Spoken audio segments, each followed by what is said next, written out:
Very much today.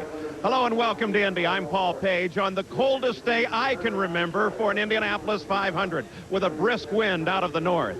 Now, 3 different high-tech engines are in a battle that has driven the field's average speed 5 miles an hour faster than last year's record. There are also a record 10 former winners and 7 rookies searching for a win here. Now, Roberto with the Buick engine was the only man through the 230-mile-an-hour barrier on all 4 qualifying laps to set new records. But in the final practice, the 4 Ford engines were the fastest, led by Mario Andretti. The fastest Chevy in that practice belonged to Bobby Rahal, but it's last year's motor. Rick Mears and Emerson Fittipaldi have new Chevys, but they're still searching. Last year, Mears crashed in practice and then came back to score his 4th win. This year, he crashed again. Is it an unprecedented 5th win for the Rocket? Indy is long, hard, and dangerous. It has been a month full of incidents. So for each of these starting 33, there is a special challenge. Let's take a look at the field, made up of the traditional 11 rows of 3. The field averaged 223.4 miles an hour, nearly 5 miles an hour faster than last year. We'll start in the last row and move toward the front. In 33rd position is Canadian Scott Goodyear, driving a car that was qualified by Mike Roth. The center is rookie Ted Prappis and a 91 Lola Chevrolet, the slowest car in the field. This Californian keeps his hand-eye coordination sharp on the pistol range. Inside is Gordon Johncock, also driving a year-old car, but powered by a Buick. He only drives at Indy. Twice, in 1973 and 82, Gordy's won here. The 82 win was the closest 500 ever. He beat Rick Mears by 16 100ths of a second. In the 10th row, there are 3-year-old bowlers. Outside is the 1983 winner, Tom Sneva, also with Buick power. Tom's not driven here for 2 years. In 1975, he barely touched another car in turn 2 and somersaulted his McLaren only to walk away. The center of the row is Dominic Dobson in his 5th Indy 500 start, driving a Lola Chevrolet. Inside is Jimmy Vasser, the slowest rookie in the field until he was bumped. Then he came back in a second car to qualify as the fastest rookie. The field of 33 have collectively won $33 million in the Indy 500.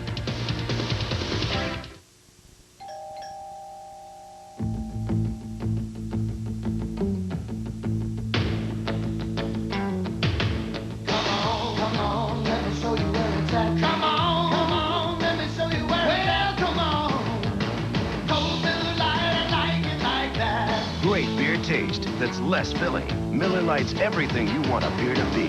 I didn't think she'd come. I know she'd come. Yeah. Miller Lite is sitting at that. Come on! An Indy engine today costs in excess of $100,000, so it is a major investment. And we think it's very important to use Pennzoil to protect that investment. The quality of Pennzoil is very important to us. It's always high quality. Pennzoil outperforms any leading motor oil against viscosity breakdown. Pennzoil has never let us down. If Pennzoil is good enough for us, it's certainly good enough for the average car owner. Performance, protection, quality. That's what Pennzoil means to me.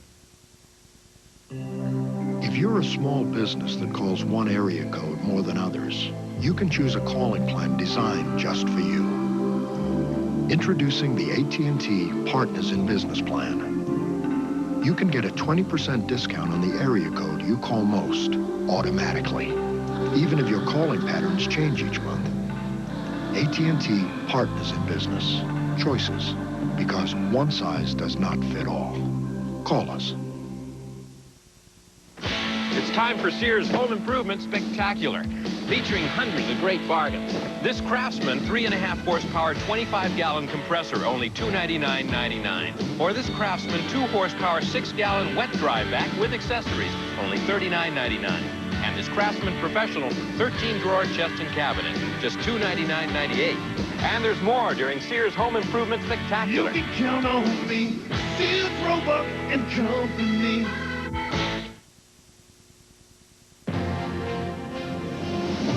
ABC Sports presentation of the Indianapolis 500. Brought to you by Miller Lite. It's everything you want a beer to be. Miller Lite, it's it, and that's that. By Goodyear, #1 in tires. By Craftsman, a line of 1,600 hand tools made in America, guaranteed forever. And by AT&T, the right choice.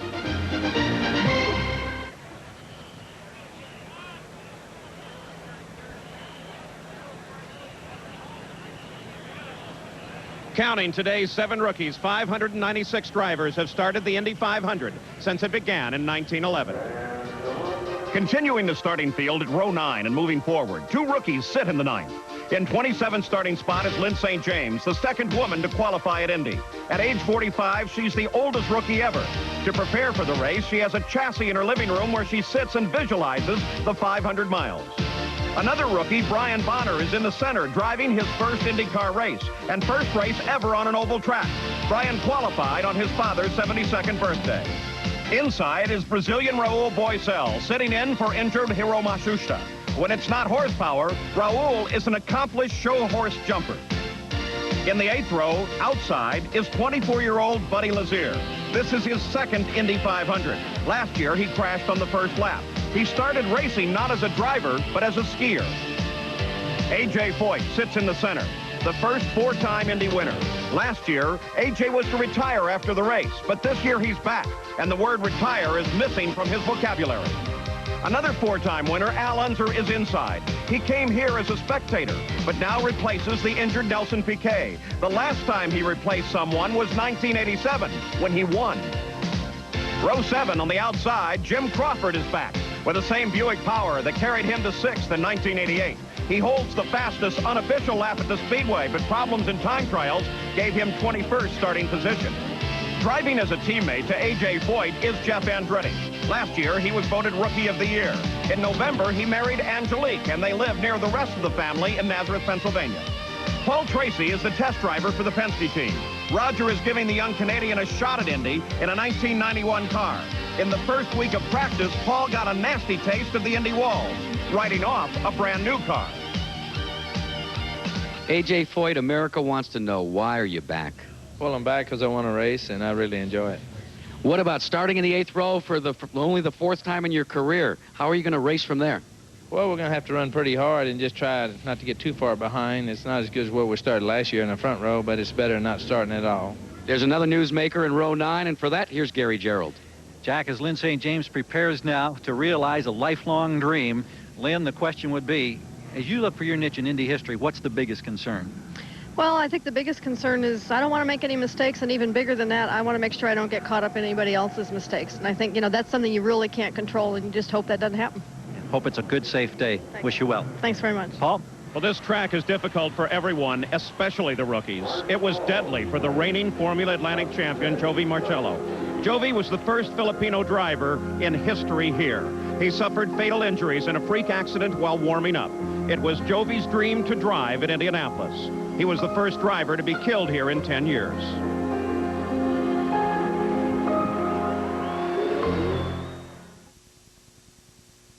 To change the image of a Rebel, change lenses. You've got the Rebel camera. Now get the EOS lenses. Image is everything. EOS Rebel and lenses from Canon. So advanced, it's simple. Would you believe winning the pole at Indy at a record speed of over 232 miles per hour? Believe it. Would you believe the Quaker State Buick uses the same 20W50 Quaker State you buy off the shelf? Believe it. Quaker State is one tough motor oil. You better believe it.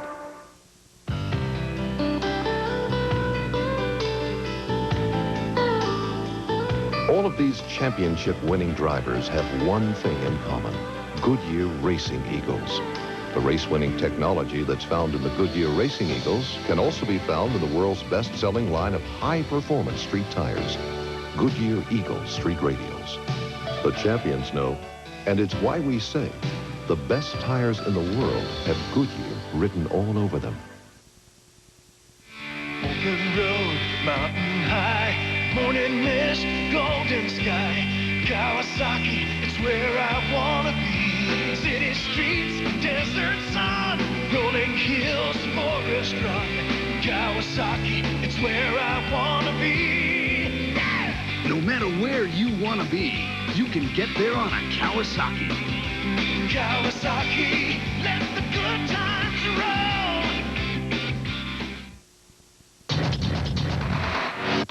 What are you doing? Pouring on A1. Before? Don't you do that after? Yeah, but today I'm doing it before instead of after. It looks different doing it before. Think it'll taste different after? Because before, you did it after. Try it. Whoa, before you eat it all. Oh, after you. A1. It's how steak is done.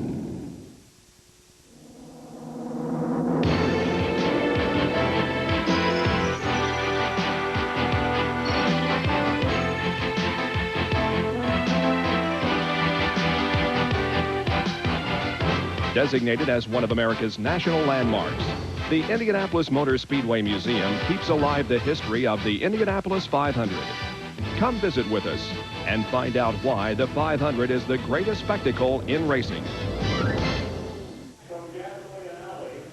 The Gillette Company, maker of the Gillette Sensor Shaving System and Right Guard Antiperspirant Antiodorant, is proud to bring you the Gillette Halfway Challenge. The Gillette Halfway Challenge awards the driver leading at the halfway lap $10,000. And stay tuned because a lucky fan who has entered the Gillette Halfway Challenge for the Indianapolis 500 will win a beautiful Chevrolet Corvette.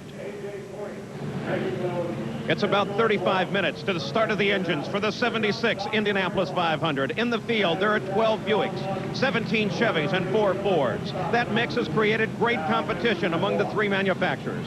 Here's a look at these power plants, starting with the Buick and Jackaroo. The Buicks have proven they're quick. In fact, they get 10 inches more boost and put out about 75 more horsepower. But their valve train is powered by push rods, and in the past, they've blown engines. Engineers say they've solved the problem, but the jury's still out. Chevrolet has been the engine of dominance in recent years, having won the last 4 Indy 500s and the last 39 IndyCar events overall. Drivers say that they may be down a bit on horsepower, but they drive with the confidence of a 94% engine reliability factor over the last 6 years. After 20 years, Ford has returned to IndyCar racing with an engine about half the size and some 90 pounds lighter than its counterparts. With the horsepower proven by qualifying, there are just 2 concerns. 1, reliability. It hasn't been asked to go 500 miles under race conditions. And 2, fuel efficiency. Remember, horsepower requires fuel, so the engineers believe this engine could get very thirsty before the afternoon is over. The last time a Buick finished in the top 5 was 1933 with Stubby Stubblefield at the wheel. Now here's more of our look at the 33 that will start the 500-mile drive. Continuing with the 6th row, the 18th starting position. John Paul Jr. snatched the 1983 Michigan 500 win from Rick Mears. This is his 4th Indy 500 start. Scott Pruitt drives everything. The True Sports IndyCar, the Trans Am, IMSA, IROC, and in April, the USS Birmingham, a nuclear-powered submarine. Philippe Gache is driving in his first IndyCar race ever, the first Frenchman in the race in 52 years. His countryman, René Thomas, won at Indy in 1914 in a Delage. Philippe hoped for the same result. In row 5, it's 31-year-old Eric Bachelard of Brussels, Belgium, the reigning Indy Lights champion in his first start at Indianapolis. John Andretti is in the center with 4 previous races here. Last year, he finished 5th. John raced midgets and sprint cars, just like his uncle Mario. He lives with his wife, Nancy, just a few miles from the racetrack. Stan Fox is a midget racing veteran in his 5th Indy 500. He'll start the number 91 inside row 5. He loves fine machines, like the motorcycle he customized. In the 4th row, Al Unser Jr., driving in his 10th Indy 500 in the new Alan Mertens design Galmer. On the track, little Al's as tough and focused as they come. Away from the track, he and his wife, Shelley, play life just a little bit looser. The 89 winner, Brazilian Emerson Fittipaldi, starts in the center. The former PPG Cup champion, twice a world champion, Emo's businesses range from automotive to oranges. Bobby Rahal is the 86 winner. He drives a newly formed IndyCar team using a Chevy-powered Lola. Bobby is both the driver and the owner, along with Carl Hogan. Emerson Fittipaldi, historically, you've been noted for aggressively attacking at the green flag. But today, mired back in row 4, have you reevaluated your approach to the start? Well, I tried to make a good start, but it will be a long, long race. And, you know, like Roger's just talking to Roger a few minutes ago, and Roger said, Emerson, remember, it's a long race, you know, 500 miles. And I see how it goes, you know. I wait 1 or 2 laps, everybody, to settle down, and then I try to go as fast as I can. Emerson Fittipaldi poised to pick up Indy win number 2. Danny Sullivan at the edge of the garage area, a final interview. Proud and great to see all these people again, and we're going to give them a great show. You still get nervous at Indianapolis. As Danny starts to make his way to the track, the engines are being warmed on the straightaway by the crews. Lynn St. James, the second woman in history to start an Indy 500. Janet Guthrie was the first.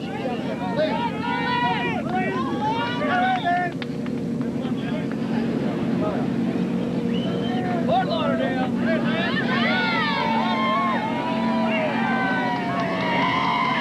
The giant crowd moves toward their seats as driver and crew surround their cars. Now, another installment in our continuing series on what's new in sports, science, and technology.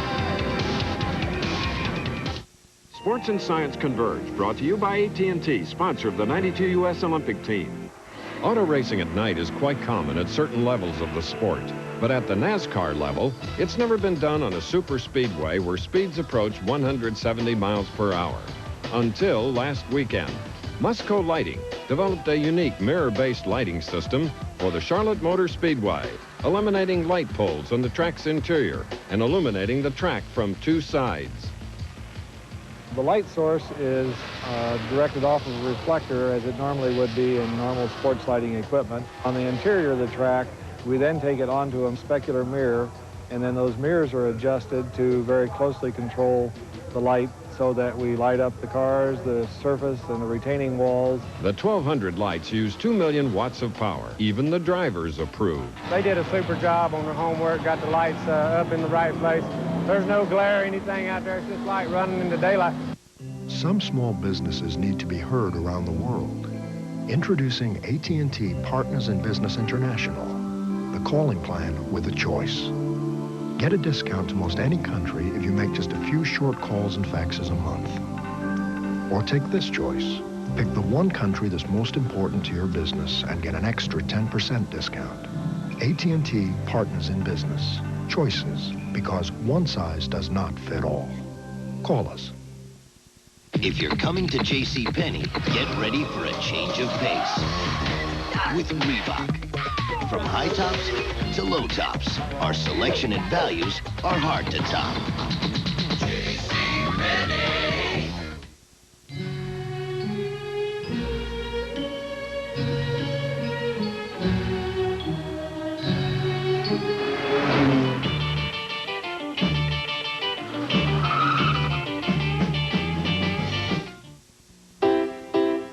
Everybody hates to eat and run. We'd rather take it slow. But the way this life is going, gotta grab your food and go. And when all that running round catches up with you at last, get yourself some Alka-Seltzer and you'll feel better fast. For acid indigestion or heartburn with headache, nothing's faster or more effective than Alka-Seltzer. Get yourself some Alka-Seltzer and you'll feel better fast. In just under 27 minutes, nearly 25,000 horsepower will roar into life on the main stretch. Now, more of the starting field. Continuing outside the third row, the 9th starting spot. Rick Mears driving for Roger Penske. His car is a Penske chassis with a second-generation Chevrolet. Last year, he won the Indianapolis 500 for the 4th time.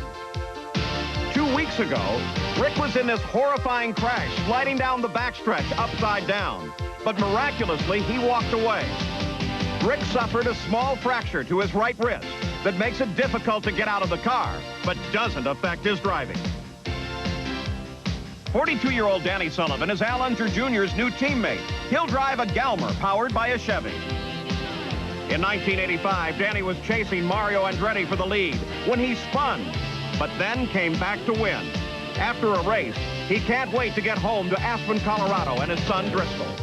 Scott Brayton held the one-lap record here in 1985. He'll drive a Buick-powered car like the one that gave him that record. Scott enjoys hosting groups visiting his garage, drawing them into the sport he loves. On May 5th, he hit the wall hard, but the crew repaired the car in time to qualify. Outside row 2 is Michael Andretti. Michael led the most laps in last year's race, 97. He is here with the new Ford engine designed for his Lola.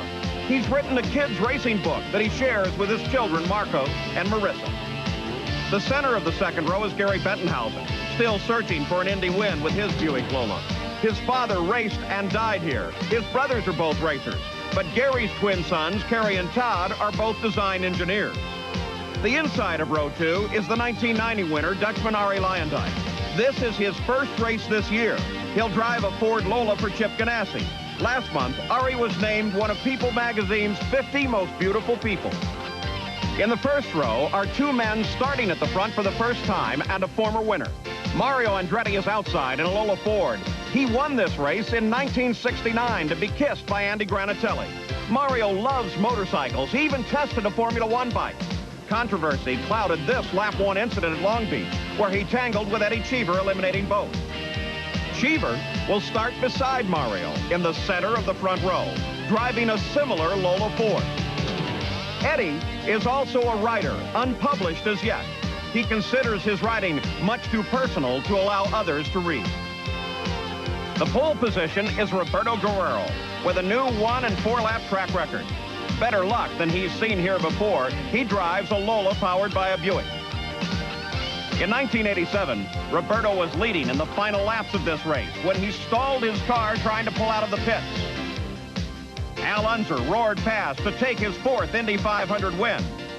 Roberto would finish in 2nd place. 4 months later, in a test session, he was seriously injured here. His career was in doubt as he laid in a coma for 17 days. But Roberto recovered, only to crash again here last year.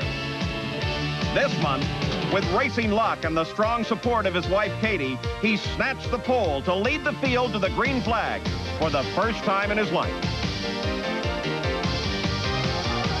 Unquestionably, Roberto Guerrero has proved the ability for record-breaking speed. Roberto, the question now, as you get ready for the race, how concerned about reliability in the Buick power plant are you? I think, Gary, that everybody, every 33 cars out there, we're all worried about reliability. I think the Buick has gotten to a point now where reliability-wise, we have as good a shot as anybody else. He came close 5 years ago. He's been second twice today. It's his best opportunity to win. We wish you well. Thank you very much, Gary. Paul? Roberto Guerrero carries number 36. That number is not won since Louis Meyer carried it in 1933. The entire Andretti family, Mario, his 2 sons, Michael and Jeff, and nephew John, now make their appearance at the head of Gasoline Alley and walk out into the pit area for the first time as the crowd welcomes them to Indy once again.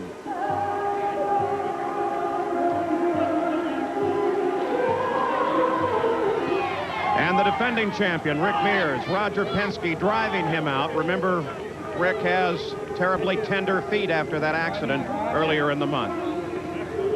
The pace car this year is a Cadillac Alante. The driver, 3-time 500 winner, and our colleague, Bobby Unser. Bobby will pace the race and then join us in the booth.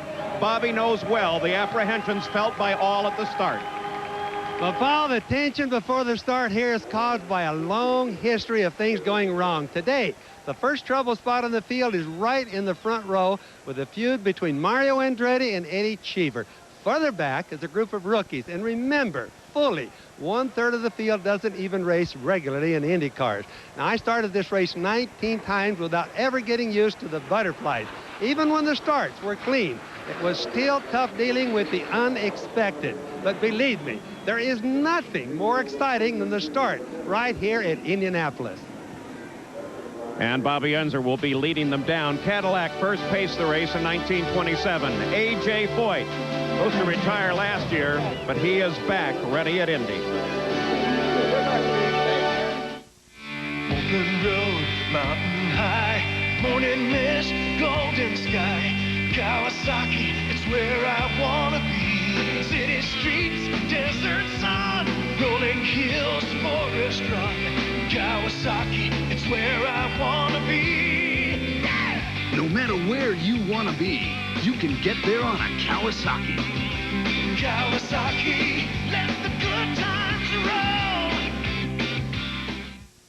Would you believe winning the pole at Indy at a record speed of over 232 miles per hour? Believe it. Would you believe the Quaker State Buick uses the same 20W50 Quaker State you buy off the shelf? Believe it. Quaker State is one tough motor oil. You better believe it. If you're coming to JCPenney, get ready for a change of pace with Reebok. From high tops to low tops, our selection and values are hard to top. Hey, I'm vain. Of course I'm vain. That's why I comb my hair the way I do. I dress the way I do. That's why I stay in shape. To compete against men half your age takes a certain kind of power. That's why I play like an animal. The power of Power Stick. I give it everything I have every time I walk out there. 50% more wetness and odor fighters per stroke. This works best for me.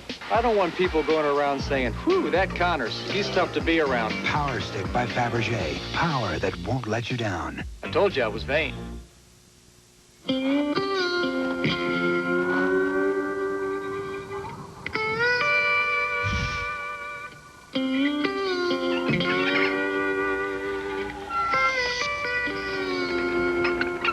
When you've got a serious thirst, there's nothing like new Diet Squirt.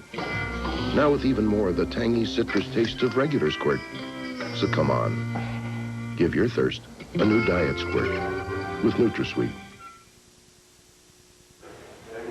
The Gillette Company, maker of the Gillette Sensor Shaving System, the revolutionary razor that adjusts to the contours of your face, and Right Guard Antiperspirant Antiodorant for maximum protection against wetness and odor, is proud to bring you the Gillette Halfway Challenge. The Gillette Halfway Challenge awards the driver leading at the halfway lap $10,000. And stay tuned because a lucky fan who has entered the Gillette Halfway Challenge for the Indianapolis 500 will win a beautiful Chevrolet Corvette. At Indianapolis, the countdown continues as we move to the engine start. The traditional ceremonies are soon to begin. Throughout the month of preparation, there have been a number of issues up and down pit road. Sam Posey now looks at two of them. Well, Paul, speeds rose more this year than they have in 20 years, and it has been a very dangerous month. Marcello's death, Piquet, Machusta, Carter, all with broken bones. Is there a correlation between the speed and the danger? Today's race will be watched closely in an attempt to answer that question. Now, last year, when Rick Mears won his fourth Indy, speculation about a possible fifth win began immediately. A.J. Foyt and Al Unser, of course, have also won 4, but they are in their 50s and considered, frankly, long shots for another win. Rick, on the other hand, has just turned 40, and he drives for the Penske team, the best in the business when it comes to winning this race. We decided to take a closer look at this man who, if he does win today, will become the undisputed king of Indy.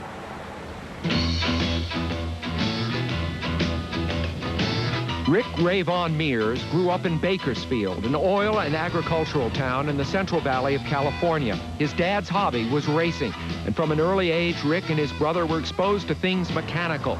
It was a close-knit family, and for them, racing was fun.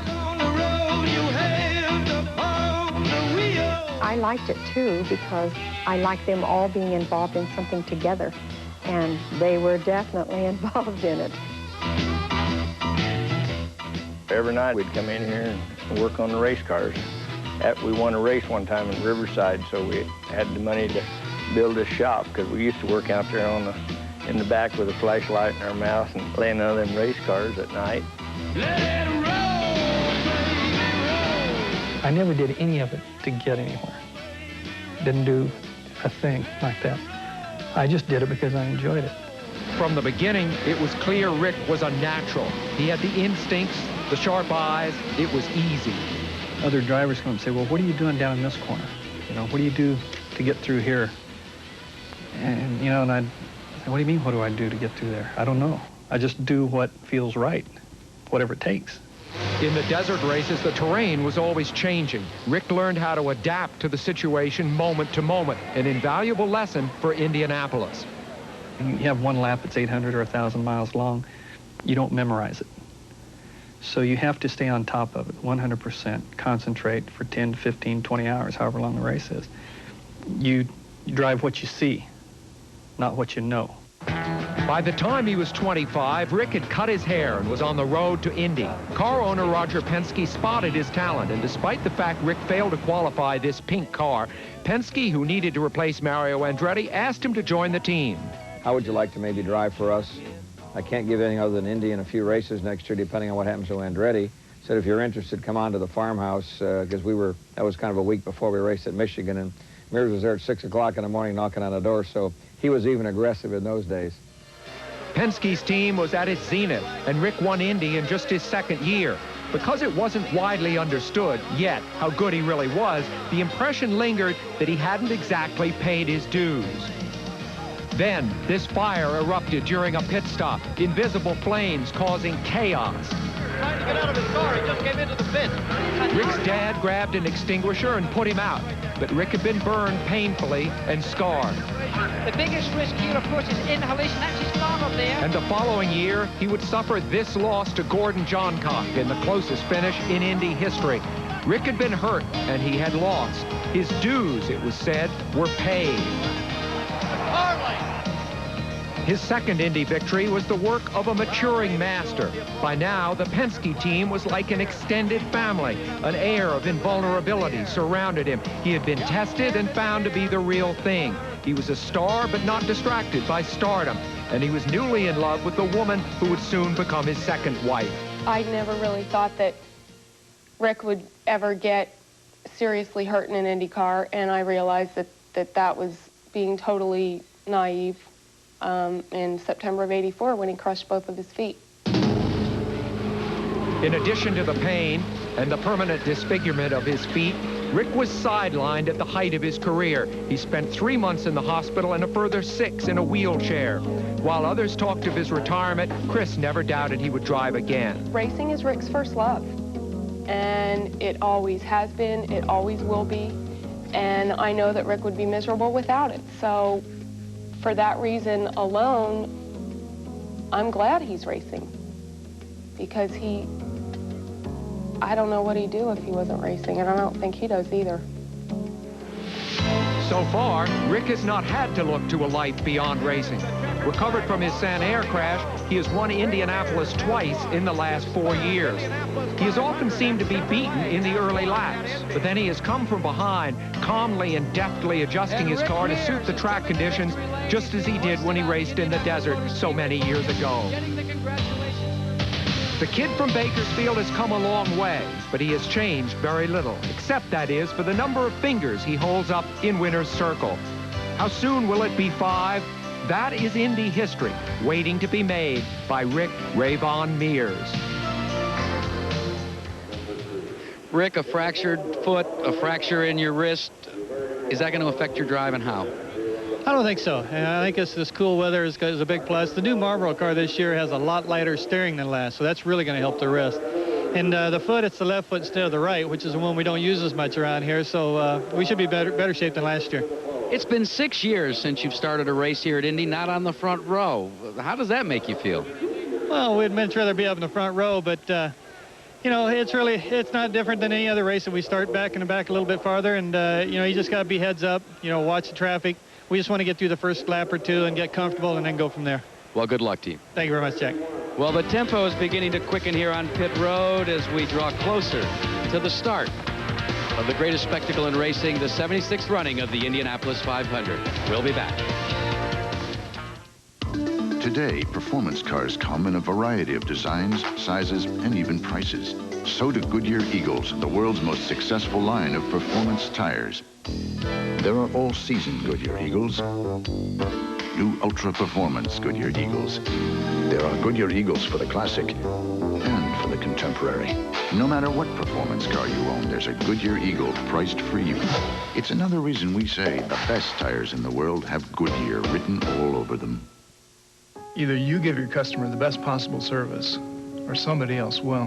We could take you on a vacation you will never forget, but you've got to get through to us first. AT&T has the most reliable 800 service. It's guaranteed by the 800 assurance policy, and it's designed so that more calls actually get through. Our 800 service is our front door. If it shuts down, we shut down. When you consider that every call is a customer, why would you want anything less than AT&T? We can make a difference. AT&T. Call us. It's time for Sears Home Improvement Spectacular, featuring hundreds of great bargains. This Craftsman 3.5 horsepower, 25-gallon compressor, only $299.99. Or this Craftsman 2 horsepower, 6-gallon wet dry vac with accessories, only $39.99. And this Craftsman Professional 13-drawer chest and cabinet, just $299.98. And there's more during Sears Home Improvement Spectacular. You can count on me, Sears Roebuck and Company.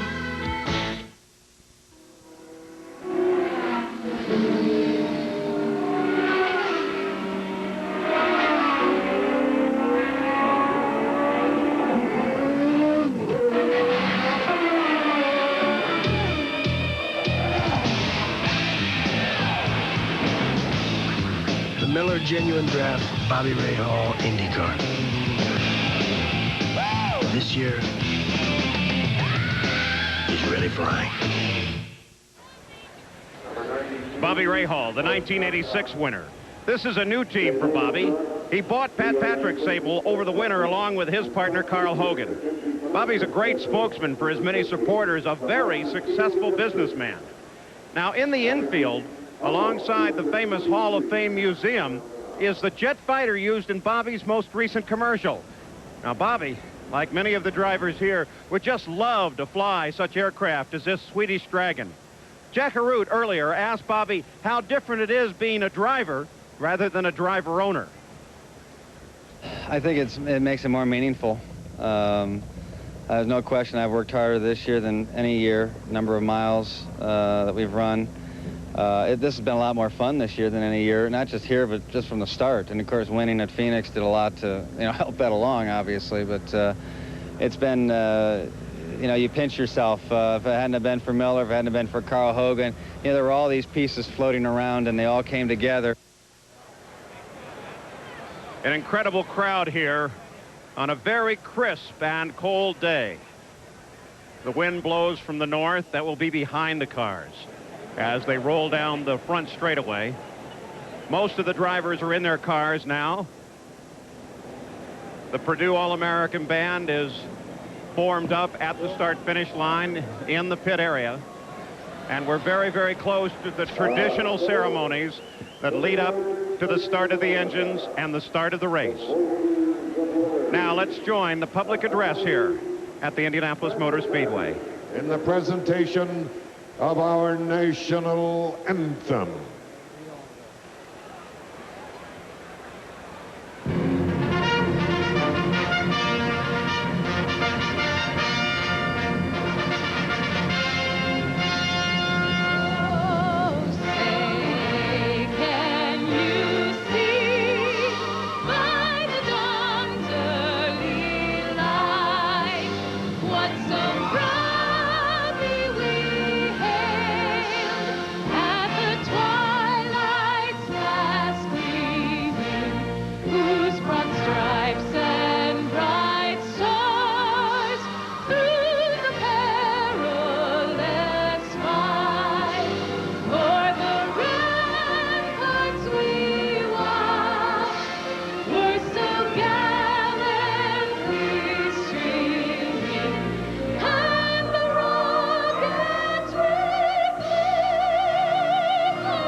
Consider final preparations on the pit lane.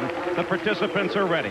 We'll be back after these messages and a word from your ABC station. In 1902, a new company changed the way America thought about the automobile.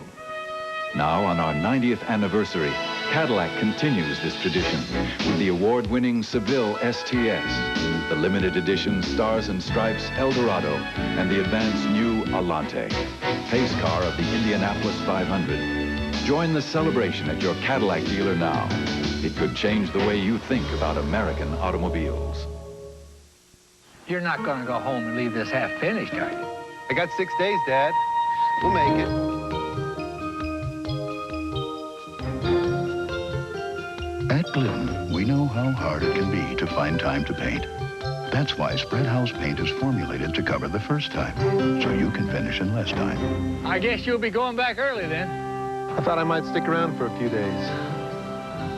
All right. Glidden, a better way to paint. But don't expect me to cook for you. Sunday. In a stunning move, America gets yes, $200,000 episodes in a row. It's a grand prize flashback on America's funniest home videos. Then honk if you love America's funniest people, Sunday. Can you dig it?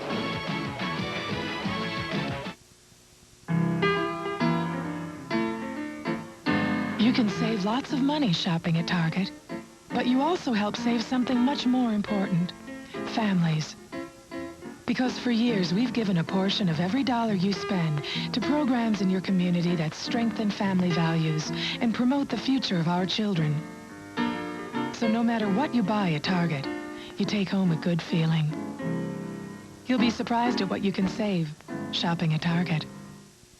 Whether you bring home a new Sonoma or bring home a new Jimmy, you'll come home to value with GMC Trucks low smart lease payments. Just $199 a month for a new Sonoma SLE loaded with air, stereo cassette, power windows and door locks, V6 engine and more. Just $299 a month for a new Jimmy SLE with air, automatic, stereo cassette, power windows and door locks, V6 and more. With values like these, bring them both home. See Walker, Hennessy, Bobby Wood, Barranco, or Conyers.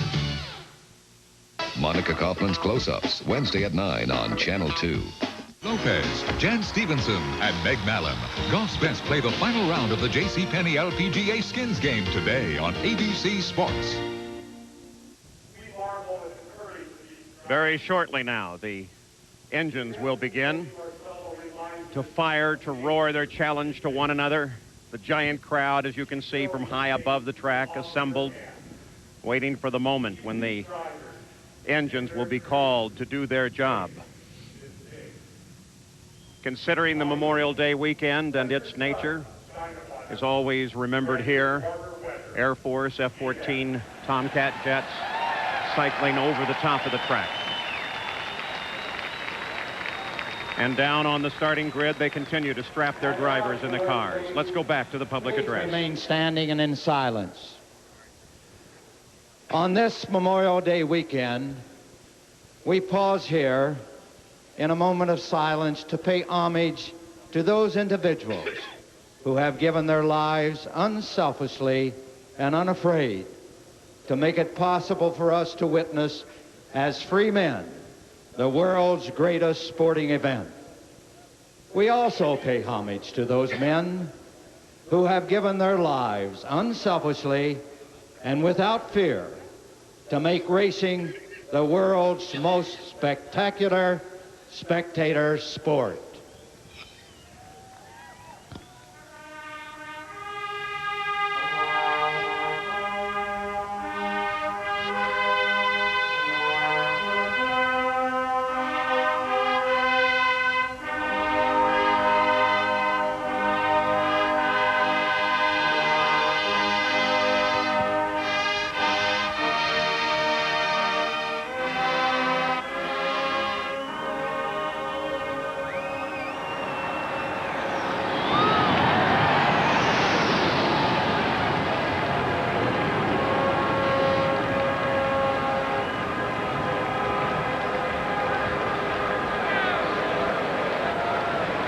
The flyover in diamond formation by the Black Aces of the U.S. Navy Fighter Squadron 41.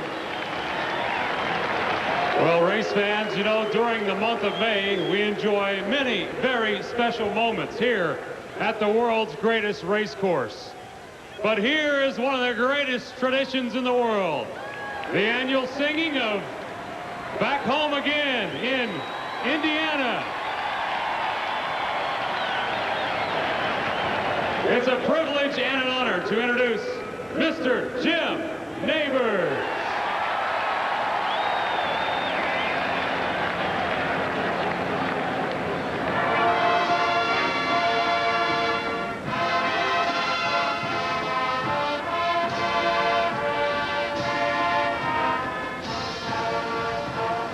Back home again in Indiana, and it seems that I can see the gleaming candlelight still burning bright through the sycamore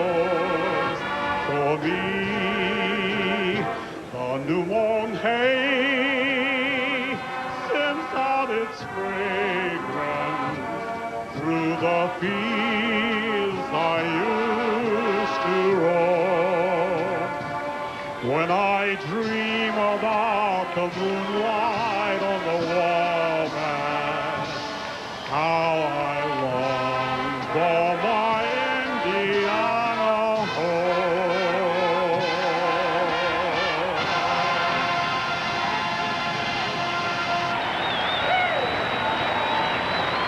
We move now to the head of the field, where the next words will be spoken.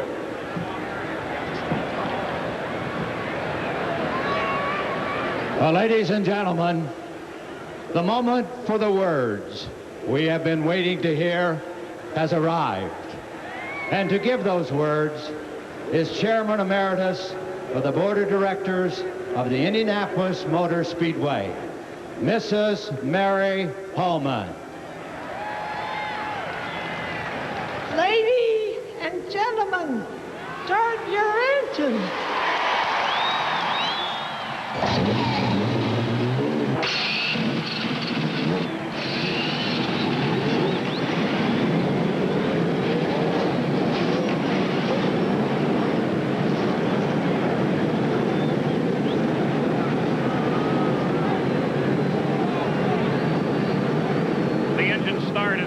Moment for each of these crews. Just before the start, John Paul's crew had the cowling off the top of his engine. All the work done on the cars could be erased in a second.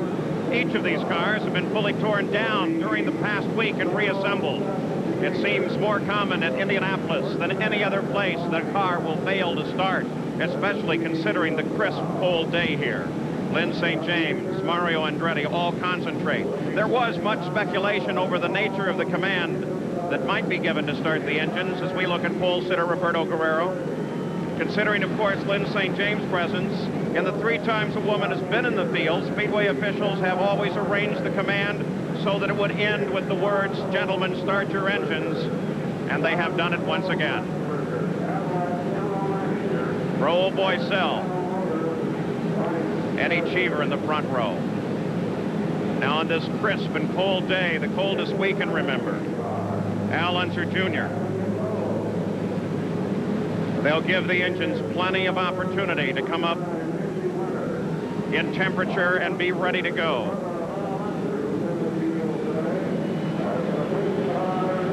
The first of the safety cars begin to pull away.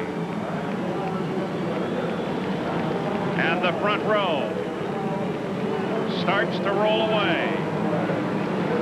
The second row. The third row. Now the crews begin to clear off. Let's go trackside and Gary Gerald. So, Paul, we come over the 2 walls on the pit road, the practice, the qualifying, the apprehension, it's all over. One of the magic moments in sport. It's unlike anything else. The emotions run high. Chip Ganassi, he's got Eddie Cheever and Ari Lyondike. What are your emotions right now? Gary, it's the biggest day in sports, and that's why I love this sport of auto racing. A great chance to win it. We wish you well. Thank you. A Ford's going to win it today. We hope it's ours.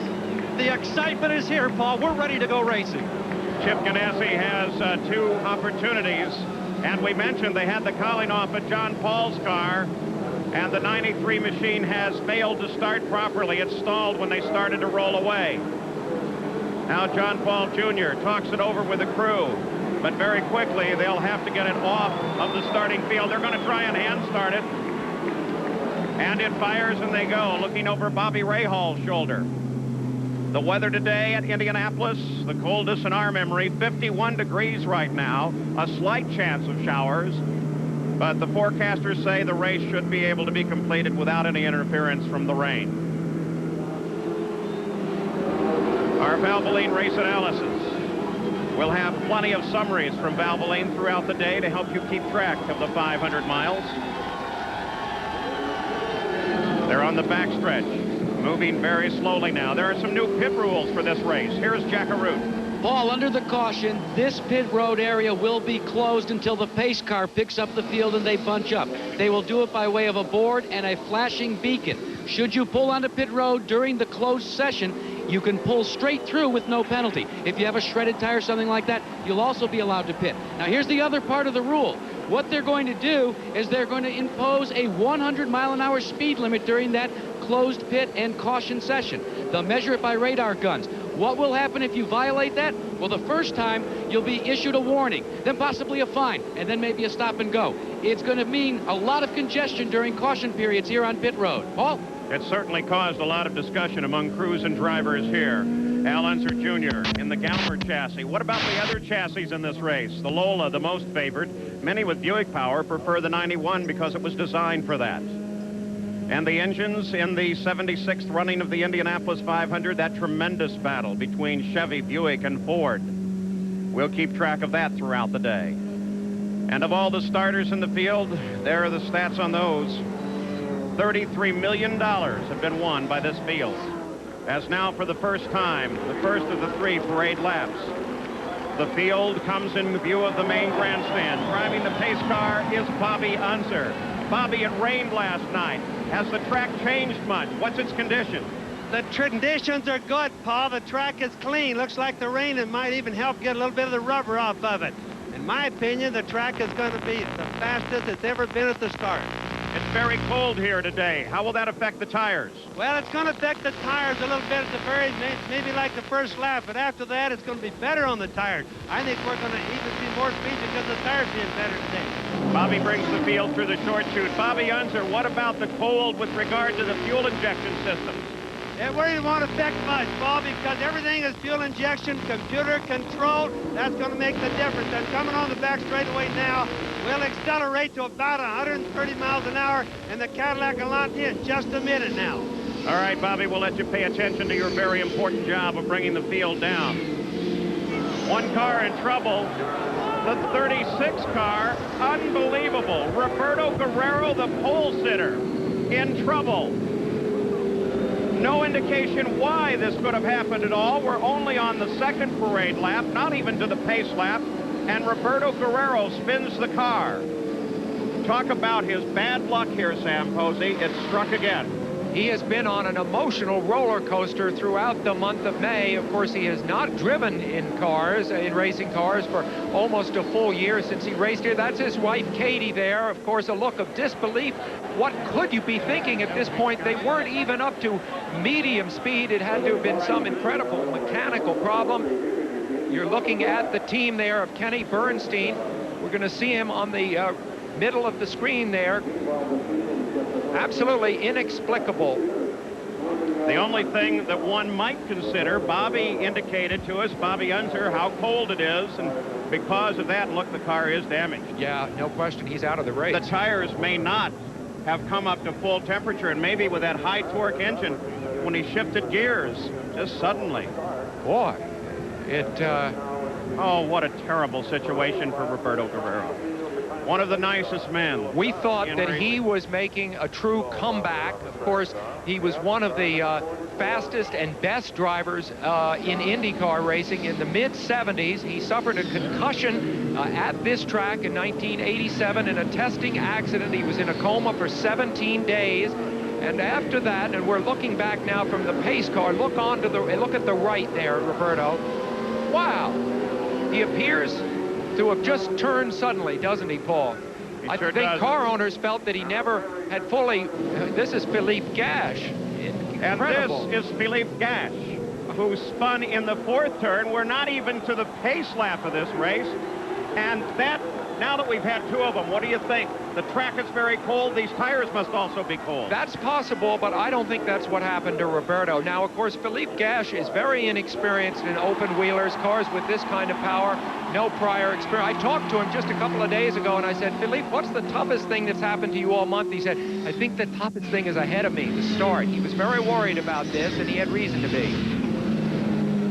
Well, now the field will have to work its way around all of the vehicles that are attending to Roberto Guerrero, and no doubt will delay the start of the Indianapolis 500 as Bobby Unser takes the field around very, very slowly. So we'll keep track of this situation, and we'll be back in just a moment.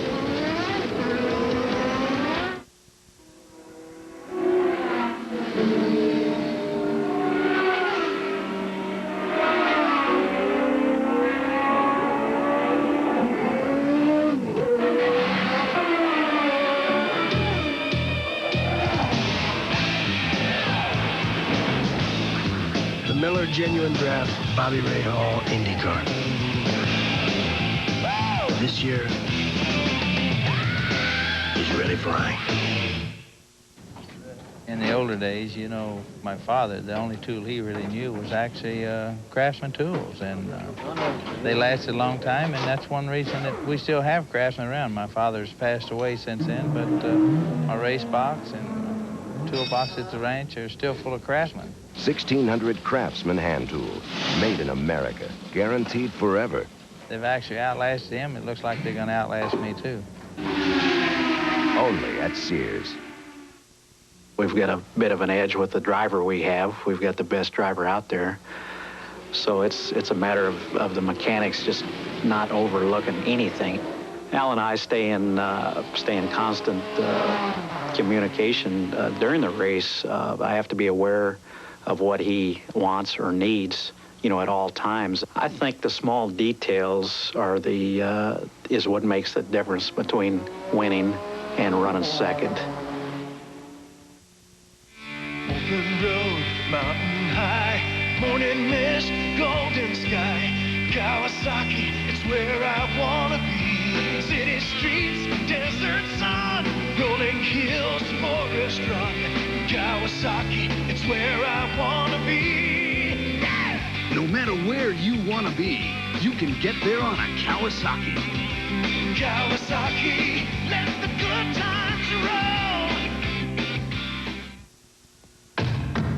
Gillette presents Sensor, the system, the technology that will change the way you shave forever. Sensor, twin blades set on springs to read your face and respond.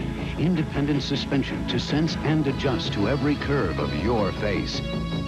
No other razor comes close. Gillette Sensor, for the best shave a man can get.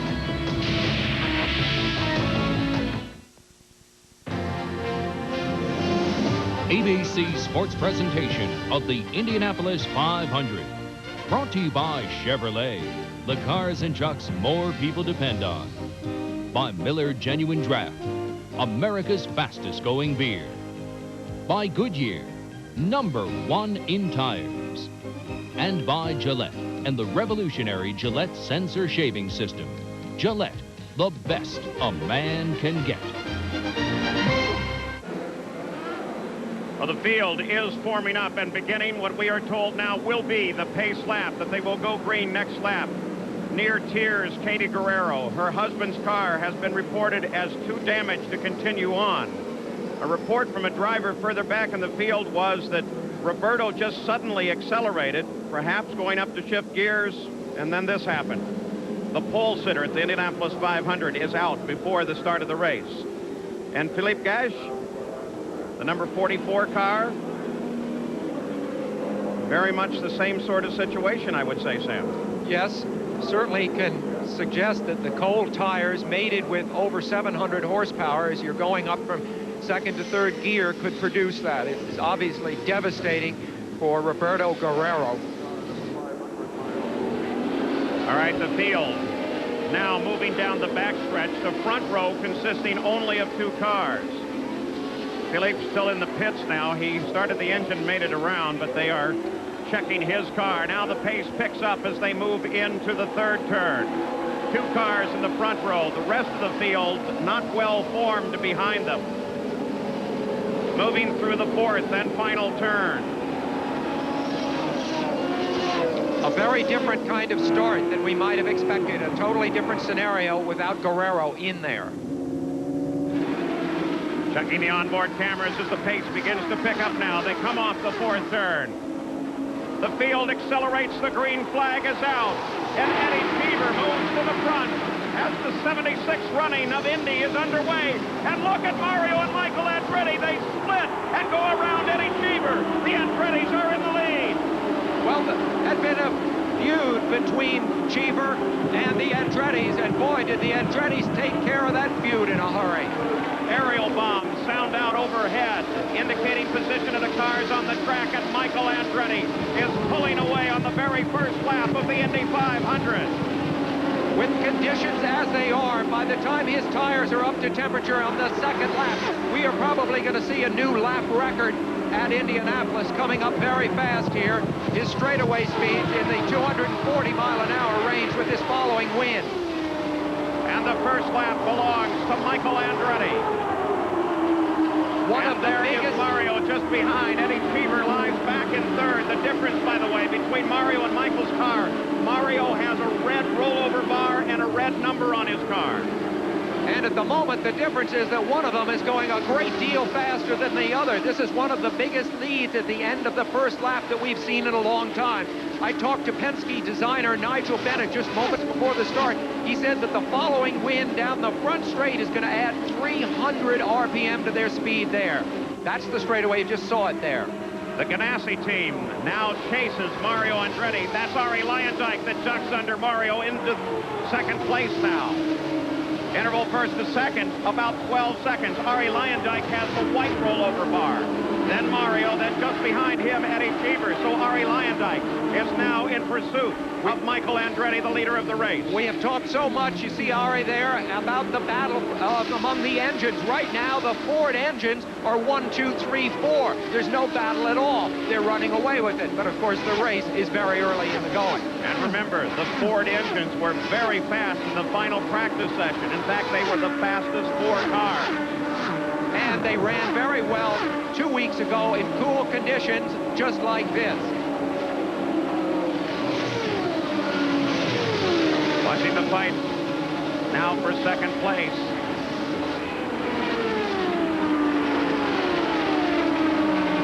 Battle for third. We're going to go back and take a look at the start of this race because it's settled down at the front of the field. And there he goes. Eddie Cheever makes his move forward, coming around Mario Andretti. But on the start itself, watch the 2 cars behind Cheever, Mario and Michael Andretti. Look at this. Have you ever seen anything like this before? No, I haven't. My guess is that Cheever missed a gear. He may have missed a shift up into 5th. The Andrettis, of course, we've talked about their feud with Cheever, and they have said that Cheever is unreliable at the start, but he kept his line there, and they both took a chance that he would. On board now with Rick Mears as he circles down into the first turn. You know, that incident at the start could very nearly have taken out another 3 cars, and the 4 fastest cars in this race could have been out of the race before the second lap began. In the older days here, the field used to bunch up a nice tight rectangle coming to the start. And had it happened in one of those situations, we would have had a very serious situation on the first lap. In qualifying, the difference between the fastest car in the race and the slowest. And another car slowing down. We'll see if that brings out a yellow flag. Looks to be Eric Bachelard, the Indy Lights champion. Yeah.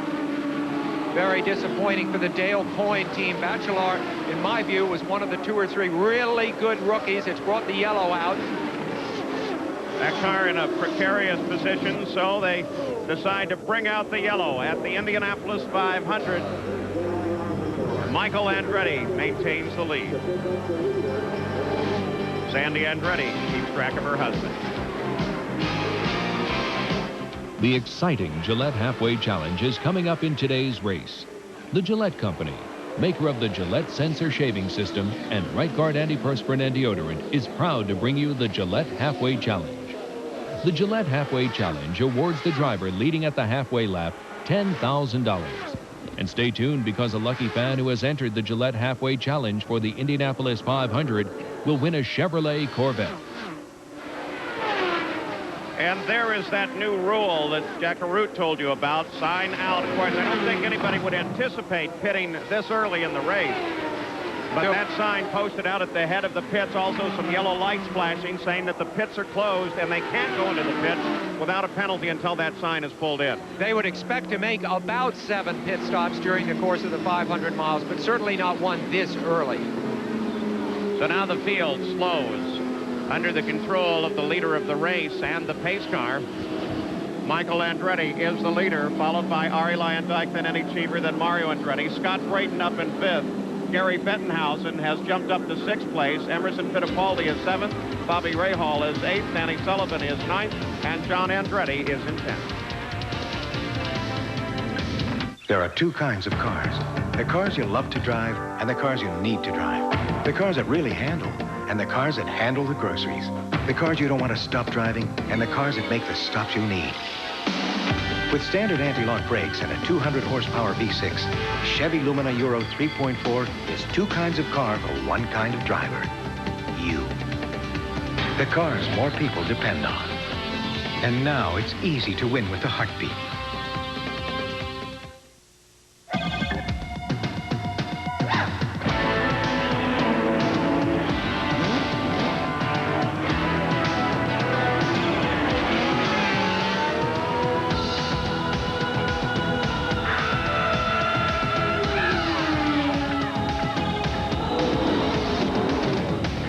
There's smoke, there's fire.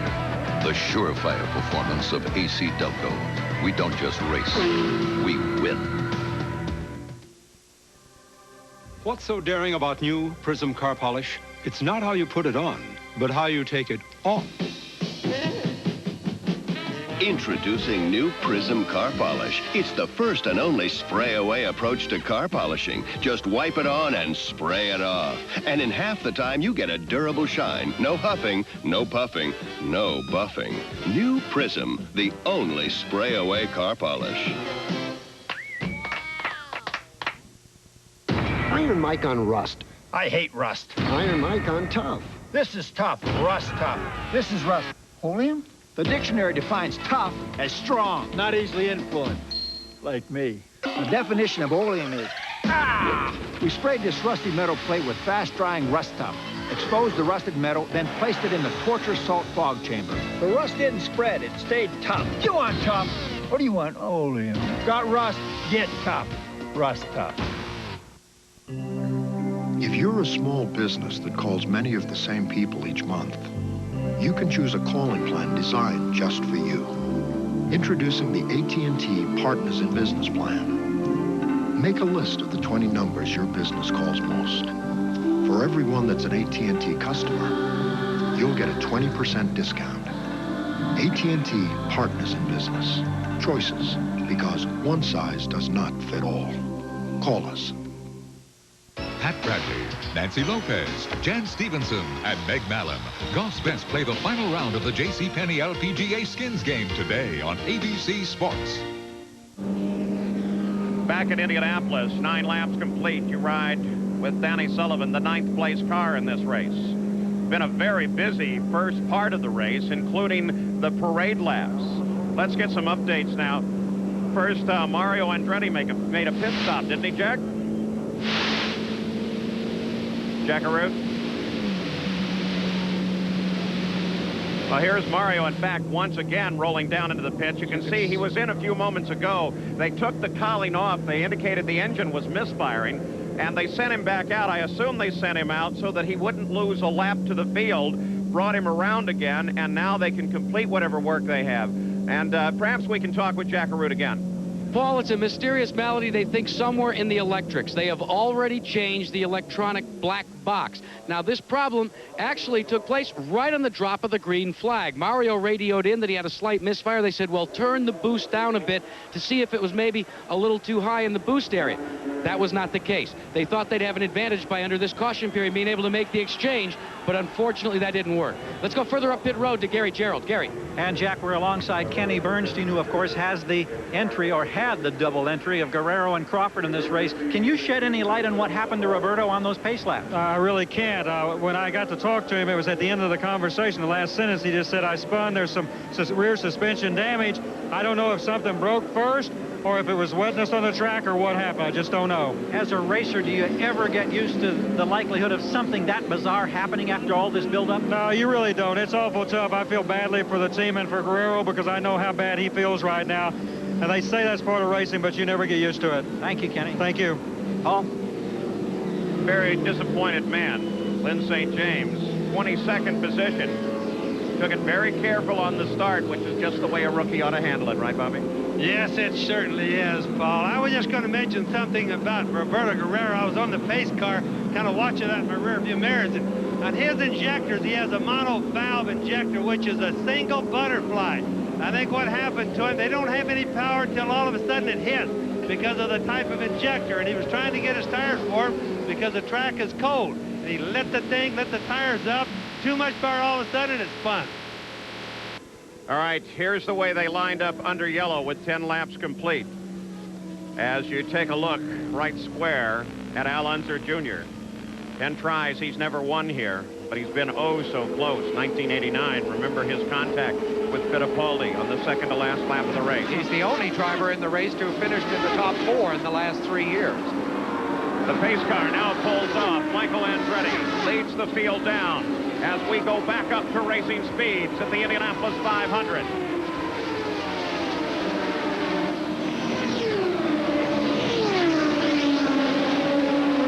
Mario coming out of the pits as that slower car down on the warm-up lane as the rest of the field up to full speed. So Mario slides backwards in this field. His first pit stop took 1:37. His second pit stop almost 2.5 minutes.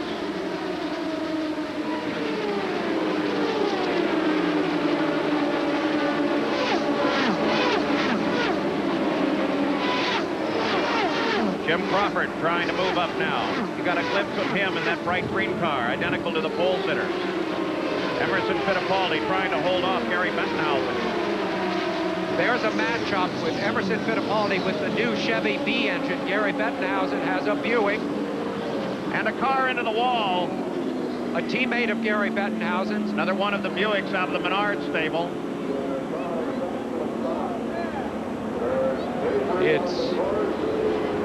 That's Tom Sneva's car. Yeah. Former winner of the race, and the front end heavily damaged there. Sneva, of course, living out in the Phoenix area, developing golf courses and a new complex of baseball fields. Sneva was trying to get out on his own. You saw him disconnect the steering wheel and pull it off. The front end of that car damaged so badly, he could have some tanglement around his feet, Paul Reed, and he couldn't get out right away. The fire that they had on the left was a small, like oil type fire that wasn't going to go anywhere, but the big problem is going to be around his feet. Tom Sneva has crashed in 5 of his last 7 Indy 500 starts. Yeah, incredibly, he has not finished at all since he won this race in 1983, and of course he continues that streak now. And you notice how the field, see, there's this debris all over the racetrack, and the field had to really come down. Look how close they are to the pit entrance, single file. A lot of them, I'm sure, said, oh, why don't you just let us go down through the pits? Let's look at this situation as it developed with Tom Sneva, as we're under our second caution of the day. You can't help but think how close on the racetrack this happened to where Nelson Piquet also crashed. Look at the upper part of the screen. That is a crash almost identical to Piquet's, Paul, Bobby. Very, very close. Lost it at the apex. He just flat lost it. It was just the rear end came loose. I don't think anything broke on the car. It was just simple matter. Another angle, same situation. And you can watch. It's right, Paul. It's the most likely place that the guy loses it. It's the very sharpest or the right down at the apex of the turn. Another look at the same accident from down right on top of the wall. Watch the yellow car. There it is. He did not hit directly head on, which is encouraging there. Not as severe an impact as Piquet's was. The speed was lower and the angle was better. Let's have high hopes for Tom Sneva. So Tom Sneva loses control in the 4th turn, catches the wall on the outside, bringing on the second yellow light of the day. We'll return with more action from the Indy 500 after this message and a word from your ABC stations.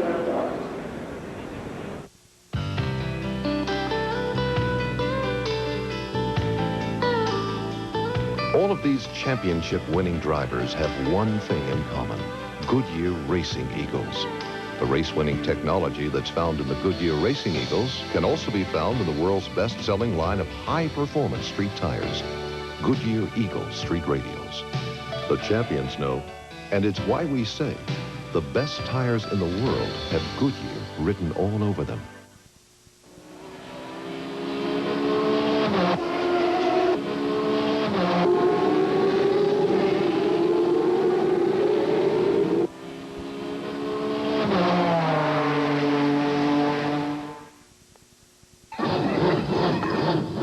fresh start?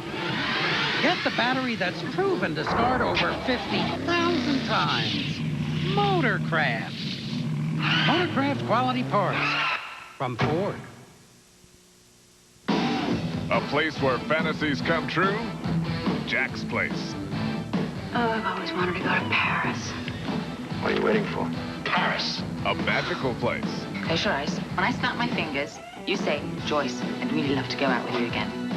Joyce, I would really like to go out with you again. How about tomorrow at 7:30? One visit could change your life. It was one of those kind of dates where you just hope the night's never gonna end. Hal Linden and Finola Hughes run Jack's Place, opening Tuesday.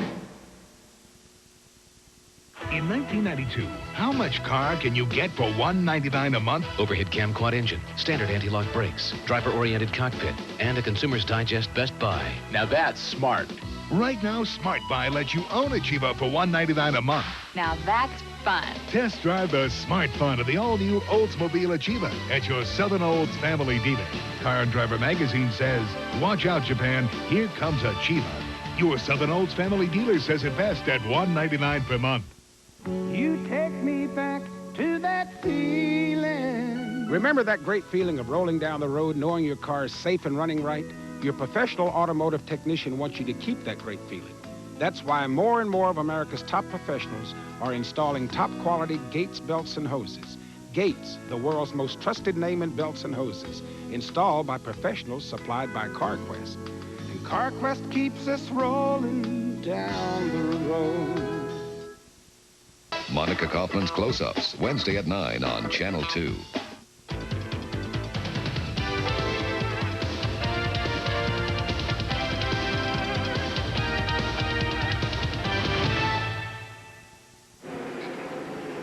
Well, just moments ago, they removed Tom Sneva from his damaged car, and look at that. Tom Sneva waves to the crowd, and you can bet they cheered back.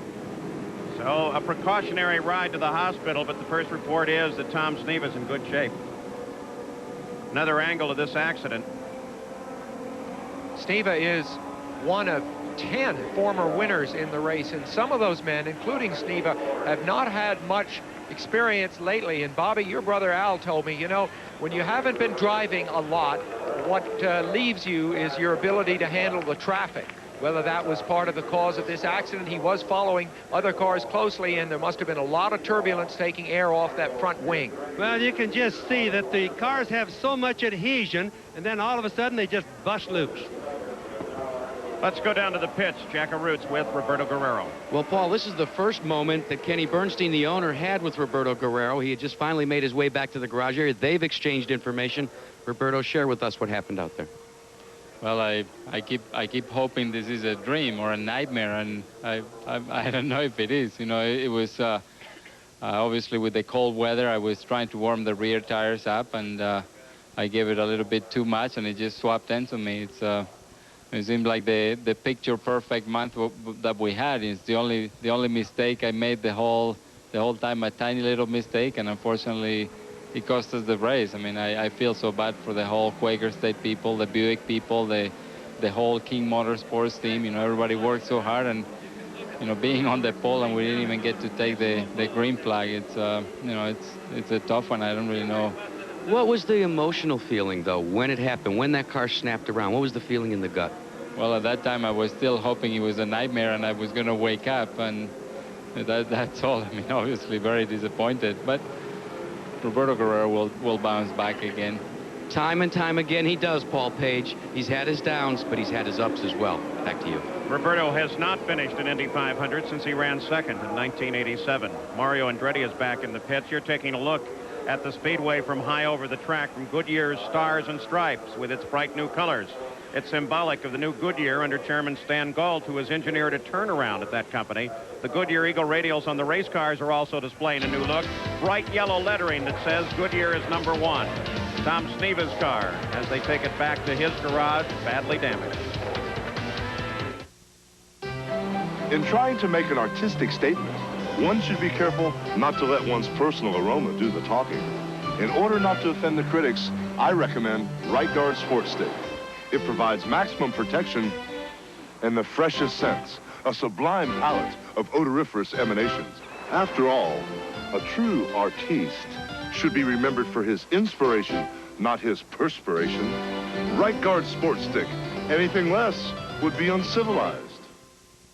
I like a really big, round burger. And I like them really, really thick. You're gonna have a baseball.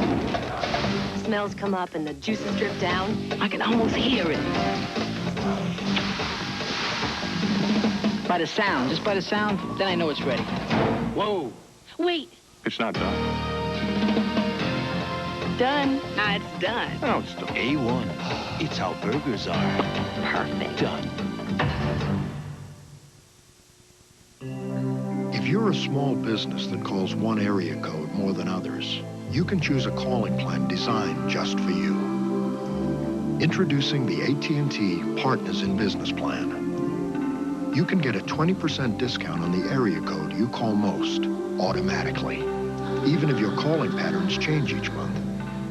AT&T Partners in Business.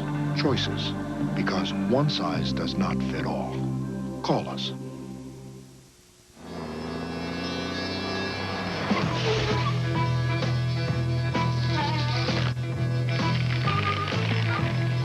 Cold filtered. Miller Genuine Draft. For those who've discovered its real draft taste, the world is a very cool place.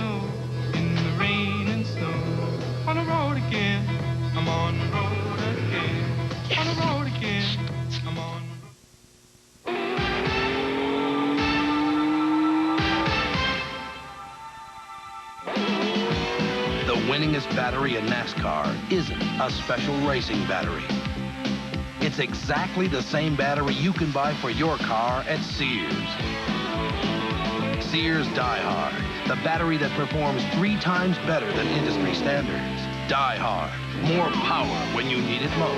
After all, who's gonna back you better than Sears? ABC Sports presentation of the Indianapolis 500. Brought to you by Miller Genuine Draft, America's fastest going beer. By Chevrolet, the cars and trucks more people depend on. By Valvoline, people who know use Valvoline. And by Prism, the only spray-away car polish. Back at the 76th running of the Indianapolis 500, I'm Paul Page. We continue to circle under caution. So let's take this opportunity to show you what the drivers deal with in the cockpit. Here's Jack. When Ray Haroon was in the cockpit of this Marmon Wasp, on the way to victory in the first Indianapolis 500, he had to contend with some things that were pretty basic and sometimes quite primitive. He had the use of the rearview mirror, a shifting system that was mounted outboard and utilized an awkward system of clutch engaging and shifting of gears. When Ray came inside the car, he had to contend with 500 miles of turning the wheel, utilizing the brake on the left side and the gas pedal on the right side. He only had one gauge to concern himself with, and that was the oil pressure gauge for the Marmy. 81 years later, drivers are back to watching just one display that's located behind the detachable steering wheel. But this time, it's a sophisticated LCD computer display terminal, which gives to the driver all of the information that he may find useful in making adjustments to the car during the course of the race. Now, he also has a series of devices that he can adjust upon during the race to change the properties of the car. He wants to change the fuel mixture, he can move that device from lean to rich. He wants to add or decrease boost, he moves the boost knob. He can also change the handling capabilities of the car by stiffening or loosening the sway bars. There's a 6-speed gearbox on board as well, and a driver can use the 2 top speeds to make adjustments on the car's gear ratio during the course of the race depending upon track conditions. Now, each and every one of these adjustments, though, is assisted and sometimes dictated by what he reads on this display terminal. At speed, the dash processes over 2,000 information bits per second and becomes the driver's reference center. He instantly sees the effect of his line, position in traffic, and choice of gear. While RPM is the most watched display, an alarm system alerts the driver to impending problems, such as when his fuel tank is about to run dry. Guesswork is replaced by information processing. One wonders how old Ray would have handled today's technology. Well, all that great technology today, all that fine equipment, And you know what these drivers with their $350,000 cars would like to have right now, Bobby? A little bit of heat, a heater, the one item that's not in an Indy car. Many of them have radioed their crews and said it's very, very cold out here. Now let's get an update on Eddie Cheever. Here's Gary Gerald. We're in the Ganassi pits with Tom Anderson, who is monitoring Ari Lyondike. Ari came in, Eddie came in. There was a difference in the stops. Tom, you elected to have your driver change tires early. Why? Well, we just weren't sure how much of the incident that he may have come through, and it didn't take really that much long, and I didn't want him running around with a piece of shrapnel from that accident. It'll lay in the tire, so all it was an insurance. He's pretty happy with the car, and it looks like it's going to be a pretty good day. Okay, that's Lyondike. Now, Cheever, we should point out, took on fuel, only didn't change tires. Any other adjustments to the car? No, none at all. He's happy. All right, let's check in with Jack Arute. Well, Gary, I want to show you all of the things that Mario Andretti's crew changed on board his car. The black box, the ignition system, all of the spark plugs. And then they discovered what the problem was. It was the ignition wire itself. There was a short in it. They've made the exchange now. The report is that he's okay. All right, so perhaps both Mario and Michael will be in great shape for the race. That looked like an awesome sign for those Ford engines for a moment. Yes, but what they were unable to change in Mario's car is that black cloud, that bad luck that seems to hang around him here at Indianapolis. I can't believe he's been struck so fast in this race. Early trouble for the Buicks. Let's consider this. Roberto Guerrero, Buick Power, goes out on the pace lap. Tom Sneva, Buick Power, with the crash. And Eric Bachelard out early. Now, when they come back to the restart, they should line up with Eddie Cheever in front. By the way, the first time he has ever led an IndyCar race. Coming up later today on ABC Sports, 4 of the world's top women golfers tee it up with the pressure mounting. The very first hole will be worth $115,000. Nancy Lopez had a great day yesterday. We'll have coverage right after the race of the J.C. Penney LPGA Skins Game as we continue today on ABC Sports. We expect to move up to racing speed once again. 19 laps are complete. Eddie Cheever leads Scott Brayton, who leads Michael Andretti on a very crisp and cold day. Bobby Unser, you've been here a little longer than I have. Do you remember a day this cold? Really, I don't, Paul. It's the coldest day I've ever seen here. It's going to make the cars fast, but it's certainly cold right now for the drivers when they're going this slow. Temperatures in the low 50s. The green flag comes out once again, and Eddie Cheever is now challenged by Scott Brayton. And Michael comes to the inside. They're 3 abreast, heading for the first turn. And Michael wins the contest. Brayton slides into second place. Cheever is now 4th. There's a display of horsepower by the Buick with Scott Brayton at the wheel, but I should tell you, the Buick, of course, is a 6-cylinder engine, and only twice in racing history, including that first race back in 1911, has a 6-cylinder engine managed to win this race. And if that's an indication of the matchup, then the Ford certainly outperformed the Buick going into that corner. Michael Andretti back to the front. He last led the opening laps here in 1986. You could just see when he came down for the start how much confidence he had in his car, because he went down with the tires being cold. The tires get right down to ambient temperature when they're running that slow. So when he went into turn 1 underneath them, he had to be sure of it. Fight for second place. The fight continues. Scott Brayton holds him off, though. Scott Brayton tried it for a moment there. Scott Brayton, who you see currently running second, but under a lot of pressure, has been consumed by this race. You see him trying to shake off the draft by moving to the inside of the Ari track. Lyondike comes almost down to the grass as he challenges his teammate and goes around Eddie Cheever. Now Ari Lyondike takes a look at Scott Brayton.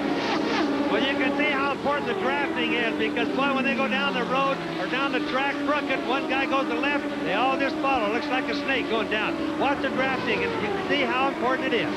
The 22 car, Scott Brayton runs in second place. Yeah, he's been utterly consumed, this young man, by this race for many years. He's been in the race 10 times. This is his 11th start. Best he ever finished was 6 back 3 years ago. But last year, he briefly ran second, very deep in the race. You see him there, Scott Brayton from Coldwater, Michigan, nearby. Leader of the race, Michael Andretti, Ford Power. Can the engine hold on? This is its first 500-mile test. There goes Fittipaldi. John Andretti is chasing him. We'll let the rest of the field come through, give you an idea of the position of these cars.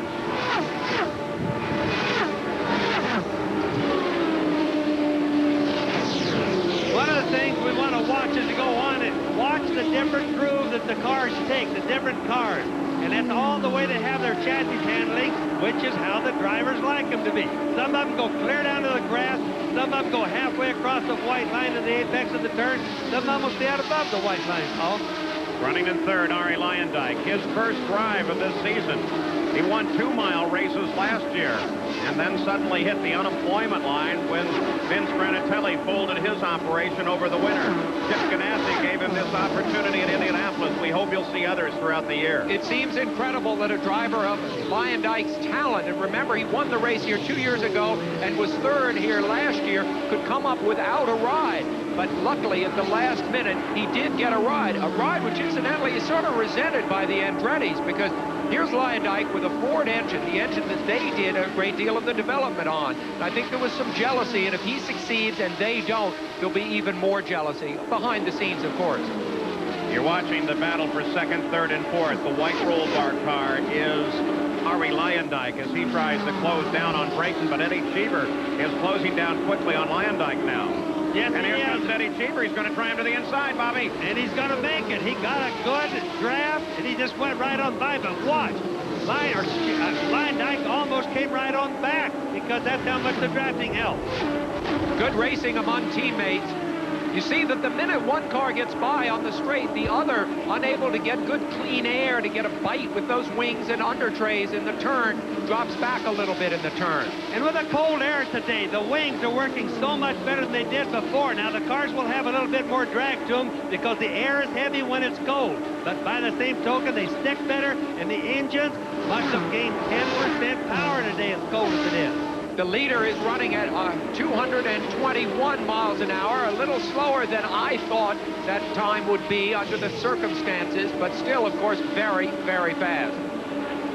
Indianapolis 500 now 26 laps old. Bobby Rahal getting past, which is kind of a surprise. Now, we do notice those clouds overhead. I need to explain something to you. The signal comes from this race car up to a helicopter orbiting over the track.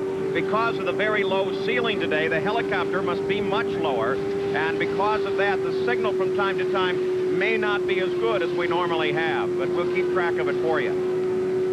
Another thing that's going to be a little bit different now, with these clouds hanging over that you just mentioned, Paul, that's possible rain. So it means the guys are going to run as hard as they can early in the race, just in case of rain. Bobby Rahal runs an 8. Let's go to Jack Arute. And Paul, Bobby Rahal has already begun to plan the finish of this race. He ran a set of tires when he came in. He took those tires off and told his crew, save them, they're good, we may use them at the end. Well, Rahal's race, of course, is going to be a conservative one because he doesn't have the speed in that Chevy engine combination. All right, let's get an update on Tom Stevens' situation. Here's Jerry Punch. Dr. Henry Bach just walked out of the care center, and Hank, what's the status on Tom Sneva? He's on his way to Methodist Hospital. He has contusions to his left chest, his left hip, and both of his feet. However, he is awake and alert. That's good news. Tom Sneva, heavy impact with the wall, not nearly as bad as what we saw with Nelson Piquet early in the month. Paul? We wish Tom well. Tremendous medical center here. The leader of the race, Michael Andretti, as he now works his way through traffic. Consider this possibility. Could Michael Andretti get a lap on the field? He's moving much faster than anyone else. He's 4 seconds up right now on the second place car. I imagine, and I talked to him at some length, you see how fast he's running right there, courtesy of Valvoline. I talked to him about this race, and I think that he has every intention of going hard right off the bat to see if he could get that lap on the field, and then, of course, he can back off and cruise it home. He has a very clear idea of what it takes to win this race. 220 miles an hour for the leader of the race. As we watch the rest of the field come through here, substantially slower than the over 230 mile an hour runs that we saw for qualifying. The Indianapolis 500 is 29 laps old. The Triple Crown's toughest test, June 6th on ABC's Wide World of Sports.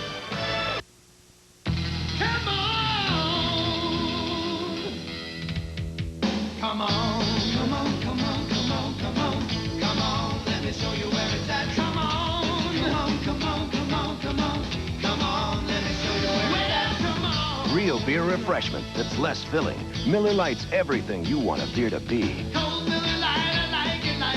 Tomorrow, cash machines. Come on, Miller Lite is last. Come on. Today, performance cars come in a variety of designs, sizes, and even prices. So do Goodyear Eagles, the world's most successful line of performance tires. There are all-season Goodyear Eagles, new ultra-performance Goodyear Eagles. There are Goodyear Eagles for the classic and for the contemporary. No matter what performance car you own, there's a Goodyear Eagle priced for you. It's another reason we say the best tires in the world have Goodyear written all over them. Attention, it's Chevy Rock Solid Value Days. There's never been a better time to get a '92 Chevy S10 Blazer, the only full line of sport utility vehicles with standard four-wheel anti-lock brakes. Now get $1,500 cash back, plus $1,300 in savings on options. That's a huge $2,800 value on S10 Blazer. And there are factory-to-dealer incentives, too. Rock Solid Value Days. The right time to get Chevy trucks. The trucks you can depend on, the trucks that last. It's in his head, his heart, in every muscle. The energy to go further. Texaco System 3 gasolines put this kind of energy to work for you on the road. System 3 reduces deposits and cleans your engine in all octane grades to help put the heart and muscle back into older cars and keep new cars running like him.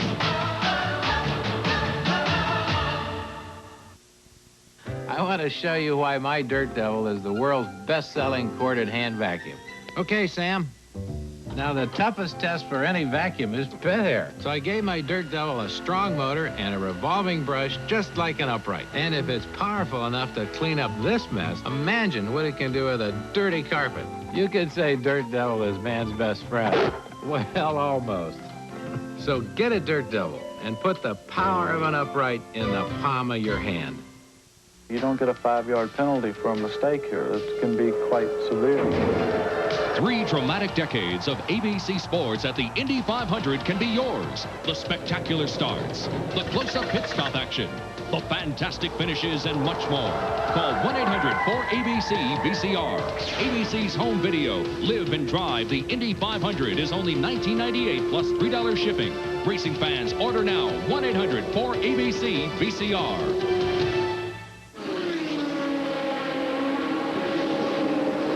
Back at the Indianapolis 500, I'm Paul Page. We're watching a battle now, really for 6th, 7th, and 8th. Starting back in 33rd after the first lap yellow, Scott Goodyear has charged up to 6th place. You're on board with Bobby Rahal. And he's begun a battle now with Gary Bentonhausen and John Andretti. You see all 4 of them there. That's Scott Goodyear in the blue and silver car just in the front of that group. Tremendous fight. Here they come. There's Scott. There's Bentonhausen. And Rahal just moves around John Andretti. Yes, he certainly is, Paul. You know, I've been clocking them just a little bit right now. They're running awfully slow. Traffic is having an awful lot to do with it, but you look how low they're running on the racetrack. The racetrack has gotten slippery. Probably a lot of fuels or liquids have been lost on the racetrack. I'll tell you what, though, young Scott Goodyear is tough as look at Rahal as he comes inside Bentonhausen. Goodyear there in the silver and light blue car on this cloudy day, a car a little bit hard to pick up. His awesome charge that he has put in, we can see it from Rahal's point of view. Rahal, as I said earlier, his long suit is going to be trying to finish the race with a car which theoretically has very reliable components. The leader of the race is Michael Andretti. He, by the way, is only about 12 seconds from passing the 13th place car of Rick Mears. But they're not communicating with Michael as they would like. Apparently, his two-way radio system has failed. And because of that, they are communicating solely in the old-fashioned with hand signals and pit board to the leader of the race, Michael Andretti. And that's bad when that happens because it means all your information you get is basically like a lap home. Exciting pass by Rahal and there. Rahal inside. He took immediate advantage of that opening. As 2 cars peel off, including Scott, to head for the pits on this, the 37th lap at Indianapolis. Rahal slippering by Gary Bettenhausen as both Goodyear comes into the pits. So Scott Goodyear, Canadian driver who has been very, very strong, Finally got a Chevy engine in his car. But he was quiet all month. We didn't hear much from him in qualifying, and as you said, he started the race on the very back row. So this has been an astonishing performance. 16 seconds in and out for the Derek Walker-directed team. And Scott Goodyear, from an excellent position, was up in 6th place. Green flag stop and goes back into the race. On the 32nd lap, A.J. Foyt went 1 lap behind the remainder of the race. He currently runs in 17th. But look at Michael. He just overhauled Danny Sullivan like he wasn't there. Sullivan told me that their handling with the Alan Burton designed cars, the Galmer cars, is not good in traffic. And so I'm not surprised, since he is in traffic here. Bobby, I see you have a thought on that, that they had as much trouble there. Well, they thought that they were going to have a less of a loss in handling because it's cold, Sam. They thought they could run closer to the other cars. The big difference right there is horsepower. Well, that's the old engine against the new Ford. The new Ford is one powerful engine today. Rick Mears, the defending champion, car number 4, runs in 12th place. Now you're on with the 86th winner, Bobby Rahal. Of course, when Scott Goodyear pulled out of that fight, it left Rahal to move up in position.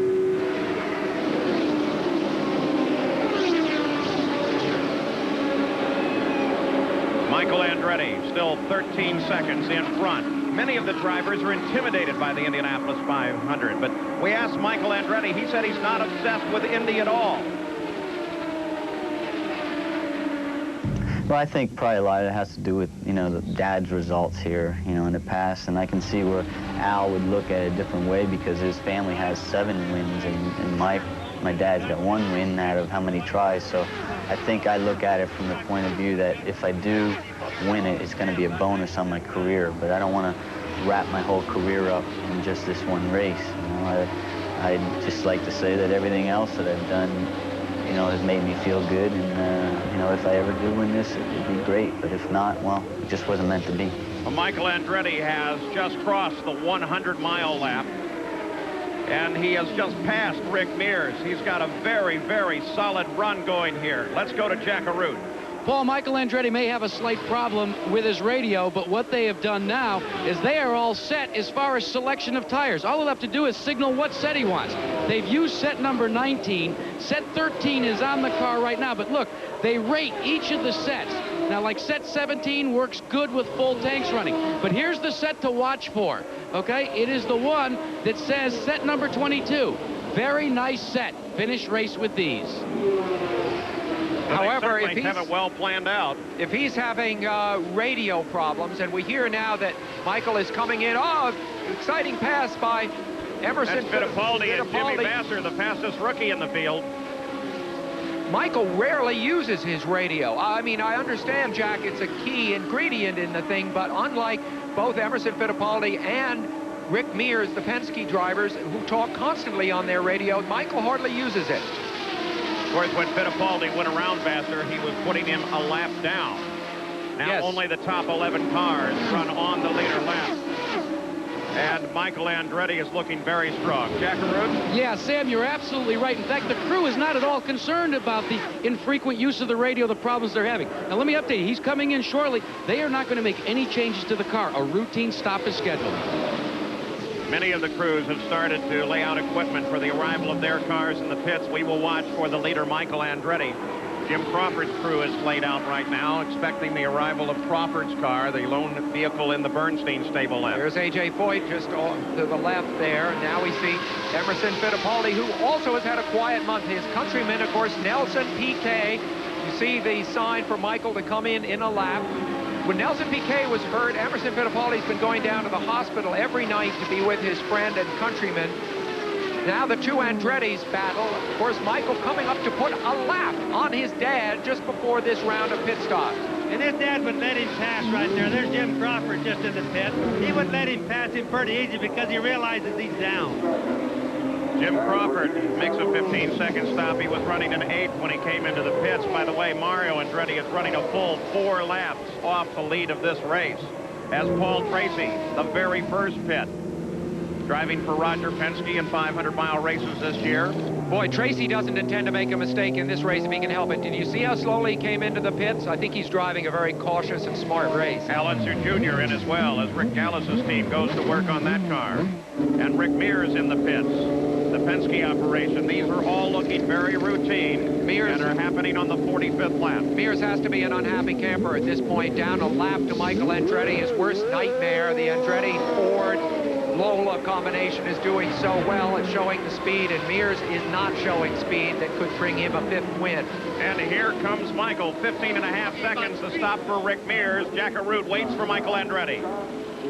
And as we told you before, it should be a normal pit stop, just changing 4 tires and taking on fuel.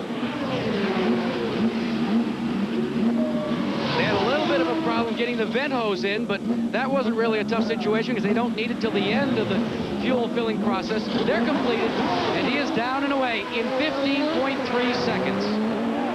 So Michael Andretti back into the fight. A good view of his number there, car number 1, in this case signifying the champion of IndyCar racing last year. Michael Andretti is the defending IndyCar champion, and he finished 2nd in this race here last year. Well, Michael Andretti had 13 seconds lead coming into the pits. Scott Brayton rolls back out into the fight as well. Michael came into the pits because of his pit position as the leader of the race. Emerson Fittipaldi comes back into the fight as other cars cycling through, making their stops now. Here comes Danny Sullivan as he rolls back up to speed and down into his pit area. Watching all of them on this situation, because we're under green flag, let's cover this stop first, Jerry. Routine pit stop in the Eddie Cheever pit, but Cheever having trouble seeing. He pulled a tearaway off, but he asked for his visor to be wiped. He said a minute ago he was sprayed by oil when he came by the Scott Pruitt car. He's complained to USAC they didn't have time to wipe the visor, but the front of his helmet totally covered in oil. Paul? So Cheever comes out. Raul Boisel was right behind him. Remember, under the green flag, there is no speed limit in the pits. We'll return with more action from Indy after this message and a word from your ABC stations. Al Unser Jr. knows the corkscrew at Laguna Seca with his eyes closed. Fortunate, considering it's a blind turn. Mark Martin knows if he lets someone cross his wake at 200 miles per hour, his car may be doing the lambada. And Joe Amato knows that at 296 miles per hour, he must pull his chute at precisely the right moment to keep from becoming an astronaut. Apparently, it is what you know. Here's the real beauty of Rust-Oleum protective coatings. A tough barrier against the elements. Rust-Oleum, the name that means protection. If you don't like the looks of your car, shoot it with Son of a Gun from STP. Shoot the dash, seats, tires, and roof. Son of a Gun protecting. Man, what a difference. Hey, use a spark plug that's tested to fire clean for 30,000 miles. Motorcraft. Motorcraft quality parts from Ford. Red Devil enamel. You can always count on its durable finish.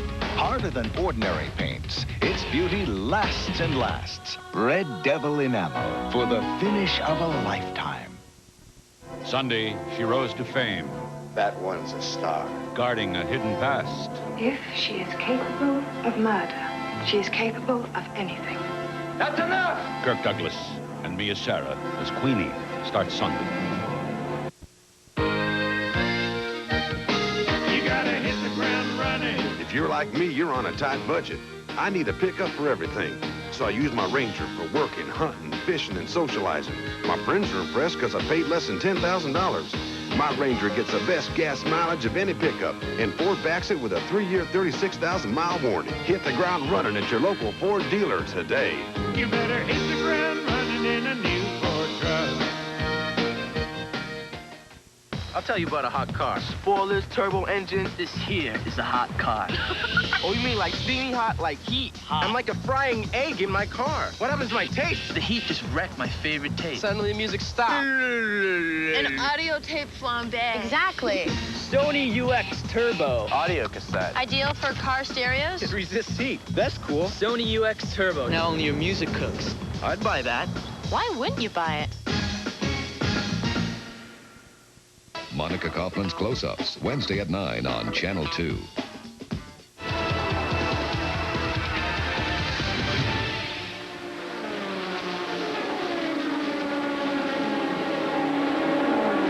Well, after his stop, Michael Andretti is still the leader of this race. In second place, it's Eddie Cheever. Third place is Scott Brayton. In fourth place, Ari Luyendyk. Emerson Fittipaldi runs in fifth place. As we take a look at the top of the order, second half of the top 10. Ray Hall, Little Al, Scott Goodyear, Jim Crawford moving up through the field now, and Paul Tracy driving for Roger Penske. Interesting that he is ahead of Rick Mears. Tracy is having a very good run for himself right now. Well, that shows you sometimes the older cars are better than the new ones. I guess all we can say right there. Good place to start, Paul. The leaders at Indianapolis now find themselves having to thread their way through traffic. Some other drivers to keep track of. Lynn St. James, the number 90 car. He runs in 24th position right now. A.J. Foyt, by the way, is back in 29th place. Lynn St. James, incidentally, we see Philip Gash there, the Frenchman who lives in Cannes in the summer down on the Riviera, and then withdraws to Chamonix for skiing in the winter. Talked to him the other day. He's a marvelous man, I think, with a big future here. Philippe Gash. Gary Bentonhausen on the 48th lap came into the pits while we were away, and when he did so, he stalled the engine in the pits about 33 seconds, but they got it started. We're seeing Lynn St. James here now. She adopted that name, St. James. She just liked it, having enjoyed watching the actress Susan St. James on TV, and last Wednesday night got a with an lone engine there headed into the pits. Makes it down into the pits. Hard to tell from this angle who it is. Well, I don't think it's Scott. Yep, Scott Pruitt. That looks Scott Pruitt. Boy, that shows you with an engine where there's smokes that much, the engine really blew. He really ventilated that. From behind, you can kind of see that air intake that's on the right side, unlike the other cars. Scott Pruitt, the True Sports car, made in America development. They run the figures on this car constantly at the Ohio State University wind tunnel. And remember that Eddie Cheever was complaining that there was some sort of display, smoke, moisture, oil at the back of this car earlier on. Well, it won't be a problem any longer. That intake on the side of the car is ram air. What it does is it rams the air into the turbocharger, so the turbocharger doesn't have to work as hard. Therefore, it gets a little bit more horsepower that way. I saw some concern there on the face of Sandy Andretti, and Carl Haas, who was smoking that cigar, or at least had it clamped in his teeth, stood up. They, of course, associate with Michael Andretti. The fight for third place. Scott Brayton now being challenged by Ari Luyendyk. Ari tries the inside. And what about Scotty Brayton? Gary Terrell, do you have an update?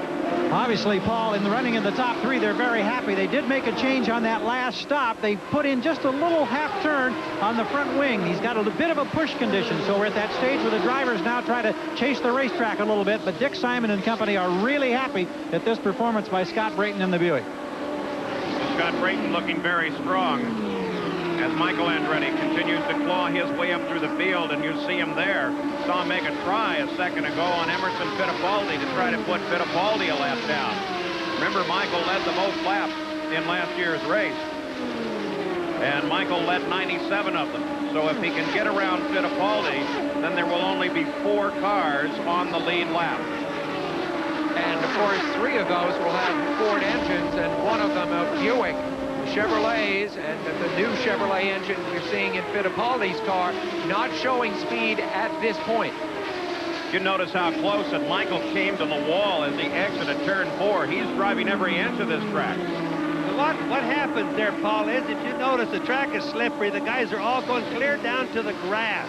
And the guy behind, like right here, you see Luyendyk right behind. If he were behind that, right going in the turn like that, you can't get any air to his wings.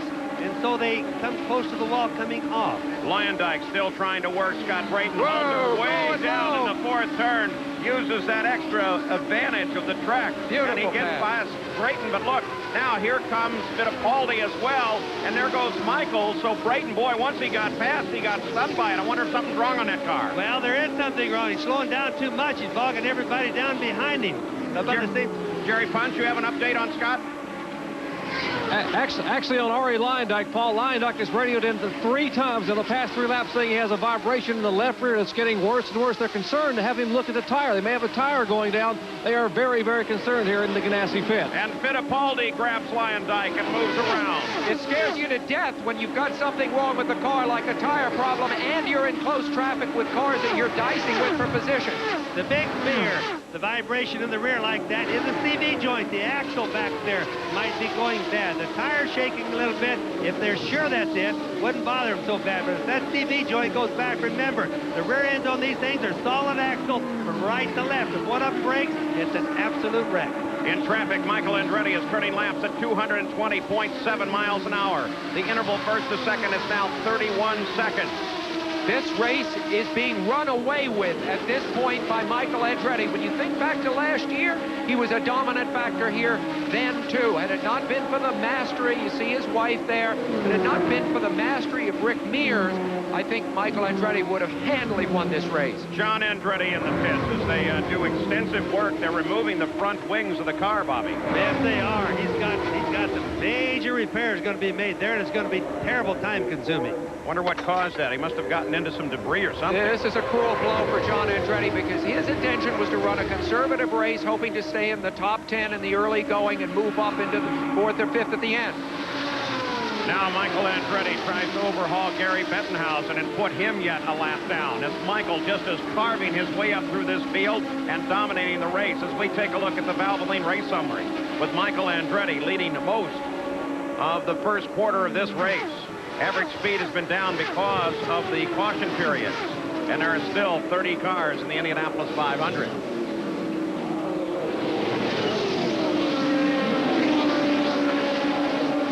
And with that maneuver, Gary Bettenhausen now goes 2 laps down. That's kind of telling us about the Buick engines. They're not doing... Whoa! And there another engine, let's go. That's Gordon Johncock, the 1982 and 73 winner. So the yellow flag comes out once again. Gordon Johncock with the engine letting go in a very big way. And he pulls down quickly to get off of the racing line, and that engine is definitely done. Once again, the Gillette Halfway Challenge is coming up in today's race. The Gillette Company, maker of the Gillette Sensor Shaving System, the revolutionary razor that adjusts to the contours of your face, and Right Guard Antiperspirant and Deodorant for maximum protection against wetness and odor, is pleased to sponsor this exciting Gillette Halfway Challenge. The Gillette Halfway Challenge awards the driver leading at the halfway lap $10,000. And stay tuned because a lucky fan who has entered the Gillette Halfway Challenge for the Indianapolis 500 will win a Chevrolet Corvette. So with the caution out, Michael Andretti is still the leader. He's 29 seconds ahead of the second place car of Eddie Cheever. Fittipaldi is third, a lap down, as is Ari Leyendijk and Scott Brayton. This might look like a typical light beer, and some typical skiers enjoying a typical day on the slopes. But this is no typical run. Well, I know you're all bubbling with excitement. Any questions? And this doesn't taste like a typical light beer, because this is cold-filtered Miller Genuine Draft Light. So there's nothing typical about it. You've got to be tough to run with this crowd. That's why 28 of 33 pit crews at Indy use Craftsman tools. The tools so rugged, they're guaranteed forever. Because in this neighborhood, only the strongest survive. 1,600 Craftsman hand tools, made in America, guaranteed forever, only at Sears. You can count on me. Norelco doesn't just shave you close, but incredibly close. Or merely shave you in comfort, but in exceptional comfort. Because the Norelco razor's patented lift and cut system lifts the hair, so when it's cut, it can actually drop below skin level without the blades even touching your face. And once you've shaved that incredibly close with exceptional comfort, you know you'll always be comfortable shaving with a Norelco. Norelco, we make close comfortable. Hey, I'm vain. Of course I'm vain. That's why I comb my hair the way I do. I dress the way I do. That's why I stay in shape. To compete against men half your age takes a certain kind of power. That's why I play like an animal. The power of Power Stick. I give it everything I have every time I walk out there. 50% more wetness and odor fighters per stroke. This works best for me. I don't want people going around saying, whew, that Connors, he's tough to be around. Power Stick by Fabergé. Power that won't let you down. I told you I was vain.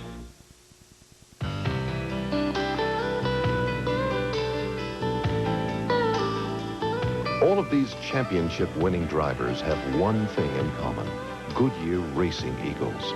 The race-winning technology that's found in the Goodyear Racing Eagles can also be found in the world's best-selling line of high-performance street tires, Goodyear Eagle Street Radials.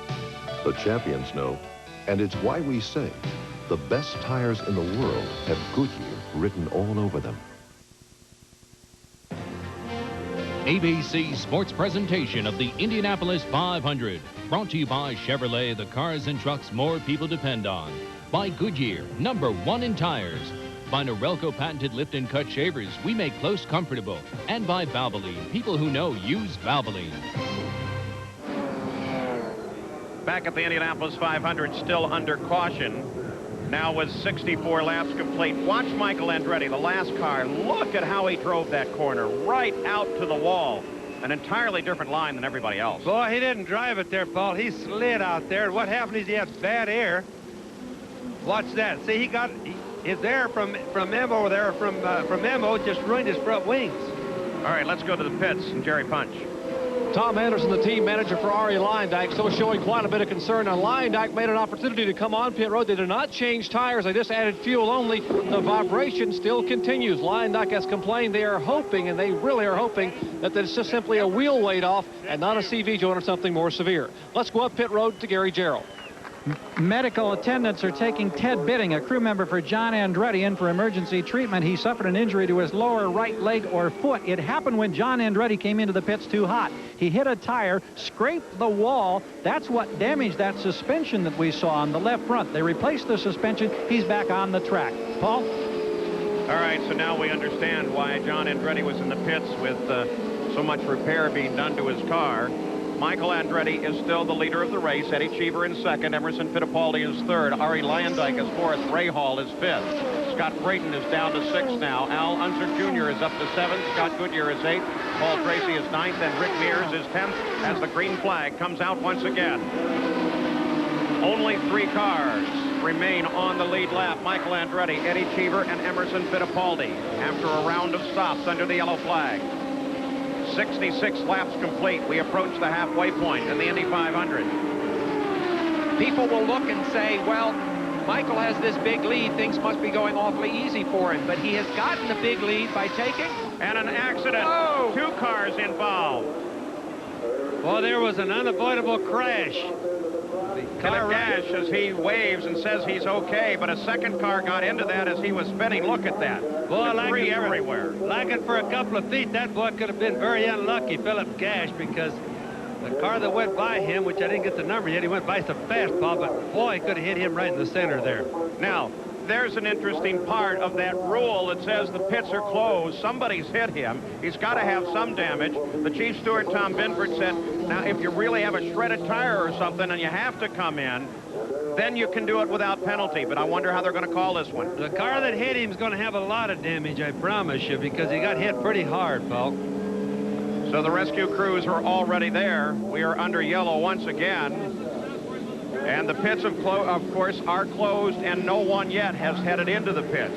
Here's Gash, an inexperienced rookie. He knew the race was going to be tough. He can't have guessed it would be this tough. That's not Gash getting out. No, that's Fox.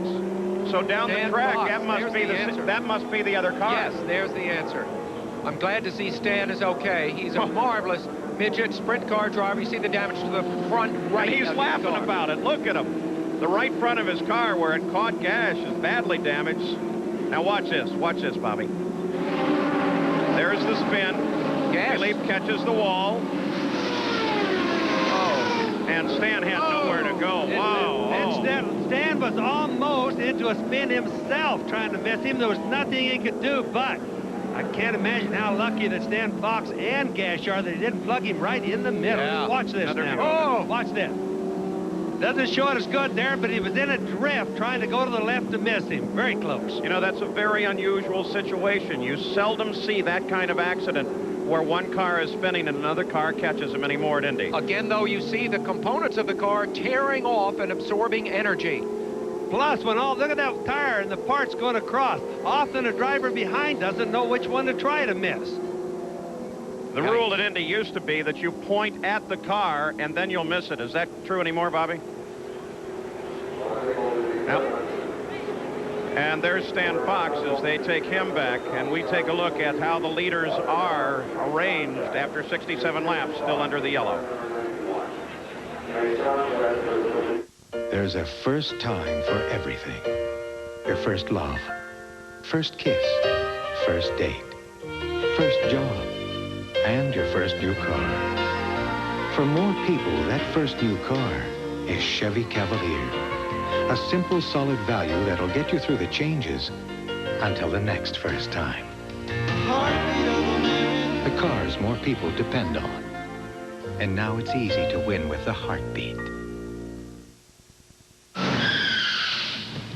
Hi.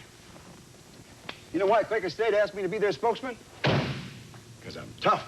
Quaker State is tough. Tough on wear and tough on sludge. If you use Quaker State in your new car's engine, they'll guarantee it for 250,000 miles or 10 years in writing. Quaker State is one tough motor oil. So naturally, they asked me because I'm tough. You don't think it's because they think I'm oily?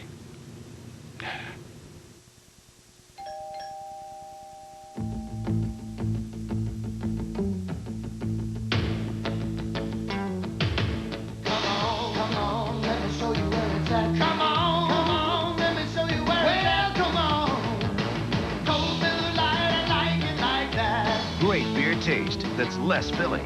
Miller Lite's everything you want a beer to be. I didn't think she'd come. I knew she'd come. Miller Lite is sitting at that. Come on! And isn't it true that this auto part did, in fact, come from the defendant's car? Objection. Prosecution is leading the witness. Overruled. You may answer the question.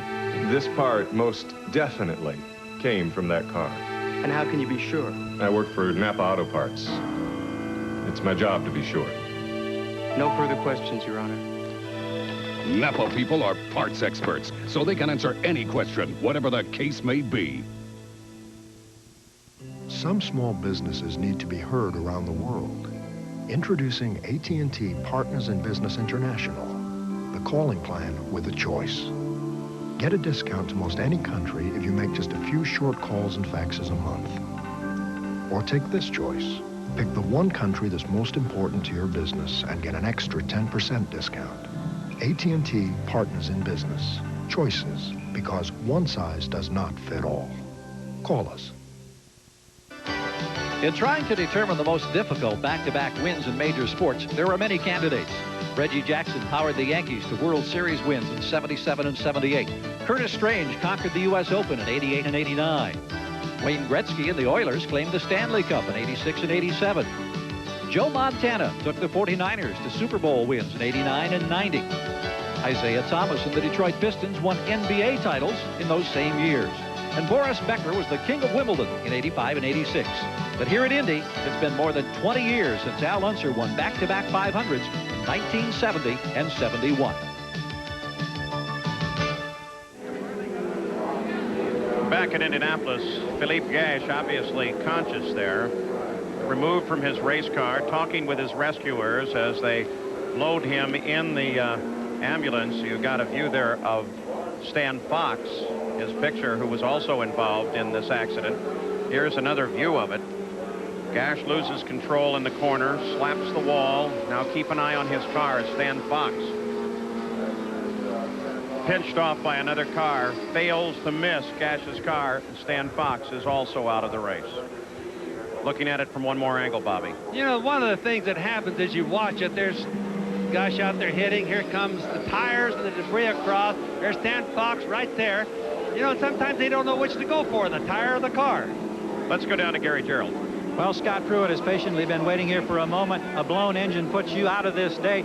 It's always a bitter disappointment. Was there any indication that it was going to be that kind of a day for you, Scott? Well, no indication to start off with, but the last 5 laps we were having overheating problems. We think we may have lost some sort of water pump because the temp would go way up, come way down, up and down, up and down. So, you know, I just feel bad that, you know, after this whole long race that, you know, to come up short and end like this, and everybody works so hard on the Budweiser True Sports team that, you know, you just come away really disappointed.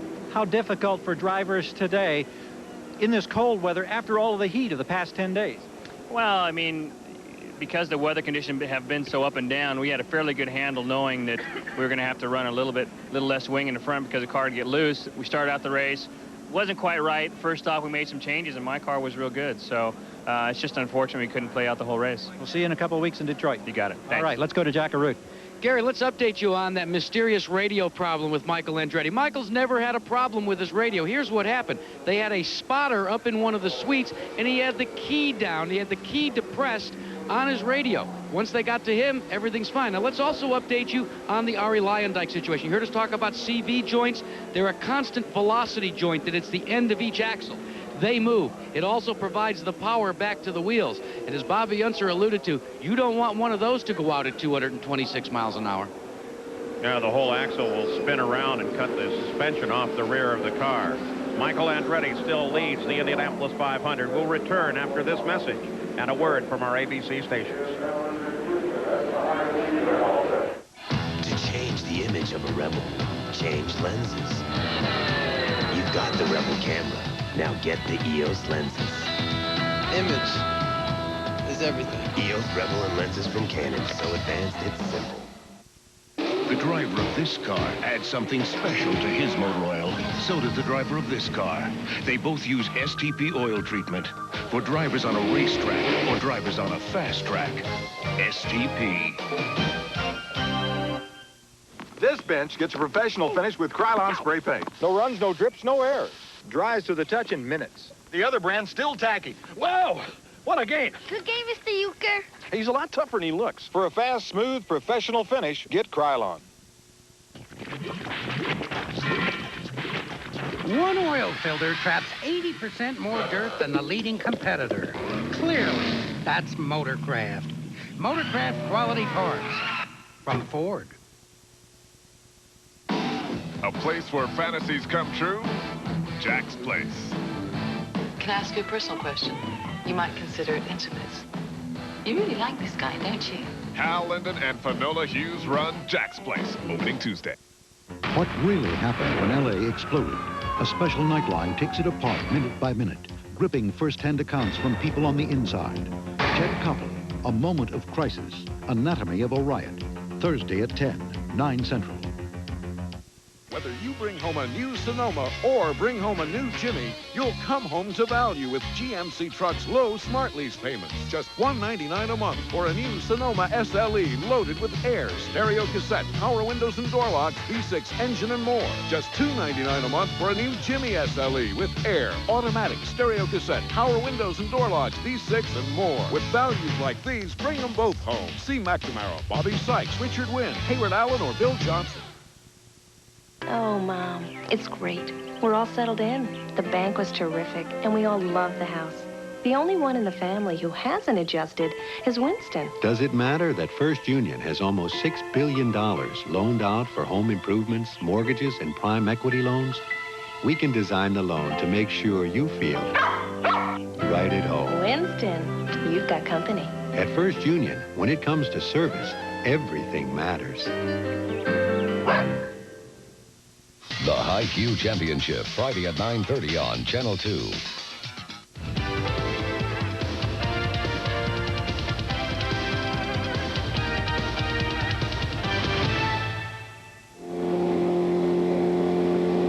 Back at the Indianapolis 500, Lynn St. James makes a pit stop under yellow. Very carefully, they're taking their time with this stop. Her objective, we're all sure, is simply to fare well in this race. She's not racing to win. That's not the objective of a rookie, though occasionally rookies have won. And Lynn St. James, taking her time, rolls back into the action. She's under yellow. She can take all the time she wants. But how did Lynn St. James get interested in racing to begin with? Well, when I was a teenager, cars became a fascination because my friends, which were my boy friends, but not boyfriends, but the guys that I was buddies with, they were all into cars. And so I was either handing them the screwdriver, you know, so they could start the engine, or, which is usually the way it was. I mean, it was like, you know, really, these were not always neat cars, you know, but to keep the cars going. And we used to cruise around town. And I remember in those days, on Sundays, all the stores were closed. And in the wintertime, we used to go out in the big parking lot there at Kmart and do donuts in the, you know, in the parking lot. And so it was kind of, there was an escape, I think, about racing. And there was also, it was just a lot of fun. I mean, it was just something that was really fun. And going to the races was fun. So that became an element, but I strictly as a spectator most of the time, except for a few times when I mouthed off and they let me drive, you know. But I was the girl, you know, so it was, but it was okay. I mean, I was just part of that world, though, that I was comfortable when I was in that world. When I was with the guys, either at the races or just hanging out and doing things with the cars, I was comfortable. I realized that I was comfortable in that environment. So Lynn St. James under the yellow. There's another rookie, the fastest rookie qualified, Jimmy Vassar, driving for Jimmy Hayhoe. Dennis Conner also has an interest in that car. We continue under yellow here. Michael Andretti continues to be the leader. He started this race ranked 27th in laps led at Indy. Now he's up to 20th, passing such great names as Lee Waller, Frank Lockhart, Jimmy Bryant, Tommy Milton, and Jimmy Murphy. Now, there are some changes here at the track this year, not just in the rules, but also in the physical plant. Here's Jackaroo.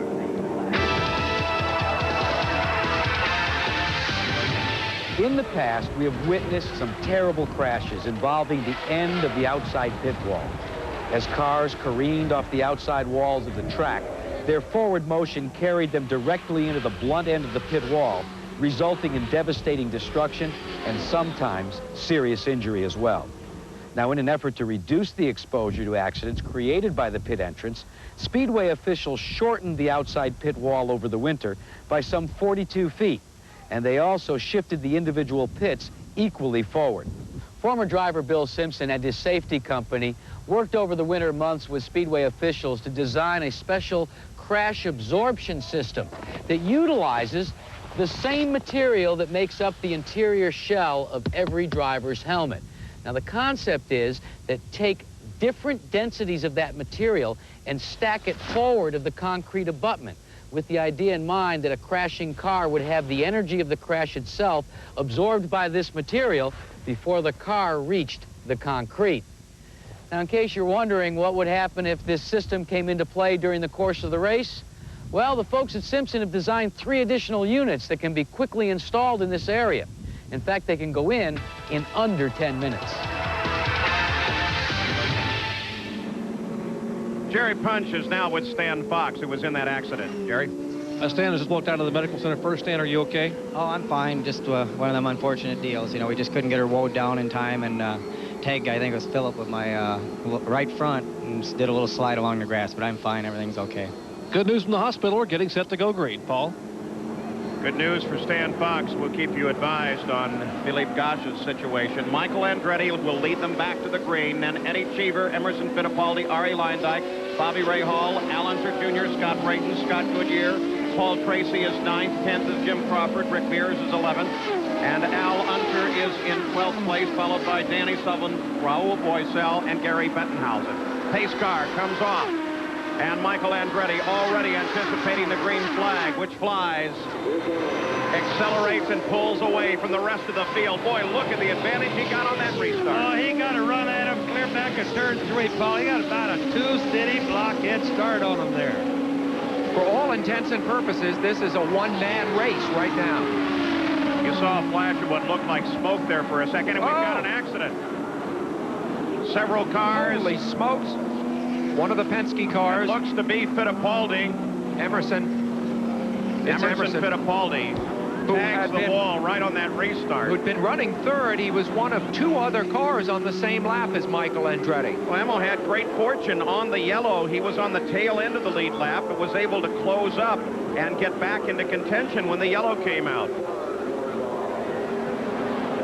He looks to be all right. He's moving around in there an awful lot. The car doesn't look like it's been up all that bad, Paul. So I imagine Emmo should be able to get popped out unless he's got something sticking his legs in or holding him in, rather. What an unusual Indianapolis 500 this has become.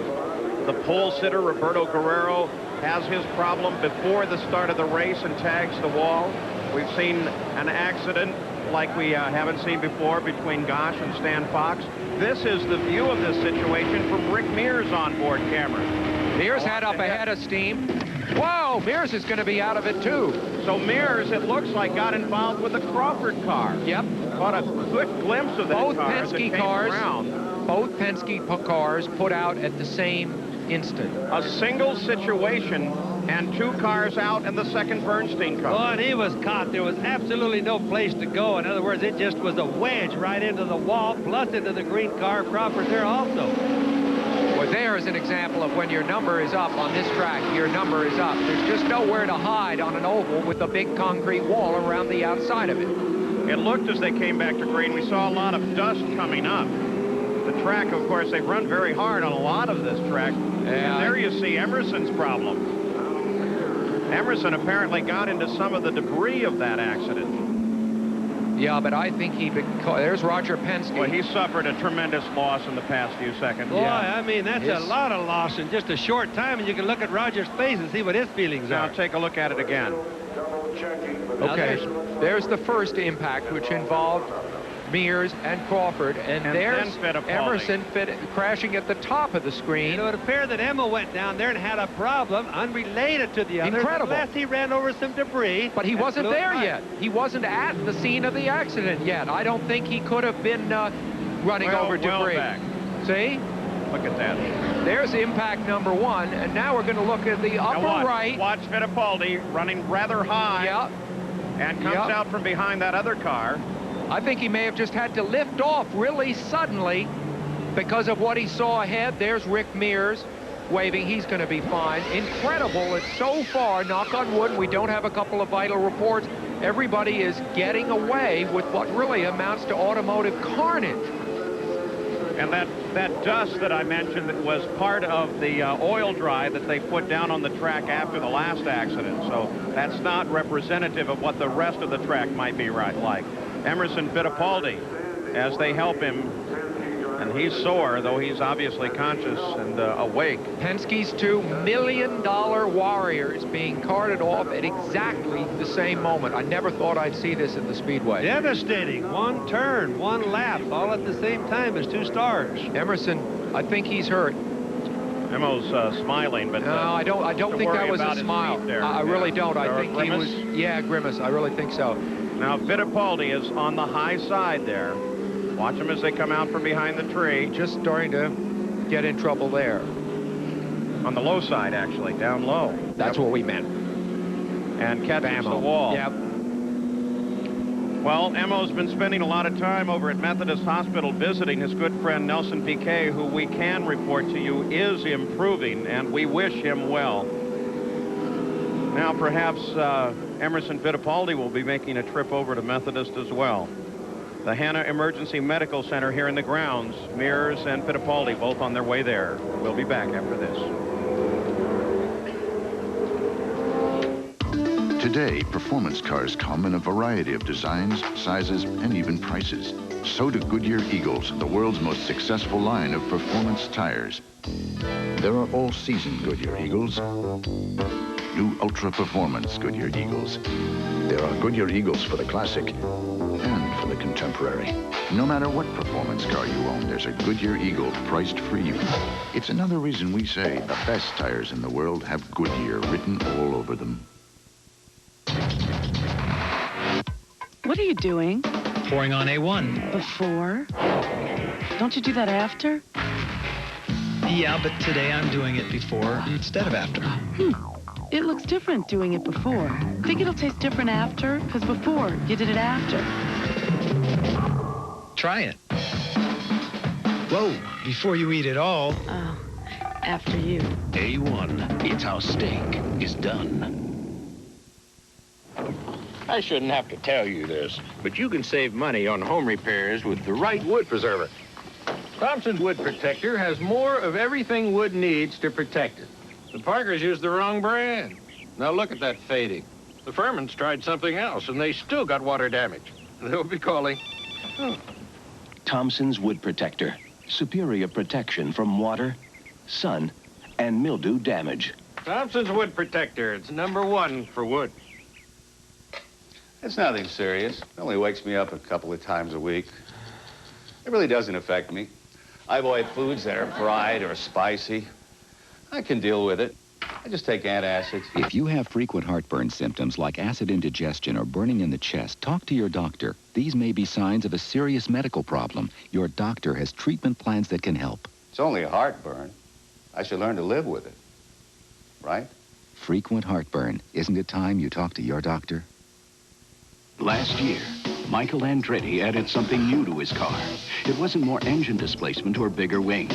It was the same Haviland Formula 3 motor oil you can buy straight off the shelf to add more life to your car with complete protection against heat stress, starting friction, and engine dirt. Now, we're not saying it was Haviland Formula 3 that gave Michael the energy to sweep the IndyCar Championship last year.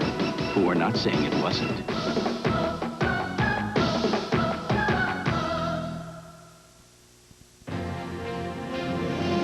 ABC Sports presentation of the Indianapolis 500. Brought to you by Miller Lite. It's everything you want a beer to be. Miller Lite. It's it, and that's that. By Haviland Formula 3 Motor Oil. Add more life to your car.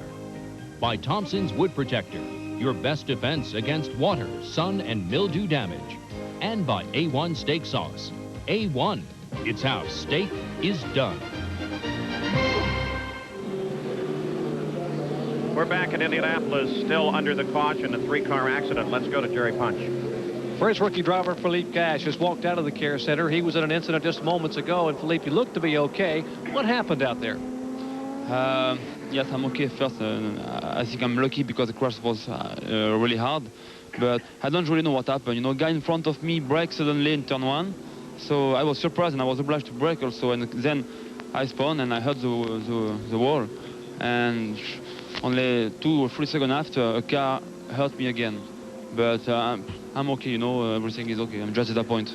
Philippe, you missed the green flag. What happened at the start? During the warm-up lap before the green flag, I had the engine problem. The engine was cutting, running, and then instead of that, I spun in the first time, and I go into the pit to change the black box, the electronic box, and then it was okay. But I was 3 laps behind. Philippe Cash, okay, here at the care center. Paul? Well, boy, that's great news, and that shows the strength of these race cars designed into them. Of course, safety is a masterful concern always at the Speedway. Let's get an update from Jack Arute. When Ray Haroon captured the first Indianapolis 500, the car reflected the automobile industry at the time. The Marmon Wasp, like its contemporaries, was a relatively new invention, and the concentration was upon ensuring that the car would withstand the test of 500 miles. Safety was a low priority. They were primitive, and more times than not, they failed. As the sport evolved, so did the cars. By the early 1950s, competitors were at the controls of an Indy Roadster, a vehicle built specifically for Indianapolis. Simply put, the Indy Roadsters were iron cars for iron men. They were built high off the ground. These monsters were welded together with enough steel to absorb the hardest of impacts.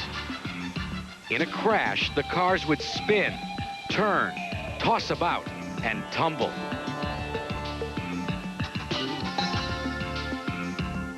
By the mid-70s, engines had moved to the rear of the car, and they were built lower to the ground. Side pods and aerodynamic tunnels were added for stability. Also, they added a wing. The key was to provide an envelope of survivability for the driver. Cars were built specifically to disintegrate in a crash, taking with each detached part a portion of the crash's energy. The concept was still in its infant state, though, and while drivers would survive, their bodies took a torturous beating. As we approach the 21st century, safety plays an equally important role with speed. Engineers have incorporated space-age materials like Kevlar and carbon fiber into their car designs. Driver position has been redefined so that they're encapsulated in an area called the tub. A crash at over 225 miles per hour makes one gasp. But thanks to high-tech computer design methods, space-age materials, and modern manufacturing techniques and applications, crashes that in the past would almost always severely injure a driver now find the driver better protected, and in more cases than not, able to walk away. Still under yellow at Indianapolis as a result of the accident that took out the cars of Jim Crawford, Rick Mears, and Emerson Fittipaldi.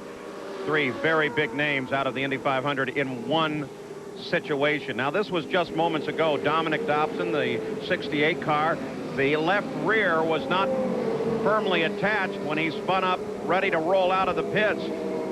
No damage as a result of that, but boy, they had to get the car back around before anyone else got into that area and get a wheel back on it. Jack Arute? Paul, you're looking at John Tasanagas, who's the fuel man for Mario Andretti. It seems when Mario came in, they had a problem with the right front brake caliper. They were working on that. It was an extended stop. They had 2 air wrenches over the wall, and they threw them back over the wall and hit Tasanagas in the right ankle. So the medical crew is working on him. Let's update you on Michael Andretti as well. He is extremely concerned that he may have run over debris in that accident while they were running under caution. They have been debating back and forth as to whether to bring him onto pit road. The crew has said, we want to leave you out. Michael has reluctantly, so far, said okay. But now we've been told he's going to come in 3 laps. He's going to come in. So he's won the argument, fellas. Well, we're looking at the car, and of course that would make sense to me to take the word of the driver and what he's feeling in the car. Well, you know, the problem with that is the tire may not be cut, but it could get the pressure when he's in the turn. All right, Michael Andretti, under yellow, due to come into the pits. He wants his car checked over as we take a look through the running order at the completion of 70 laps.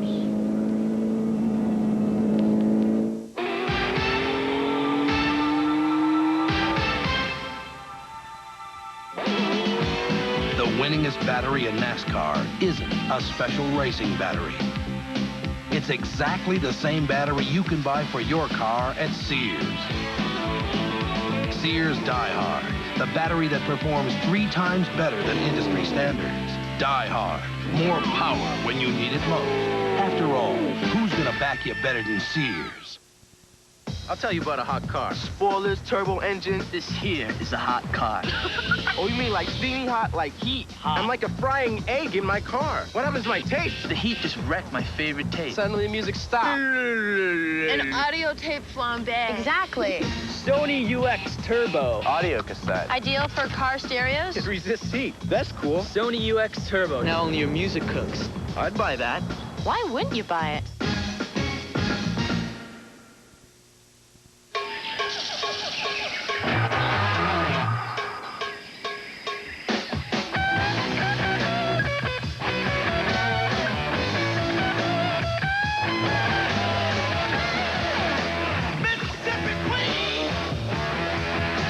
With cold-filtered Miller Genuine Draft, the world's a very cool place.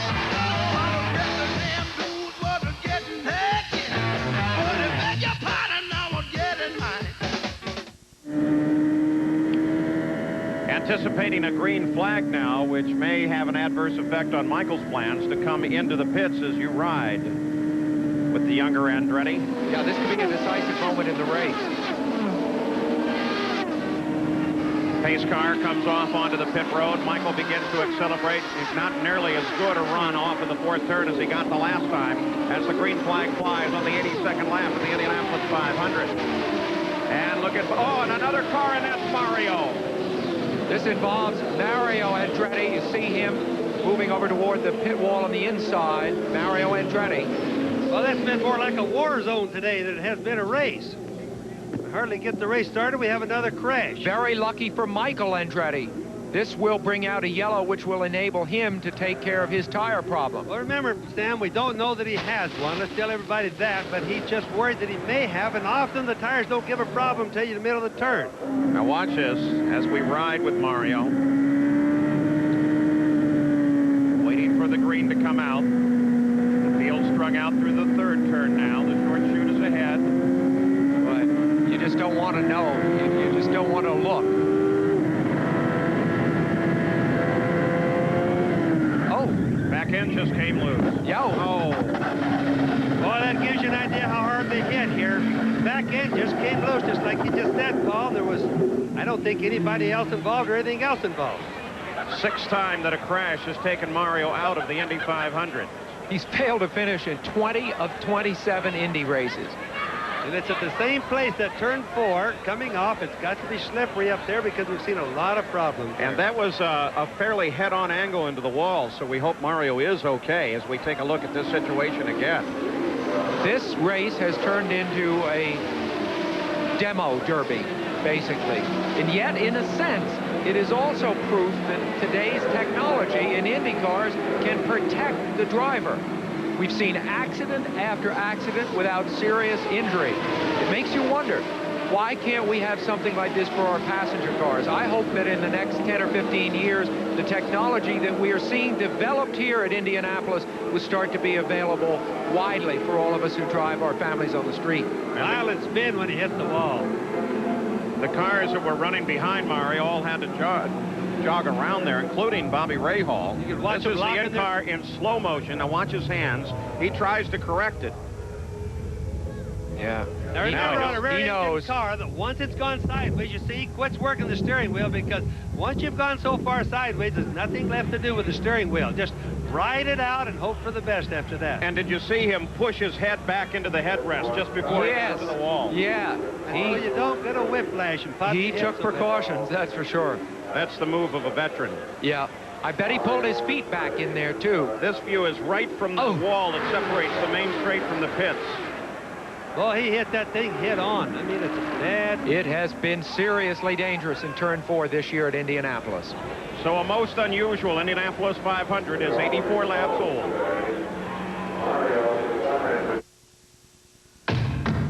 Gillette presents Sensor, the system, the technology that will change the way you shave forever. Sensor, twin blades set on springs to read your face and respond. Independent suspension to sense and adjust to every curve of your face. No other razor comes close. Gillette Sensor, for the best shave a man can get. U.S. Air Reservations, how can I help you? Hi, how are you? 2 to Washington, please. After you. Yours, sir.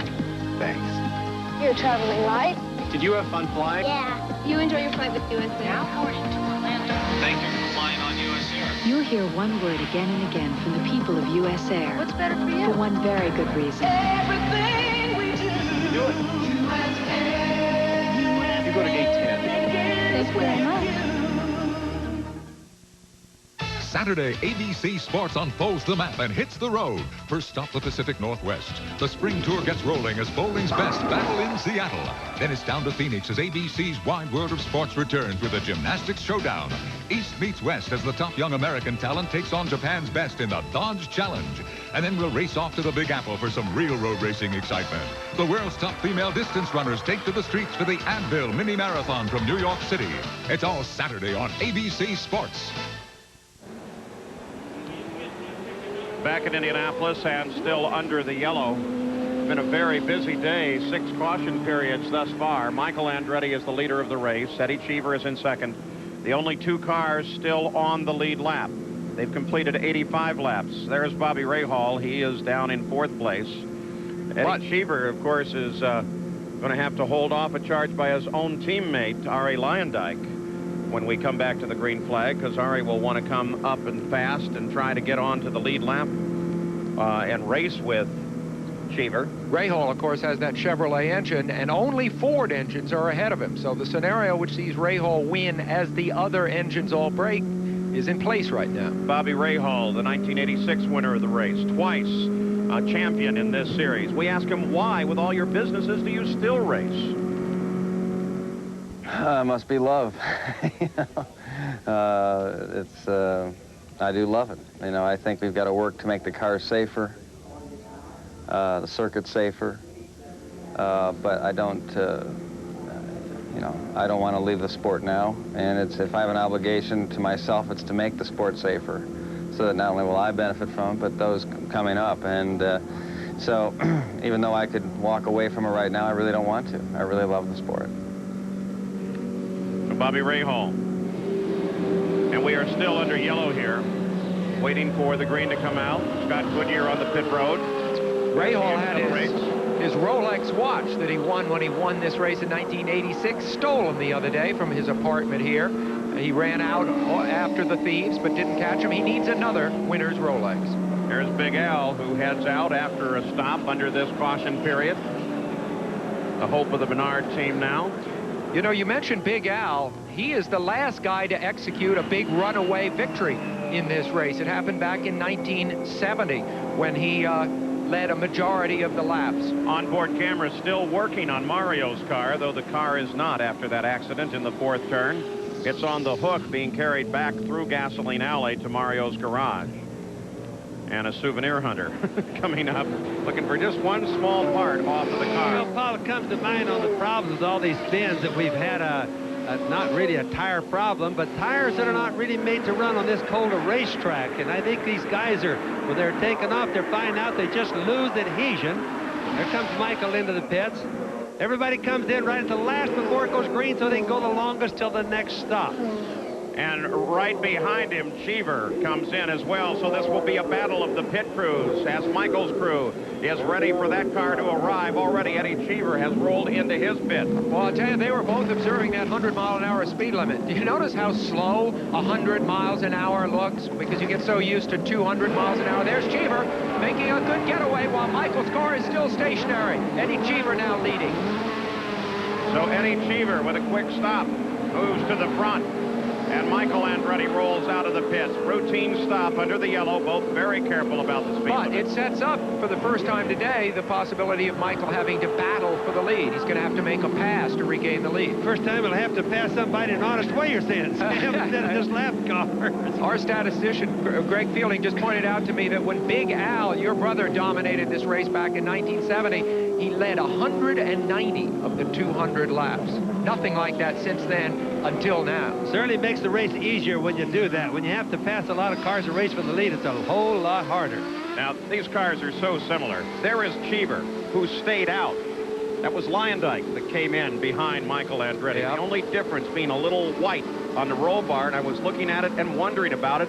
Especially, I was wondering why they would do it that way. And the white front wings, too. I got them to change those yesterday. Why would they do it that way? I guess because they've decided this car has much more fuel and big stay out there. Because Lyondike needs to stay out, get ahead of the 2 leaders ahead of him so he can get back in the same lap. Then you would have 3 Fords running 1, 2, 3 in the same lap. All right, there's been some question about the tires' ability to stick in this cold weather. Let's get an update from Jack Arute. And Paul, with me is the director of racing worldwide for Goodyear Tire and Rubber Company. Leo, a lot of people are saying that the tires have not got the adhesion that they'd like to have. Is that due to the weather? Well, if you have a cold track on a cold day and you spent the whole month running in 80 degrees temperature, you have to be very cautious on the first lap or two. And I think the tires are fine, but they just have to be very cautious coming out of the pits. Well, that's important as we watch Eddie Cheever, your leader, taking on its tires and fuel. And one of the things there, Leo, there was a talk about a vibration. We just received a report from Jim Ganassi that it was simply a wheel weight and they don't have a problem anyway. There's not anything that Goodyear can do about the weather, is there? No, I mean, we're prepared for a cold day or a hot day. We're not blistered any tires. They're wearing great. We're happy with them. The guys just got to be careful getting out of the pits. I don't think you can say any more than that, guys. Well, in my memory here stretches back to 1960, and I don't remember a day nearly as cold as this. Believe it or not, when I asked the Goodyear engineers what difference the tires are, what is different about the tires this year than last, they said, well, they're rounder. Isn't that a strange thing? Well, the thing about it is, it's so rare that you have a cold day like this, and they can't make tires that'll work really cold and still work good if it's really hot. And if it's really hot, they blister all the time if they're not working right, so then they get knocked for that. So it's really not Goodyear's fault. So Michael Andretti still dominating the Indianapolis 500 as we're just 12 laps away now from the halfway point. And just so everybody knows, when the tires get warm after a few laps, you really don't have any more problems. The rubber just needs to work itself and get some heat within itself, and then they're okay again. So it's, of course, right after all these restarts when it's cold. So in a sense, a crash is a self-fulfilling prophecy because, of course, it produces the chance for another crash. And the pace begins to pick up now. The green flag comes out again. And once again, they're racing at the Indianapolis 500. get a good view of the entire field as they come through. Now, Michael's way back in the pack right here, but he's actually way up in the race. All these cars that he's passing are lap cars, everybody knows. And you will see how much faster he is going, or I think you will. Michael Andretti, the leader of the late race, there he is. For a second, I picked up the wrong car. Now take a look down through the field. That's Ari Lyondike just in front of him. And Ari runs in 6th place. But during those stops, remember there were only 2 cars on the lead lap prior to the stop. A lot of people caught up on that situation. So now all the way down to 6th place. So that means that Cheever is in there, as well as Raul Boisel. I'll tell you, Brayton, they all got their laps back. This is an ideal situation for Michael Andretti. He is probably the hottest, fastest, loosest, best driver of right today, and the fact that the track is so tricky only plays into his hands. Let's go to the pits once again. Kerry Punch is with Rick Mears' dad. Bill Mears, you just were inside talking with Rick. What's the story on Rick? How's he feeling? He's okay. He's not hurt hardly at all. His feet's okay and everything. How about Emerson Fittipaldi or Crawford? They were all in the same incident. I didn't really check. They were in another room, so I don't know. But I just went in and looked at Rick. He's okay, and they're going down, just check him over and say, be back in a little while. So we're happy. So they are going to take Rick Mears down the Methodist for some x-ray. That is good news as far as all the Mears fans are concerned. Paul? There's his mom, Skip, as well, that comes up. They both were able to go back to the medical center. Well, the numerology suggested Rick couldn't win his 5th this year because the spacing between his wins just wasn't right, and he started from 9th on the grid, where no one has ever won from. You know, I was wondering about that, though, because Danny Sullivan started on the same position that he actually won this race on, 8th position. But then when the pole sitter goes out, Sam, before the start, what does that mean? Change everything? The statisticians will have to worry about that one. Now, Michael Andretti continues to perform flawlessly in the Indy 500. He's now taken that engine further in the lead than it has raced at any time thus far this season. In the first 2 races of the season, which run only about 200 miles, he's now approaching 250 miles. And there on the left of the screen in that black car is Bobby Rahal. And remember, a great many knowledgeable people in this sport picked Rahal, thinking that the Ford engines and the Buicks would fail along the way. Rahal knew what he had to do to be the, so to speak, winner of the Chevrolet part of this race, and he is leading of all the non-Ford engine cars right now. Now Bobby Rahal runs in 3rd place. He is challenged from behind by Scott Brayton. And they're running laps at some great speeds. Boy, Leader of the race, Michael, has been up above 220 consistently since the start of the race. Whoa! And there goes Scott Brayton with the motor letting go. You know, I hate to say this, Paul, but Buick has just had problems today. Now, a lot of these Buick engines, just so everybody knows, have not all been built by Buick. They've been built by different people that Buick allows to build them. So they're not all the same problem, or at least they shouldn't be. They have different types of injectors on them, different camshafts in them, a lot of different concepts in these Buick engines. But boy, right there, pretty vivid example of what happens when you get into a sport with an engine, because it can blow up right in front of everybody. So Scott Brayton will fail to finish. Now his 8th failure to finish in 11 Indy 500s. We'll be back after this message and a word from our ABC station.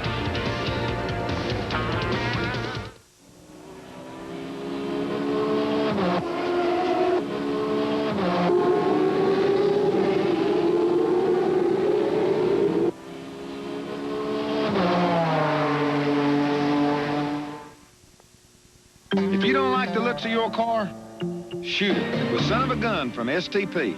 Shoot the dash, seats, tires, and roof. Son of a Gun protecting. Man, what a difference. With Minwax polyurethane, you can do more than admire your wood. You can live with it, too, because Minwax contains pure urethane oil to protect wood while giving it beauty you can really live with. Minwax keeps wood beautiful. Need a fresh start? Get the battery that's proven to start over 50,000 times. Motorcraft. Motorcraft quality parts from Ford. Thursday. A senseless killing Yuri's dead, and everybody else thinks you got something to do with it. turns the townspeople into judge and jury. We gotta get him before he gets us. Now it's vigilantes the boys are after. And all new young riders. Then, when his archenemy returns from the grave, Murdoch is dead. He's not dead. I saw him. Dead men don't play games. Mac comes back for one last case. It's a classic MacGyver. 2 cool shows, one hot night, Thursday. If only your tires could talk. It's so tiring. He babies the car, then abuses me with messy vinyl cleaner. Hey, I'm rubber. No-touch tire care. Ooh, nice foam. No-touch tire care. The first product to clean, shine, and protect tires in one easy step. No scrubbing, no dirty rags, no mess. Yeah, clean and shiny. Oh, no. Bad doggy. Go away. No-touch tire care. Available at these nearby stores. It's like bumps and potholes don't exist. Frankly, it's more comfortable than sitting in my living room. The longer you drive it, the more the little things impress you. Yeah, it's really held on to its value. When I put my foot on the pedal, it does just what I tell it to do right away. I think it's easily the most luxury you can get for the money. There are lots of good reasons to buy a Lexus LS 400, and one good reason not to. Lease an LS 400 at Hennessy Lexus and Nally Lexus today. Monica Kaufman's Close-Ups, Wednesday at 9 on Channel 2.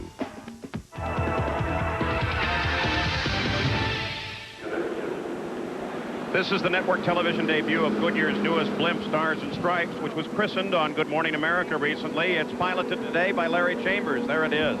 Beautiful machine. Giving us some great shots from high overhead. We anticipate a green flag shortly. Look at the Buicks. We started the race with 12. Only 5 are left. Guerrero, Bachelor, Sneva, Fox, John Cack Crawford, and Brayton. All by the wayside, though not all due to engine failure. Some accidents involved in that as well. The last, of course, Brayton. As the green flag comes out, and you watch Michael Andretti work the 5/8 of a mile straightaway at Indianapolis. And just that fast, the 5/8 of a mile are gone. Into the short chute at the south end of the track. And look how he pulls away from the rest of the field, right out to the green. You never saw anybody else in the shot. Michael Andretti, a tremendous run. And Paul Tracy apparently in trouble. The last Penske car and another car into the wall. Another car into the wall. Vassar. Jimmy Vassar. Wow. One of the really top rookies in this field, a man with a big future. Yeah, you would think by now, with the problems that these drivers are having, and the other guys have with their cold tires after these restarts, that they'd go a little bit easier, Paul. You know, they may not understand what's happening. Isn't that the kind of thing that they would go up and down the pits and tell everybody to be concerned with, Bobby? They see this all around the track, believe me. All right, let's go down to the pits, Gary Gerald. Well, we're down here in a bit of a traffic jam, and Scott Britton is out of the cockpit. You were running so good, but it just didn't run long enough, and that's a familiar theme, unfortunately. Well, you know, it is and it isn't. There's been a lot of cars and engines that have gone out so far, but really I think what happened to us, Gary, is that the temperature's so cold out there right now, and with the immense amount of yellows we're having, which we didn't anticipate, we're having a hard time getting temperature in the motor. So when you're coming up and off of boost, it's a big temperature cycle on the engine. And so I don't know if that's what did it, but I was trying real hard to get around Rahal there at the end, and I'm sure I had some strong numbers at the end of the straightaway with drafts. What about all of the incidents? Has that been a problem of temperature with tires? Well, it hasn't been a big problem with tire temperatures, because the tires, Goodyear's done a really great job.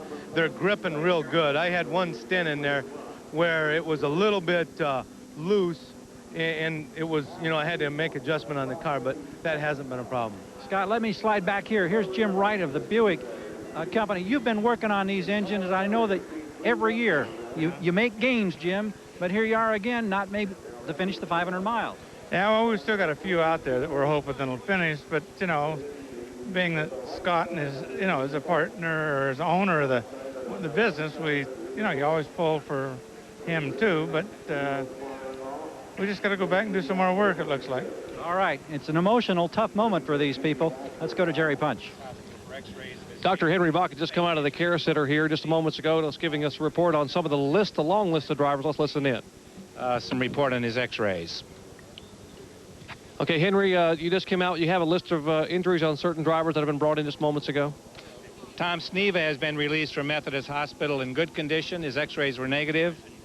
Jim Crawford is going to Methodist, as is Rick Mears and Emerson Fittipaldi and Mario Andretti.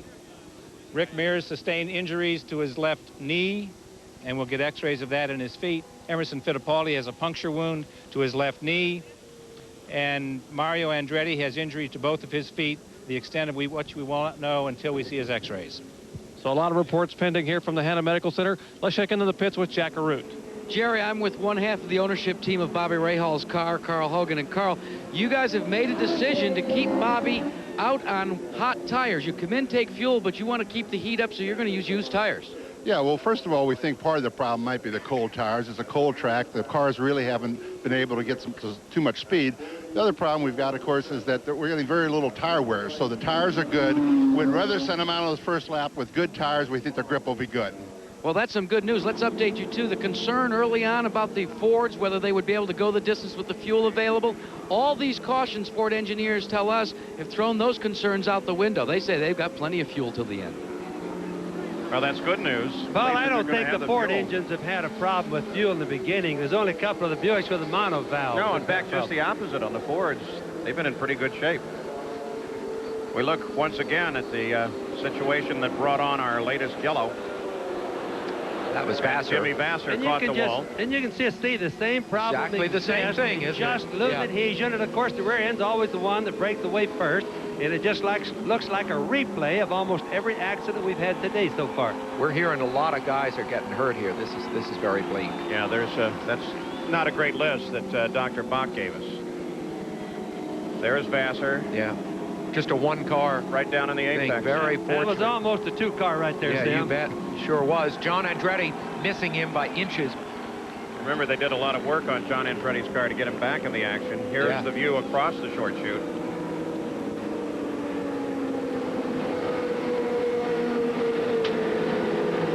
A lot of damage to the right side of that car. Let's go down to the pits.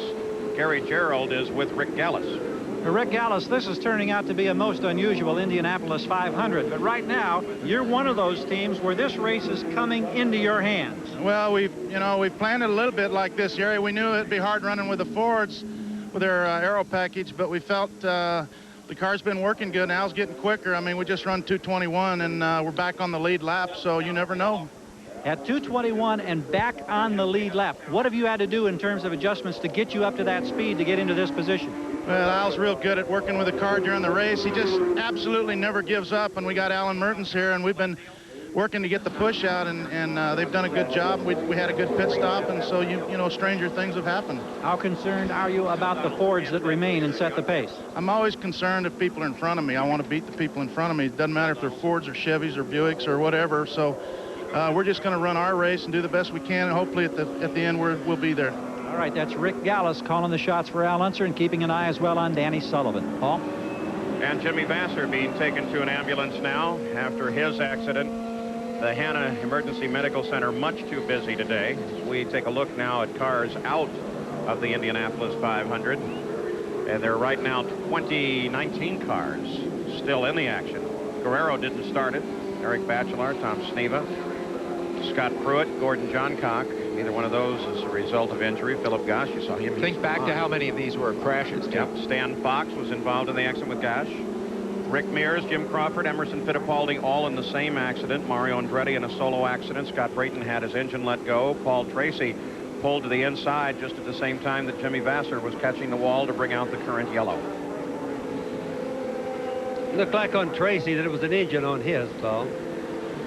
That Valvoline race summary, I'll tell you, it's very revealing to see how many of those were accidents. And it is also revealing, there's Lynn St. James's car momentarily in the pits, to see the really great drivers in this sport are coming to the fore right now at the front. Driving conditions are very, very difficult out here right now. And we've got on the leaderboard Michael Andretti, Eddie Cheever, Ari Lyondike, Al Unser Jr., Bobby Rahal.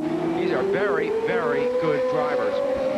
Three four-time winners started this race, Bobby. One of them is out, Rick Mears. A.J. Foyt is 14th, 3 laps down. And your brother, Bobby, Big Al, is 7th, 1 lap down. We're still under yellow at the Indianapolis 500.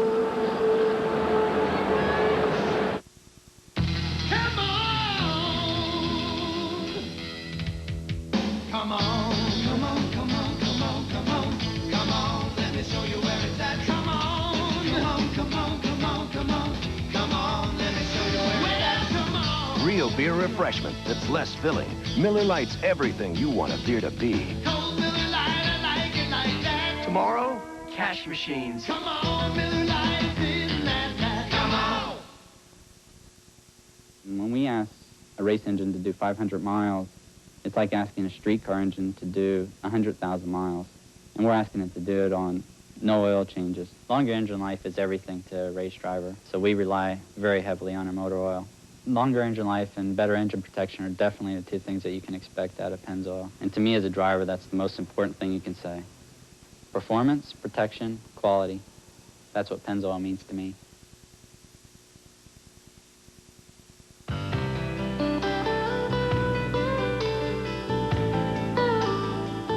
All of these championship-winning drivers have one thing in common: Goodyear Racing Eagles. The race-winning technology that's found in the Goodyear Racing Eagles can also be found in the world's best-selling line of high-performance street tires, Goodyear Eagle Street Radials.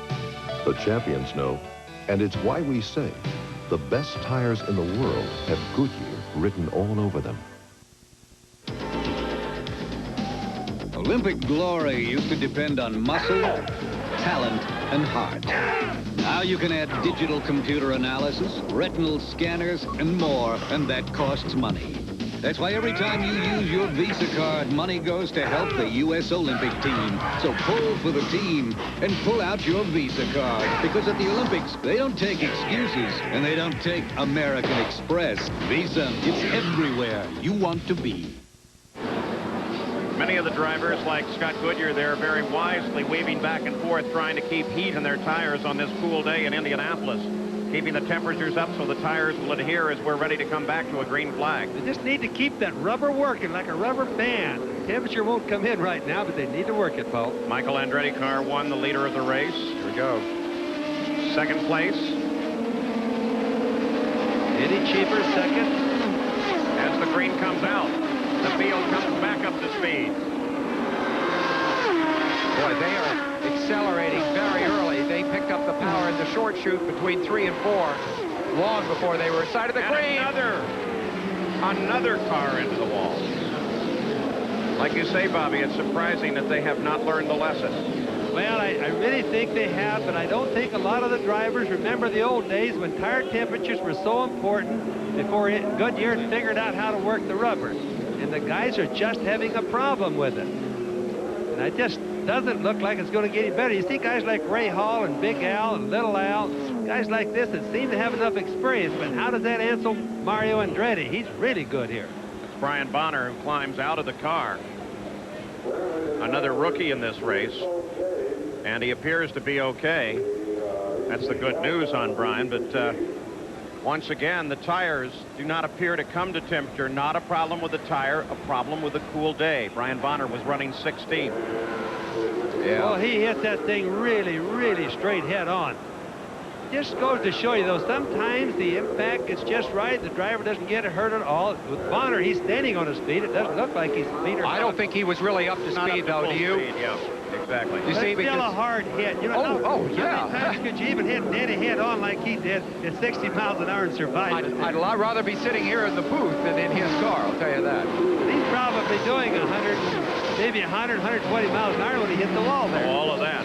Not nearly the 200 that we see, but he was certainly going fast when he got the wall. But Brian Bonner did pop out of that car. Look at the rear wing, how it's bent over there. That just shows you it didn't touch anything. Shows you how hard it hit, Paul. It just bends it over the side. We've had 51 laps under green, 51 under yellow, as we're 2 laps beyond the halfway point.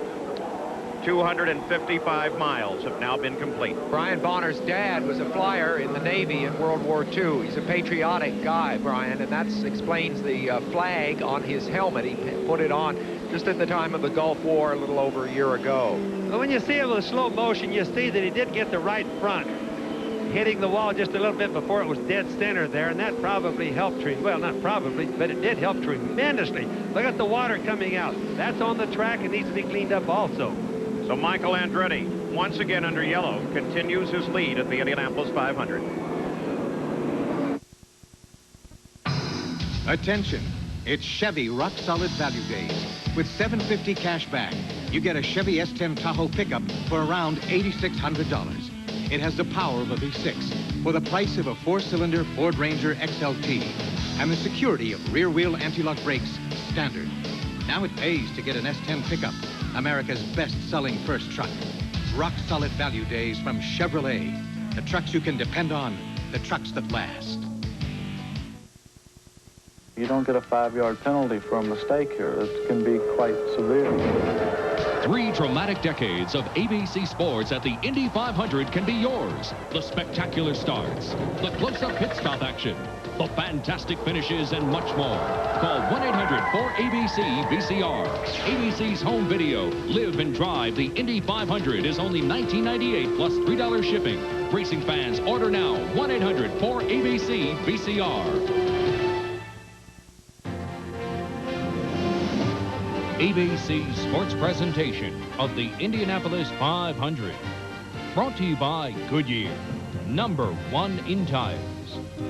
By Miller Genuine Draft, America's fastest going beer. By the Die Hard Battery, now with more power when you need it most.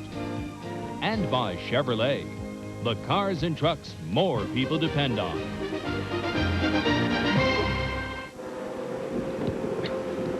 Brian Bonner out of the car. He sat up and leaned against the roll bar, but he needed a little help getting on to the stretcher, so they'll take him over to the Hanna Emergency Medical Center, named for the previous medical director here at the Indianapolis Motor Speedway, Tom Handa. And it's located just behind the garage area, not far from the first 2 turns of the track. It's a fully equipped medical facility. They're quite proud of it here. Jerry Punch reports. Of the 560 acres that comprise the Indianapolis Motor Speedway, one stands alone in terms of importance. On that one quiet acre is the newly expanded Hanna Emergency Medical Center. Inside the sprawling facility are some of the most highly trained medical personnel in the country, poised to save a life under the watchful eyes of Dr. Henry Bach. A flashing red light above the door kicks the system into gear, and Dr. Bach's troops man the communications cubicle.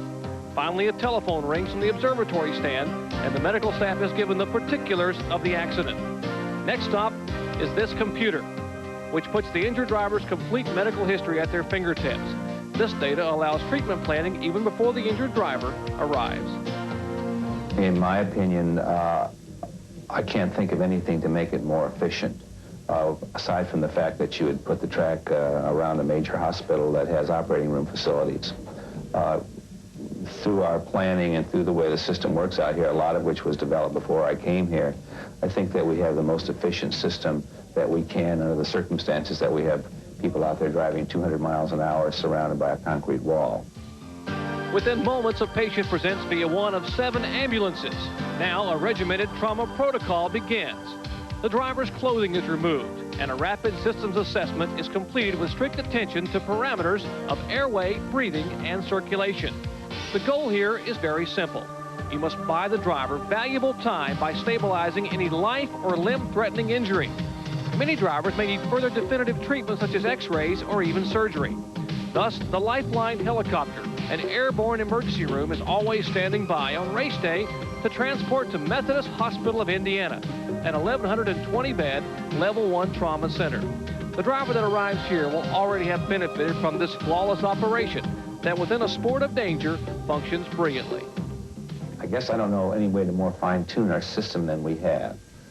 In terms of experience for our people, in terms of the experience that the hospitals had at Methodist for treating trauma victims, in terms of our assessment on the track and our transportation in a very timely fashion down to the hospital, I feel very confident that we're doing the best job that we can do. Henry Bach, very professional at caring emergency care physician. As you look at the Hanna Emergency Center, a lot of people, friends, relatives, crew members waiting. Been so much business in there today. They also take care of spectators in there Everybody's as well. very fortunate to have Henry Bach. He's, besides being in charge, he's a good doctor. Average speed of the race at the halfway point, 127.1 miles an hour. Troy Ruttman won in 1952 at 128.7. And here is the Valvoline race summary after 100 laps. We're actually at the 105th lap. Well, look at those cautions. 8 caution periods, only 19 cars left running. Watch little Al, you see his head bent over the left. That's a helmet strap pulling it over there. That's how far they have to pull it over because of the centrifugal force, the amount of pressure that your head gets so it's straight when he goes through the turns. Now here's something to consider. Michael Andretti leads. Eddie Cheever is second. A.J. Voigt comes in for a pit stop. Neither one of those have won. Arie Luyendyk, the third-place car, has won the race. Then comes Al Unser Jr., who has not won the race. So will we see a new champion at Indianapolis before this day is over? It certainly seems possible. A.J. Voigt rolls back into the caution period. We'll be back. The business climate is so competitive today. Either you give your customer the best possible service, or somebody else will. We could take you on a vacation you will never forget, but you've got to get through to us first. AT&T 800 service connects more calls on the first try, and it connects them faster, so more of your customers actually get through. To us, a single 800 call could be worth thousands of dollars. And if the call doesn't get through, the opportunity is lost. With the AT&T 800 assurance policy, if something happens and the customers can't get through, we'll reroute those calls to any working phone in 30 minutes. Guaranteed. We chose AT&T because our 800 service is our front door, and we want it open to anyone, anywhere who's thinking about a vacation. When you consider that every call is a customer, why would you want anything less than the most reliable 800 service? If you want to win in the 21st century, you have to play the service game and play it really well. We can make a difference. AT&T. Call us. Hi. You know why Quaker State asked me to be their spokesman? Because I'm tough. Quaker State is tough. Tough on wear and tough on sludge. If you use Quaker State in your new car's engine, they'll guarantee it for 250,000 miles or 10 years in writing. Quaker State is one tough motor oil. So naturally they asked me because I'm tough. You don't think it's because they think I'm oily. You know, you get into fitness, you're likely to get an athlete's foot. And it could get pretty tough. The irritating itch, the painful cracking, the burning. That's when you want a medicine that acts tough. Tough Actin Tenactin. Tenactin cures even the tough cases of athlete's foot fungus. And Tenactin's clinically proven. No wonder it's the antifungal most recommended by pharmacists. Got a tough case of athlete's foot? Get the medicine that acts tough. Tough Actin Tenactin. To me, when a woman sweats, it just isn't sexy. Of course a guy's gonna sweat sometimes, but when you're close, who wants a guy that smells? Get closer with Arid Extra Extra Dry, the anti-odor antiperspirant. I trust Arid. These are test tracks for Craftsman tools. It's where we prove Craftsman can take the torture even guys like you dish out. 1,600 Craftsman hand tools, made in America, guaranteed forever. The postseason party begins. It's do or die when Barcelona meets the best in the West in the World League playoff next Sunday on ABC Sports. Back at Indianapolis, we are still under caution as we're looking at Arie Luyendyk's crew members. Notice the guy in the white hood over his head. He was helping get Arie Luyendyk's car out of the pits after a routine stop under the caution. Now watch him. He's there with the refueling equipment with the white helmet on. And as Arie Luyendyk was ready to pull away, he lost his balance and fell on the race car. The worst thing that you could do. He was taken back too far and couldn't hold his balance. He's lucky he didn't get run over, Paul. Thank goodness the rules require the refueler to wear a helmet because he hit the wheel and then bounced off the track itself. Let's go to Jack Arute. Well, Paul, let's update you on first Bobby Rahal. Rahal, as you know, is elected to stay out on those hot tires. He reports that he has a slight push, but he says he would prefer to have the push at this point in time with the track conditions. Arie Luyendyk, on the other hand, they've told him, don't try to close in on the leader all overnight. You've got plenty of time, and they feel that they're going to have many more cautions. Let me show you something new that's here on pit road as well. These are pagers where you not only can get the subjects that you need, you know, you can be told when you need to call home, but check this out. We can now give you the running time and the scores of each of the cars as being by satellite, all the way up in the air and then back down here to pit road. Well, check out car number 1, Michael Andretti, who is ready to lead the field back to the green. But because of changes under the lap, they will be back in the field. The way they line up at the moment, Al Unser Jr. has the lead, followed by Bobby Rahal, then Michael, then Eddie Cheever, Arie Luyendyk, Scott Goodyear, and Al Unser. They are all on the lead lap, all 7 of those cars. Where there were only 2 on the lead lap, there are now 7. Here's Michael Andretti in the lineup as he comes to the high side, looking for room to race. Whoa! And it looks like they got this one safely restarted. Keep in mind, some of the guys that are just ahead of Michael, theoretically, on the same lap, only have to be passed by Michael one time. They'll go down the lap they were down. And there goes Michael alongside Danny Sullivan.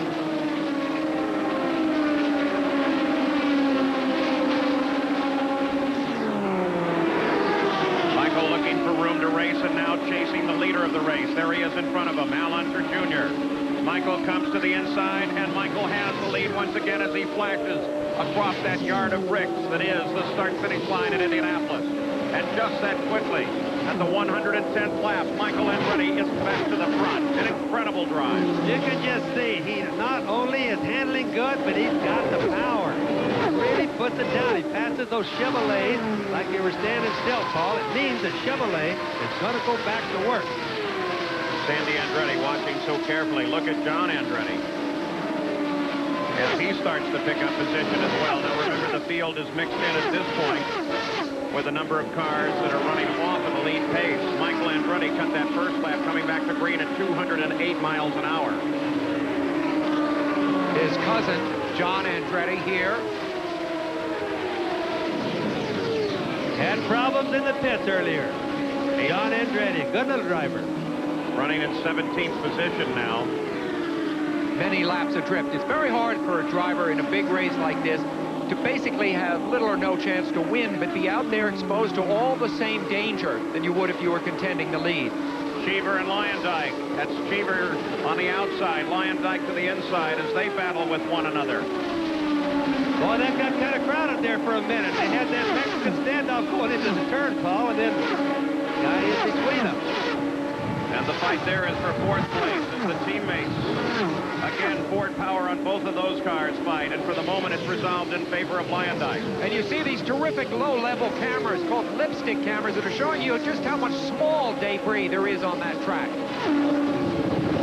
Eddie Cheever and Luyendyk both in the Chip Ganassi cars. And it's been wondering all month, people have been wondering which one of them is the fastest driver. Both Ford powered, both Lola cars, all new stuff. Thus far, we have had 9 cautions in the race. Most cautions, 1988, 14 of them. Gary Bettenhausen in the yellow car having himself a fine day. Bettenhausen running in 6th place right now. And keeping the Buick hopes alive. Pitting. Rahal on the pit road. Well, that isn't a good sign. Rahal's pitting a lot earlier than he should be. Well, they just made a stop under that yellow a few laps ago, so we'll watch Rahal to see what the problem could possibly be. This is, ironically, almost the same point that he went out of the race last year, just as he seemed to have a chance to win it. Jack Arute is right there, Jack. It's a flat tire, fellas. They had to come in and change a tire. Now, remember, he's the one that gambled to stay out on old tires. It came up the wrong way for him this time. Only 9.7 seconds to change the tire. All right, a flat tire is going to be from debris, not being worn out. And the problem is that wouldn't have made any difference if it was a new tire or used one. But with all the wrecks we have, just imagine how many little pieces they'd be laying around that racetrack. Rahal went into the pits in 5th place, but he dropped back during that. Scott Goodyear, for one, was able to get around. Very costly stop for Rahal under the green at that time. Jeff Andretti. Jeff Andretti catches the wall, this time several laps back into the green flag.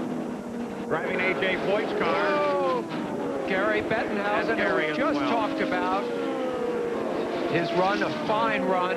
Look at the tire on the left, still rotating, still rolling down the track. The debris is still early.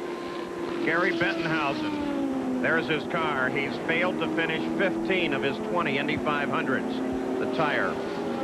finally rolls to a stop from 200 miles an hour. And exactly 20 years ago, Gary Bettenhausen almost had this race won.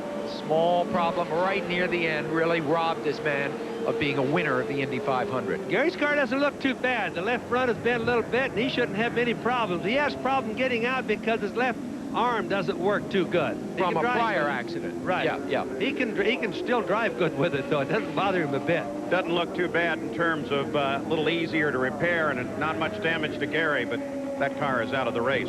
Another look at it, Bobby Unser. Now just violently. Boy, Jeff. Looked like a wheel was off the car before the car started spinning, and Jeff really caught the wall hard. Gary Bettenhausen was behind the accident. Now he's talking with the crews on how they're going to hook his car. Boy, those were both Lolas. 27 Lolas started the race, and the... Now watch. See, that wheel's already gone. Yeah, the right rear came off of that thing. It happened so fast, I didn't catch it a while ago, but watch as it goes around there. There is no right rear. There's the right rear rolling down the track. Now, that's about the worst tire you could lose because the rear end is going to come around when that happens. But, Bobby, aren't there supposed to be locks now to prevent that? Well, Paul, there are, and I really can't explain that. That's a head-on crash. That's a bad hit right there for Jeff. Same angle PK hit at, just and the a tub real bad heavily wreck. damaged. But you're right, the wheel, even if the nut that holds the wheel on were left loose, Paul, there's a safety lock on there that should prevent it from coming off, and I can't answer that one for you. And once again, these safety crews who have worked far, far too much today are huddled around another car, and this time it belongs to Jeff Andretti. It's an A.J. Foyt entry. Mario Andretti's youngest son. Yep. 12 cars have been sidelined by accidents, and we're just past the halfway point in the Indy 500. So, a race riddled with accidents and a very strange start. We'll be back. Join us for the Memorial Tournament telecast, sponsored by Dean Witter, June 6th on ABC Sports. Popular Mechanics gave it the 1992 Design and Engineering Award.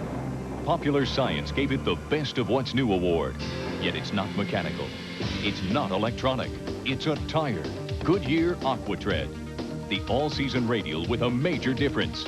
Aqua Channel, the advanced deep groove design that channels water away as you drive.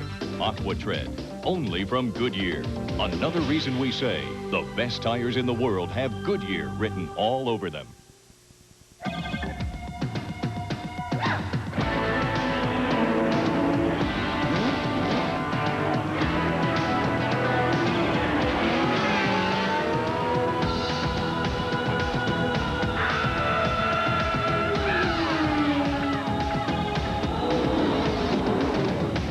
Where there's smoke, there's fire.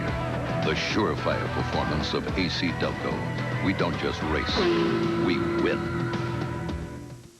We've got a bit of an edge with the driver we have. We've got the best driver out there. So it's a matter of the mechanics just not overlooking anything.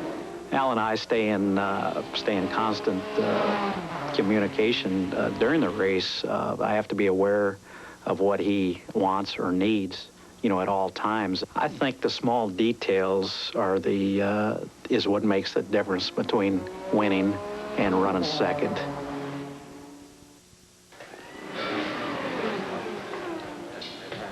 Hi there. I'm Bobby Rahal. Hope you're having a good time. If you're sitting around watching the race and having a beer, well, you know, I wouldn't mind being there with you. Just do me one favor. If you're gonna drive, give me the keys. Have fun. Be careful.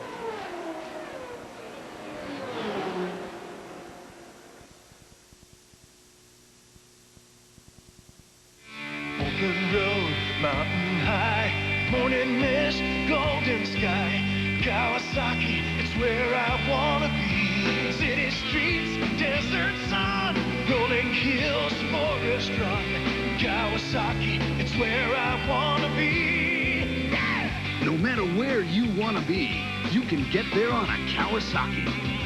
Kawasaki, let the good times roll. Out on the track as the field works under caution past, the safety crews work Still trying to cut Jeff Andretti out of A.J. Foyt's car. Jeff started this race as a teammate to A.J. Foyt. By the way, this accident moves A.J. into the top 10. Bobby Unser, look at it again. Maybe we can figure out why Gary Bentonhausen got involved. Yes, well, you see, that's Jeff Andretti. Boom, right head on into the wall, really bad. I think probably the hub broke on the right rear. I doubt that the safety lock came loose. But now you watch that tire bouncing, and it bounces to the left. We'll see another shot of it here in just a moment. Report, by the way, the update. I'll give it to you while we watch. Now there's Jeff hitting the wall head on. There's the tire going around. It bounces. It comes back. Now watch that tire when it comes back down, and it shoots to the inside of the track. Gary Bettenhausen runs into it, hits his left front on it, and that's what put Gary out right there. There you can see the debris from Gary's car after the tire hits it, and he catches the inside wall. The report from the safety officials here is that Jeff Andretti is conscious, and they're just taking their time, being very careful at this moment, cutting him out of that car. But you know, we've got 2 Andrettis right now on their way to the hospital. Not good news. Giant crowd here has seen a most unusual race. Earlier this month, the fastest rookie to that point had trouble like we're seeing here now. His name, of course, Nelson Piquet. Sam Posey has an update on his situation. During his 13 years in Formula One, Nelson Piquet won a total of 22 races and 3 world championships, an historic career. At the end of last year, without a ride for 92, he went home to Brazil. Then came the Indy offer, which Nelson saw as giving him a chance to race while still leaving time to enjoy life. We spoke to him 2 weeks ago, just before his crash. I'm nearly 40 now, and after everything I've done, I would like to have a little bit better quality of life. When I say quality of life, is maybe sleeping in one bed for many days. You know, we're all in the road in Formula One. We've been all in hotels and different places and different hotels, different pillows, and that's go forever. And I've been done for 13 years. It's I know you miss everything. You miss a house, a dog, everything. The former world champion made driving at Indy look easy, running at over 228 miles an hour until this. Turn 4, a 360-degree spin head-on into the wall. Virtually injury-free in his years in Formula One, Nelson's luck had run out. The injuries to his feet and legs are brutal. What an irony that a man just starting to think about a life beyond racing suddenly faces that life with injuries that will make it very different than he could have imagined. And Nelson Piquet remains hospitalized about 3 miles from where we're standing right now here at Indianapolis Motor Speedway. He has undergone a 4th operation, 4 procedures in as many days, in 17 days, a total of 14 hours in the operating room. Now, I'm told by Dr. Terry Trammell he will probably be discharged in about 7 to 10 days. The primary rehab, about 6 months. Will he walk? They think he will in about 6 or 8 months. Getting in a race car, probably more than 1 year. Let's go down to pit road and Jack Arute. Well, you can see Jeff Andretti being removed now from his race car, loaded into the ambulance. You know, the tough thing here, of course, is on Michael Andretti, because now, too, you know, his dad and his brother, he's seen both wrecks. Moving around there, though. That's a good sign. That's encouraging. Now, back at Milwaukee in 1987, Michael Andretti was leading that race when his dad, Mario, crashed. It almost threw him off mentally, but he did go on to win that, a curious omen. But you know, as he comes by and you see Michael Andretti there on the left, what he's thinking, and it isn't good. So, Jack Arute, you have more? Paul, absolutely I do. In fact, before he realized it was Jeff Andretti that had crashed, he was complaining because he thought he'd run over some debris and thought he might need to bring the car on pit road. Then when he discovered it was Jeffrey, and when Jeffrey was still pinning the car, he's been extremely animated on the radio. The crew behind me have been trying to reassure him that every bit of information that they get on the condition of Jeff, they are passing on to Michael Andretti. While Andretti is leading this race, he has had his share of problems and concerns about his blood family. Here at the track for this 500-mile race, Max Mosley, the head of the FISA, the international race sanctioning body, is viewing his very first Indianapolis 500. Bertie Martin, the head of ACRS, the Automobile Competition Committee of the United States, is here as well. We take a look after 119 laps. 17 cars are out of this race. We've had 10 caution periods thus far as we look through the rundown of the field. Paul, I can certainly relate to the Andretti thing between the two brothers, between Michael and Jeff there, because Al and I raced together for a long time. There they are all the way through. Look at that long list of cars out. Now, in the mid-'60s, a lot of Formula One drivers came over here. Jackie Stewart, Jimmy Clark, most notable among them. Graham Hill took a victory here. But how do the Formula One drivers of today view the Indianapolis 500? We had an opportunity a week ago to ask them. Are they interested? What do they think of the Indianapolis 500? All I can say is I believe there's some fantastic drivers out there in America, and you know, I take my hat off to certainly a few of them for what they have already accomplished and what they do.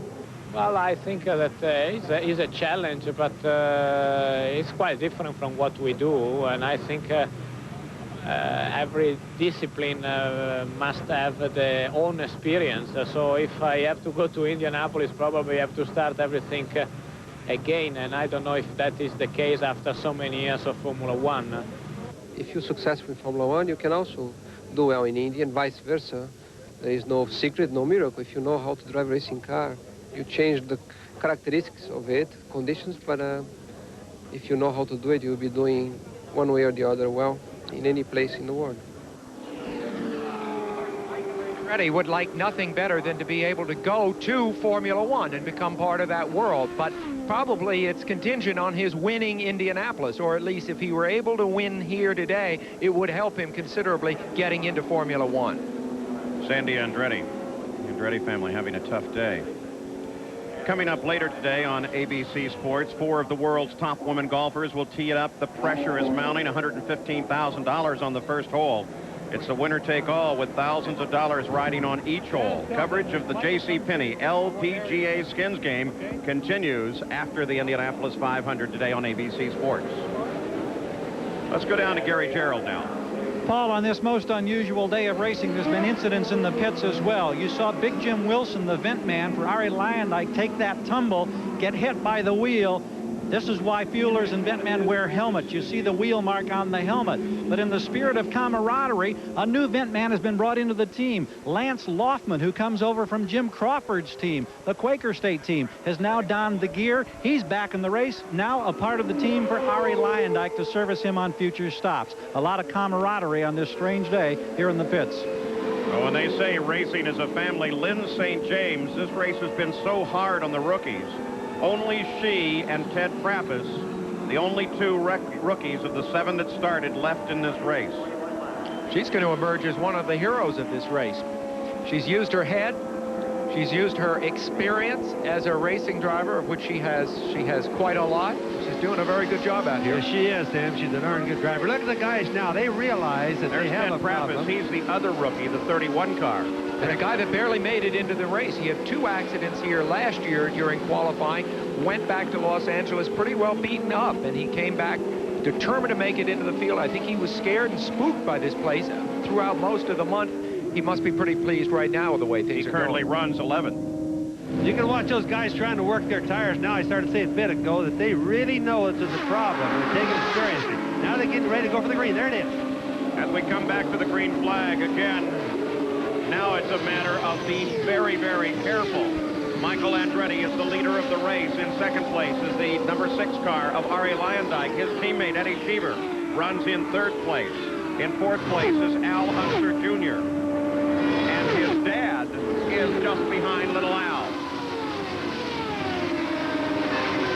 The move is inside Rahal, but Rahal runs in 7th, so he is a lap down, not a battle for position. Rahal's big problem was stopping under the green with a flat tire, just in case people forgot.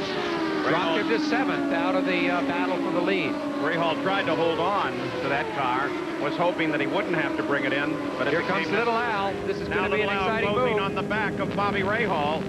But and now, he comes around to the inside. Does he have the downforce to stay ahead of him through the turn? The answer is yes. No problem. I talked to little Al before the race started. He told me, he said, Uncle Bobby, I'm going to keep a lot of downforce in the car.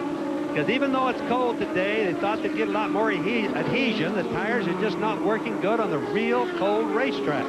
Well, this is an example, as you see Michael Andretti, of a day with a really good drivers are coming to the fore. The guys who can adjust to the situation, and it is changing lap to lap.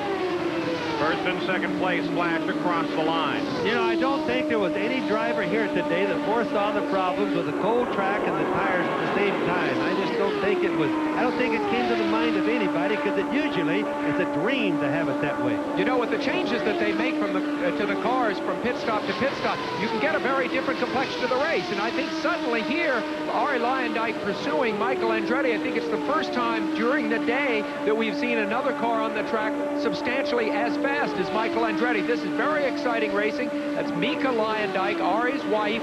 We're at lap 124, and I think we've got a race on our hands. They penalized Eddie Cheever by 1 lap, said that he passed under the yellow flag, and so that sticks him down in the field, down to 6th position. Here's the Valvoline last lap summary speed for Arie Luyendyk at 221.6 miles an hour. About the same time, Michael Andretti has been running 224.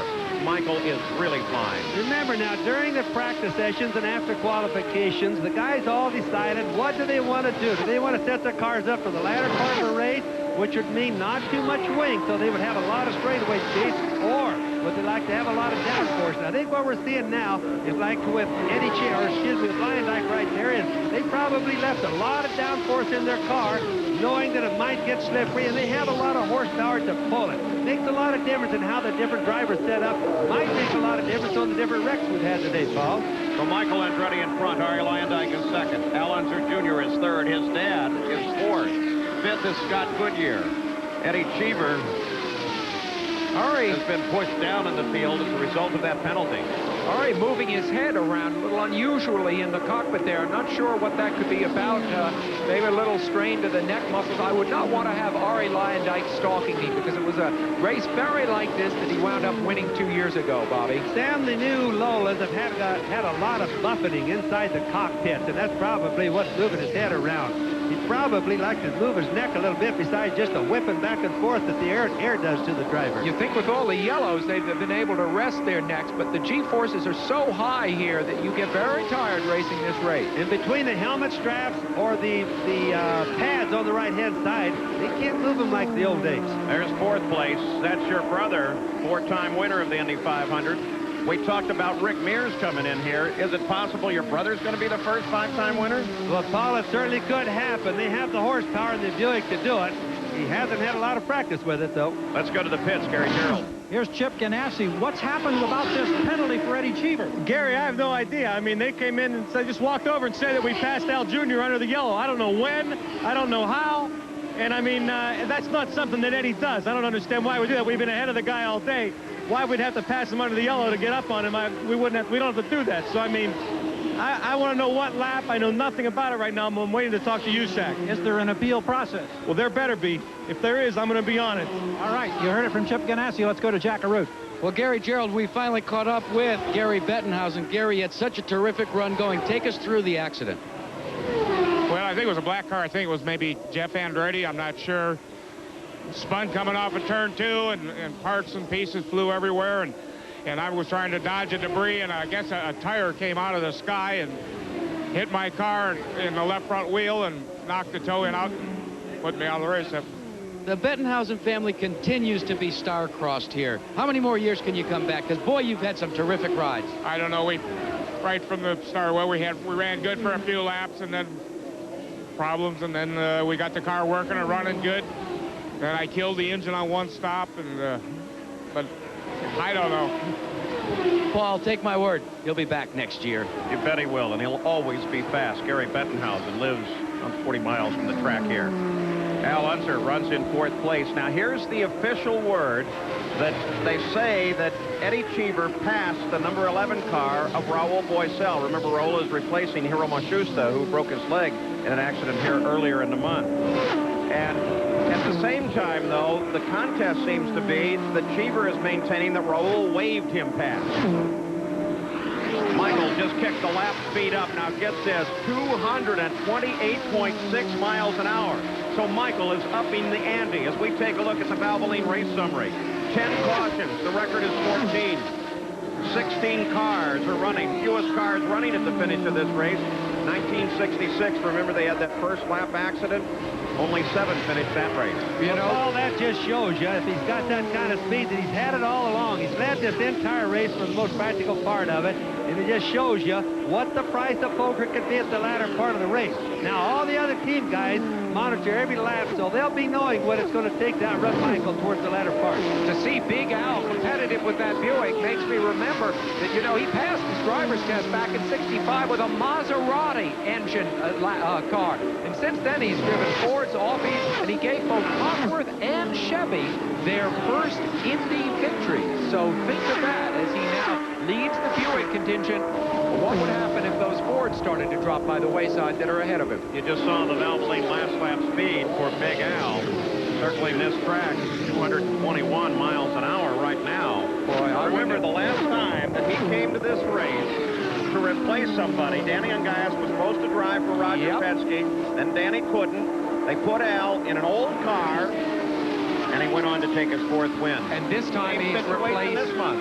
the injured Nelson Piquet, who we just had an update on. The point is, he had a brilliant qualifying run after almost no practice in the car at all. And I guess, Bobby, your brother, there's Paul Newman, is just a real good racing driver, even now in his almost mid-50s. Well, more than any other racetrack in the world, Indianapolis respects people that know what they're doing, experience. And Al has a lot of experience. Being a 4-time winner, he already knows how to win. And that helps an awful lot here. Poor rookies, they have to stay here a long time before they can get these advantages.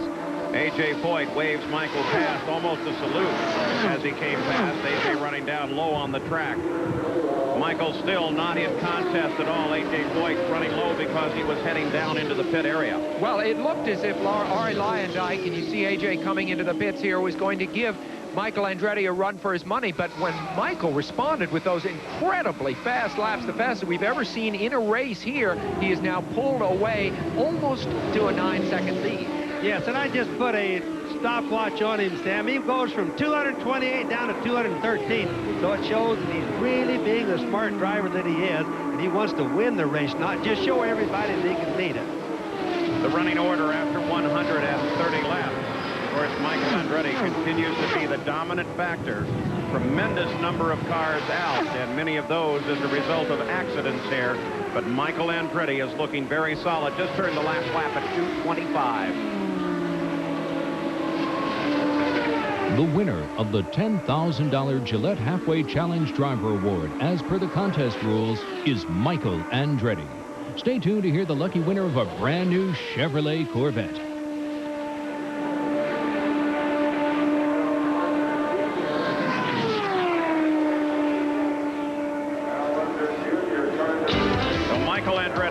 Continues to lead the Indianapolis 500. Ari Leyendijk runs in 2nd place.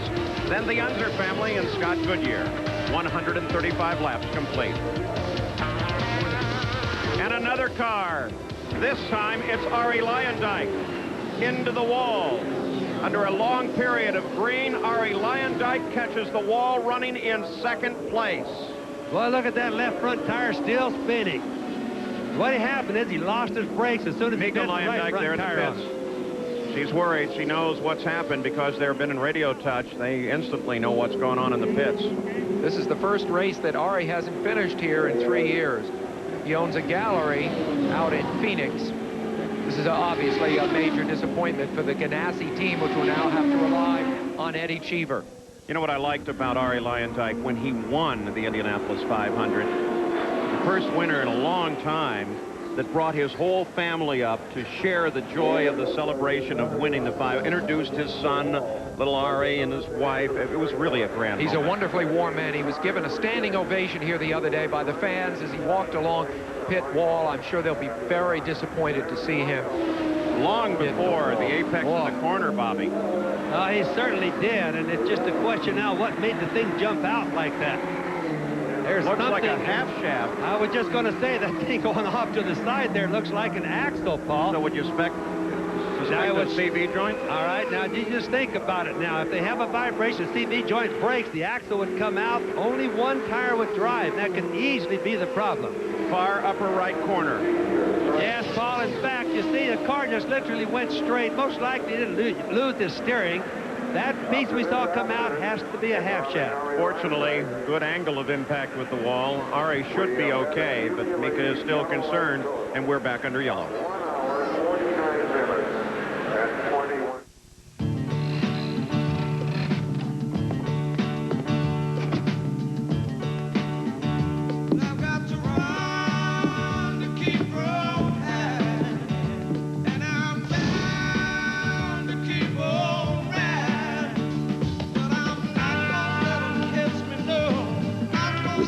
Filtered Miller Genuine Draft. The world's a very cool place.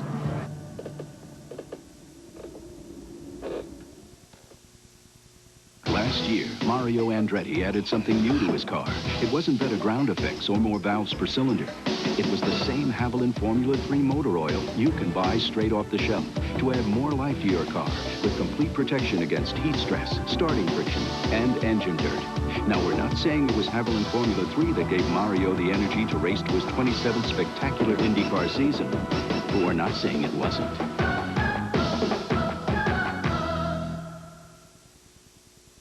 I like a really big, round burger. And I like them really, really thick. You're gonna have a baseball. Smells come up and the juices drip down. I can almost hear it. By the sound, just by the sound, then I know it's ready. Whoa. Wait. It's not done. Done. Ah, it's done. No, it's done. A1. It's how burgers are. Perfect. Done. Hey, I'm vain. Of course I'm vain. That's why I comb my hair the way I do. I dress the way I do. That's why I stay in shape. To compete against men half your age takes a certain kind of power. That's why I play like an animal. The power of Power Stick. I give it everything I have every time I walk out there. 50% more wetness and odor fighters per stroke. This works best for me. I don't want people going around saying, whew, that Connors, he's tough to be around. Power Stick by Fabergé. Power that won't let you down. I told you I was vain. This man's incredibly close, comfortable shave comes from the Norelco razor. But to see how he got it, we have to go back to when he began shaving. Not just above the skin, but below it. Here, our patented lift and cut system lifts the hair so when it's cut, it can actually drop below skin level without the blades even touching your face. Try it, and you'll keep going back to Norelco for a perfect shave. Norelco, we make close, comfortable. East meets West in a showcase of future gymnastic stars. Plus, top female distance runners take to the streets of the Big Apple. All Saturday on ABC's Wide World of Sports. Still cleaning up the debris from Ari Leyendijk's accident. That means now with this accident, the front runners are Ford, Chevrolet, and Buick running 1, 2, 3. Michael Andretti, Al Unser Jr., and Big Al. One more angle of it, Bobby. He was pretty lucky the way he caught that wall. On this particular one, we didn't see that drive or axle going off the side. All right, further information, Gary Gerald. Yeah, this is what Eddie Cheever dragged in on his car. It's a piece of jab rock from the skid plate underneath the car, not from his car, but apparently from his teammate Leyendijk's. It did not damage Cheever's car, but this is the kind of thing that drivers are always concerned about, debris of any kind on the racetrack. Let's go to Jackaroo. Well, Gary, there may be a small problem on Michael Andretti's car. By our calculations, he should be able to go with one more stop. But on the fueling of the last time that they came in under caution, they did not take on a full load of fuel. By our calculations, they may be minus about 2 gallons. Well, that could have an adverse effect on his run for a win in the Indianapolis 500. Michael Andretti, still under caution, is still the leader.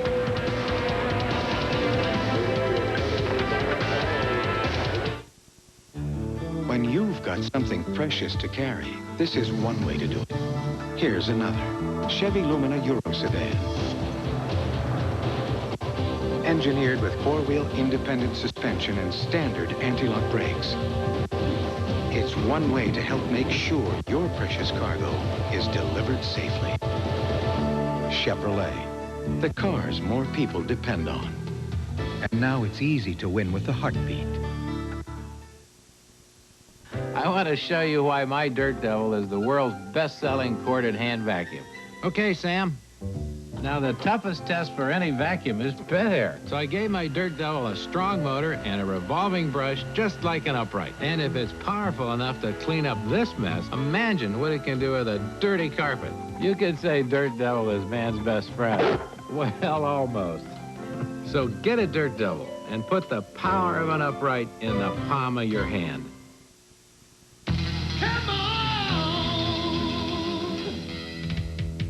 Come on, come on, come on, come on, come on, come on, let me show you where it's at. Come on, come on, come on, come on, come on, come on, let me show you where it's at. Come on. Real beer refreshment that's less filling. Miller Lite's everything you want a beer to be. Cold Miller Lite, I like it like that. Tomorrow, cash machines. Come on, Miller Lite, isn't that? Come on. Costly engine wear occurs when you first start your car because even the best motor oils and additives are down in the oil pan. Slick 50 protects your engine at startup. It treats the engine, not the oil. Independent lab tests showed Slick 50 reduced engine wear by 50% for 50,000 miles. Since 1978, over 15 million people worldwide have used Slick 50. Starting your engine without it is a terrible thing to do. For age-old problems like these, Goodyear introduces a brand new solution like this. Goodyear Wrangler GSA. Goodyear Wrangler GSA has a unique triple tread zone that gives you breakthrough, all-surface, all-season traction. Mile after mile, year after year. So if you own one of these,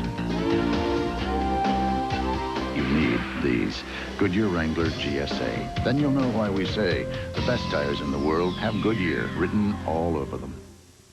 Pat Bradley, Nancy Lopez, Jan Stevenson, and Meg Mallon. Golf's best play the final round of the JCPenney LPGA Skins game next on ABC Sports. Back at the Indianapolis 500, still under caution. Next Saturday on ABC Sports, the Professional Bowlers Tour returns in the first of 8 consecutive high-rolling tournaments. The big strikers head to the Pacific Northwest for the Seattle Open. And then, on ABC's Wide World of Sports, America's top young gymnasts meet Japan in the Dodge Challenge. Then it's an elite field in the Advil Mini Marathon from New York City. That's all next Saturday on ABC Sports. This, by the way, is the, coming up in 2 days, the 50th anniversary of the American Forces radio and television service, who has carried this race both on radio and television for such a long time. To all of the servicemen and women around the world. During 120 countries, over 300 outlets. During that round of pit stops, Ted Prappus was in long enough to give the lead in the Rookie of the Year competition to Lynn St. James. She's now the highest placed rookie, running 13th. By the way, most of those AFRTS broadcasters are trained right here at the Defense Information School in Indianapolis. So here's what we have. Al Unser Jr. is in the lead, followed by his dad, and Scott Goodyear, who was back in 33rd at one point, rides in 3rd place. So Al Unser Jr. out in front. What kind of a man is he when he is in the cockpit? Cool, calculating, or is he emotional? We asked him just that question. I try to stay low-keyed. My car owner will tell you I get very emotional. But I try to, you know, maintain a logical thinking pattern through the whole deal. Now, there he is. Bobby, what do you think? The Unser family's looking pretty strong at this point. Well, I just hope they know those tires are not getting hold of the ground real good, Paul. 141 laps are complete, still under the caution, and we've had a lot of them today, 11 different caution periods.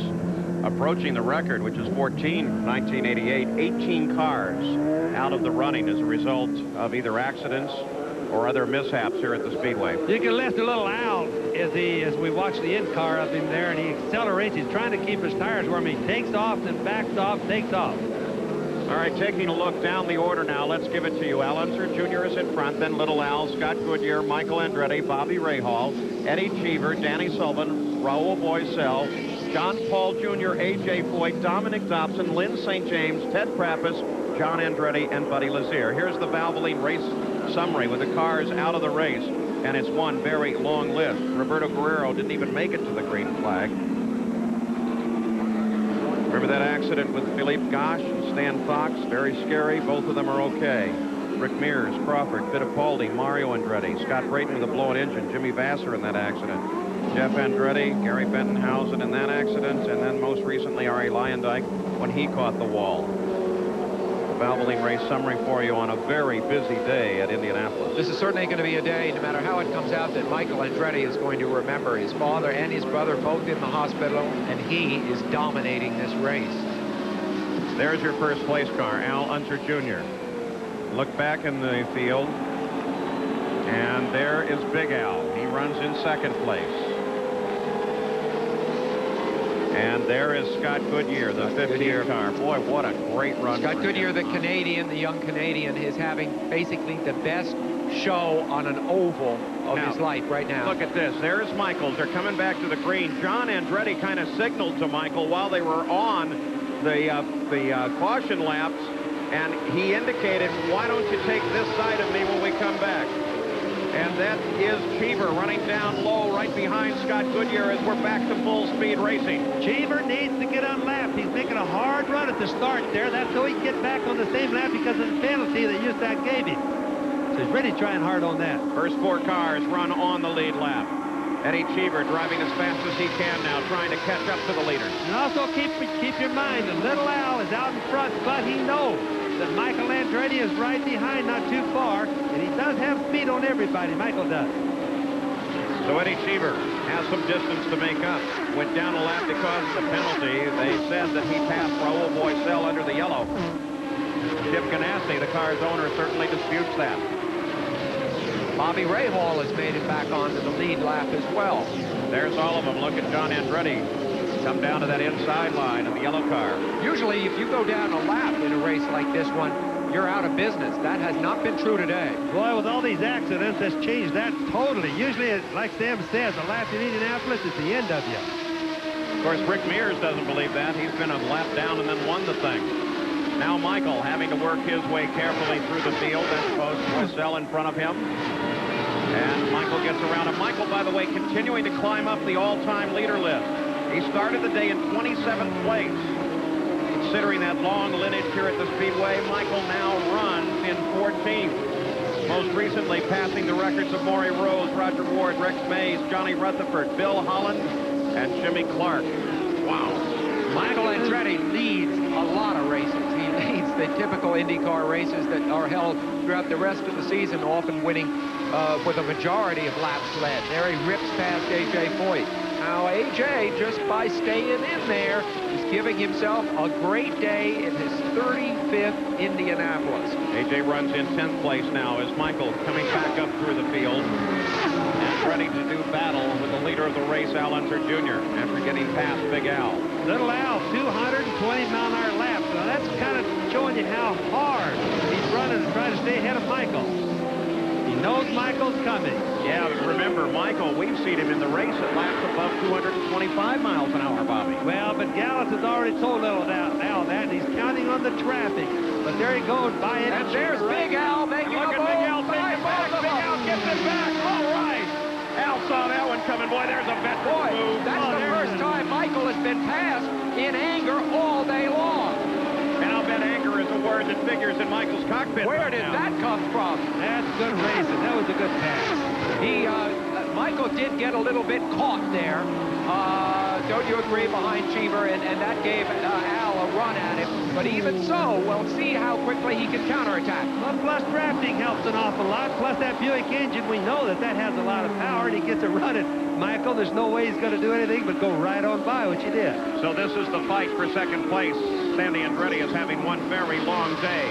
Big Al almost out of nowhere. Now here comes Michael back to the inside, and Michael takes Big Al.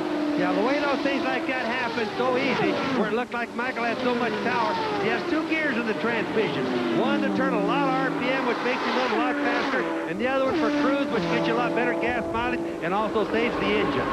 It was Michael had the reserve, and we've watched that all day, haven't we? Yeah, it was not the time to cruise, was it? It was time to get back past. We're watching a terrific battle for second place at Indy. Jack Arute. Paul, actually what happened is Michael Andretti for most of the race had been running in that higher gear. They had told him early on, pop it up there because you don't seem to have much competition. As soon as he was challenged, he popped it down to that other gear. And then as soon as he got by him, he's back up to the top gear again. But Jack, let it be noted that at one point in this race, this amazing, historic, strange race, that Al Unser, the two Unsers, father and son, were running 1-2 here. A very historic moment, but also don't forget, Sam, we've got a long way to go, and so much happens in that last part. Buddy Lazier slows down on the backstretch. He's had a good race today. That's that for Buddy Lazier. He needs to finish it. Young driver from Denver, Colorado. And he's not going to make it back to the pits, and that should bring out yet another caution and slow this field down. As the caution comes out, 149 laps are now complete at the Indianapolis 500. Al Unser Jr. continues to be the leader. We've had over 2 hours of yellow. We'll be back with more from Indianapolis after this message and a word from our ABC stations. Everybody hates to eat and run. We'd rather take it slow. But the way this life is going, gotta grab your food and go. And when all that running round catches up with you at last, get yourself some Alka-Seltzer and you'll feel better fast. For acid indigestion or heartburn with headache, nothing's faster or more effective than Alka-Seltzer. Get yourself some Alka-Seltzer and you'll feel better fast. To change the image of a Rebel, change lenses. You've got the Rebel camera. Now get the EOS lenses. Image is everything. EOS Rebel and lenses from Canon. So advanced, it's simple. This bench gets a professional finish with Krylon spray paint. No runs, no drips, no air. Dries to the touch in minutes. The other brand's still tacky. Wow! What a game. Good game, Mr. Euchre. Hey, she's a lot tougher than she looks. For a fast, smooth, professional finish, get Krylon. Trying to prevent drunk drivers from doing it again. A model program that is over 90% effective. On ABC's World News Tonight this week. For more than 50 years, Hicks Green has been offering Atlantans a good deal. And now, for a limited time, with only $1,000 in cash or trade equity, you can lease a new 1992 Buick Park Avenue for $399 a month for 36 months. This 92 Park Avenue is loaded with luxury options and leather-trimmed interior. This offer expires June 30th. For more than 50 years, Hicks Green Buick, I-285 and Peachtree Industrial. Hi, I'm Marie Osmond. Eckerd continues its support of the Children's Miracle Network by sponsoring the National Parenting Poll. Come into any Eckerd, pick up a copy of the questionnaire, and compare your answers with our panel of experts during the telethon on May 31st. It's easy to show your support. Each time you purchase a prescription for a child through age 3, Eckerd will donate 20 cents to local children's hospitals. Remember, through Eckerd, you too support the Children's Miracle Network. The High Q Championship, Friday at 9:30 on Channel 2.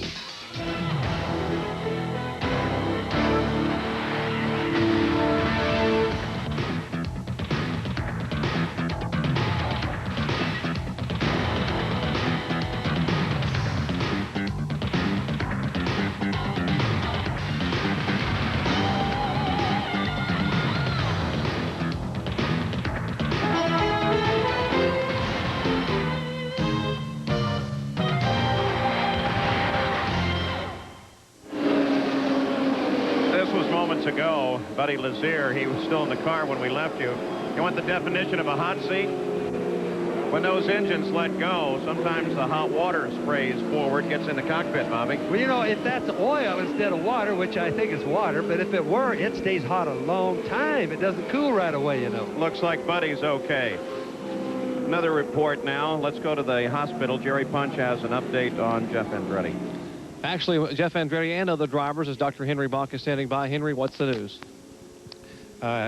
Brian Bonner has gone down to Methodist Hospital with a bruised left foot and a right shin injury. He's going down for x-rays and further evaluation. Jimmy Vassar is going down for what appears to be a fractured right thigh bone or right femur bone. He also needs other evaluation for that. Jeff Andretti has gone down. He suffered a concussion. He is awake, however. He also suffered some severe injuries to both of his feet and to his ankles. It's going to be difficult to tell the extent of those until we see his x-rays. And Ari Lyondike should be released from here shortly with a bruised right foot. Henry, Jeff Andretti's injuries similar to that of Nelson Piquet, both lower extremities? It appears to be both lower extremities, but without x-rays, it's really difficult to tell the extent of the bony injury to his feet. That's a word here from the hospital, gentlemen. Well, some good news, some not so good. Another piece of jab rock. That's the underside of the car from somebody's car, still left out there lying on the track. And what that happens there is they're wearing out the bottom of the cars from rubbing going in on that bump into turn 3. It's just a small bump, but that shows you how close they run them to the ground. We ride with Danny Sullivan as we take a look at the Valvoline race summary after 150 laps. 12 cautions, 2 away from the record. 14 cars running. Very, very long race. Now, just an update, too, on Michael Andretti. Let's remember that he didn't get a full tank of fuel. They brought him back in. They got him a full tank of fuel. That's what pulled him out of the lead going into the last green. Let's go to Gary Gerald. Less than 50 laps to go with Rick Gallus. You've worked your way up here now to this top spot. The threat still seems to be Michael Andretti. How do you play it now in these final 48 laps? We just go out there, Gary, and run as hard as we can. Michael's, he's quick today, but we're running quick here at the end, and actually was pulling away a little bit from him, but on the other hand, he's run some 227 laps, so we're just going to keep doing what we're doing, and hopefully we'll be okay. Why did you elect to bring him in for fuel on this time? Because that means we can do it in one more stop. Okay, there we've got the information from Rick Gallus. Let's go back to Jerry Punch. Ari Lyondike has walked out of the infield care center. First of all, Ari, are you okay? Well, I'm very well. I mean, I didn't hurt myself at all, so I feel good. I'm happy that I'm not hurt. Unfortunately, a lot of guys have gotten hurt this month and today, so I'm glad I'm not one of them. What happened with the car? Well, it was a typical racing accident. I went below one of the back markers, and as I was beside him, he didn't see I was there, so he came down on me, and he forced me way down low on the apron. And when I went into turn 4, I bottomed out with the front end, and what happens then, it lifts the wheels off the ground, and after that, I had no steering. By the time I had my steering back, by the time the front end had settled again, I was back. I was in the gray, and I was in the dirty stuff on the track, and there was no way. I tried everything I could to keep it away from the wall, but there was no way. Ari Lyondike, one of the few drivers to walk out of the care center here this afternoon. Paul? On a long, very difficult day, Ted Prappus's car being pushed to the side. Lynn St. James is now the last rookie left. She runs in 11th place. Of course, the determination of the Rookie of the Year here is subjective by a vote of committee. So who will be the rookie? Who knows? Michael Andretti out in front. Next Sunday on ABC Sports, the World League playoffs kick off with an invitation to the World Bowl on the line. The European champion Barcelona Dragons will take on the North American West Division winning Sacramento Surge and quarterback David Archer's dangerous passing attack. It's a World League playoff action next Sunday at 3 o'clock Eastern. Now let's go back again to Jack Arute. Well, Paul, we updated you on that faulty fuel filler nozzle. They've got that corrected here on Michael Andretti's car, and they filled it up with fuel. But now after looking at Mario Andretti's car, after it was brought in the hook, they see that he had excessive brake wear. So they have cautioned Michael over the radio, when you're running in traffic, be sure to be kind of ginger on the brakes, to use them gingerly, because we're not sure just what we got in the brakes. Boy, what a concern for Michael Andretti. One of the 3 Goodyear blimp Stars and Stripes has been in operation less than 2 weeks, is based in Pompano Beach, Florida. You're looking at the camera view from that blimp, which now floats quite lazily over the South Chute here at the Indianapolis Motor Speedway. Oh, what a beautiful shot that is. And that brake wear with Mario, a lot of that is caused trying to keep the engine warm during the yellows. They ride the brake and keep the turbo lit, because without the turbocharger going, you just don't make heat in the engine. And they have those carbon fiber brakes as well, which I think wear down a little faster. No, they actually don't wear as fast, Sam. They'll last probably 20 times as long. But it's the only way. It's like a dynamometer. It's the only way that they can make heat in the engine. If the pistons do not get a lot of heat, the engine just doesn't see it, see? And what about the possibility of being out of brakes? If he runs a fast lap, he doesn't really need them, but if he's in traffic. Now, if he had any brakes at all, he's going to be okay. They use so little, and he's starting out in front, Paul. He'll not have problems with that. All right, Michael Andretti, there's Danny Sullivan. Danny continuing his run in 5th place. Michael, of course, the leader. Scott Goodyear now in 2nd. What a great run for Scott. Were this to become a battle between Little Al and Michael, reflected these are the great second-generation drivers of the day. They both started about the same time. Neither has won this race. And Michael Andretti comes off the fourth turn with Scott Goodyear right in pursuit as the green flag flies again on the 154th lap. Get a good view of the rest of the field. There's Big Al. The leaders at the moment not in contact as they have to work through other traffic to get in contact once again.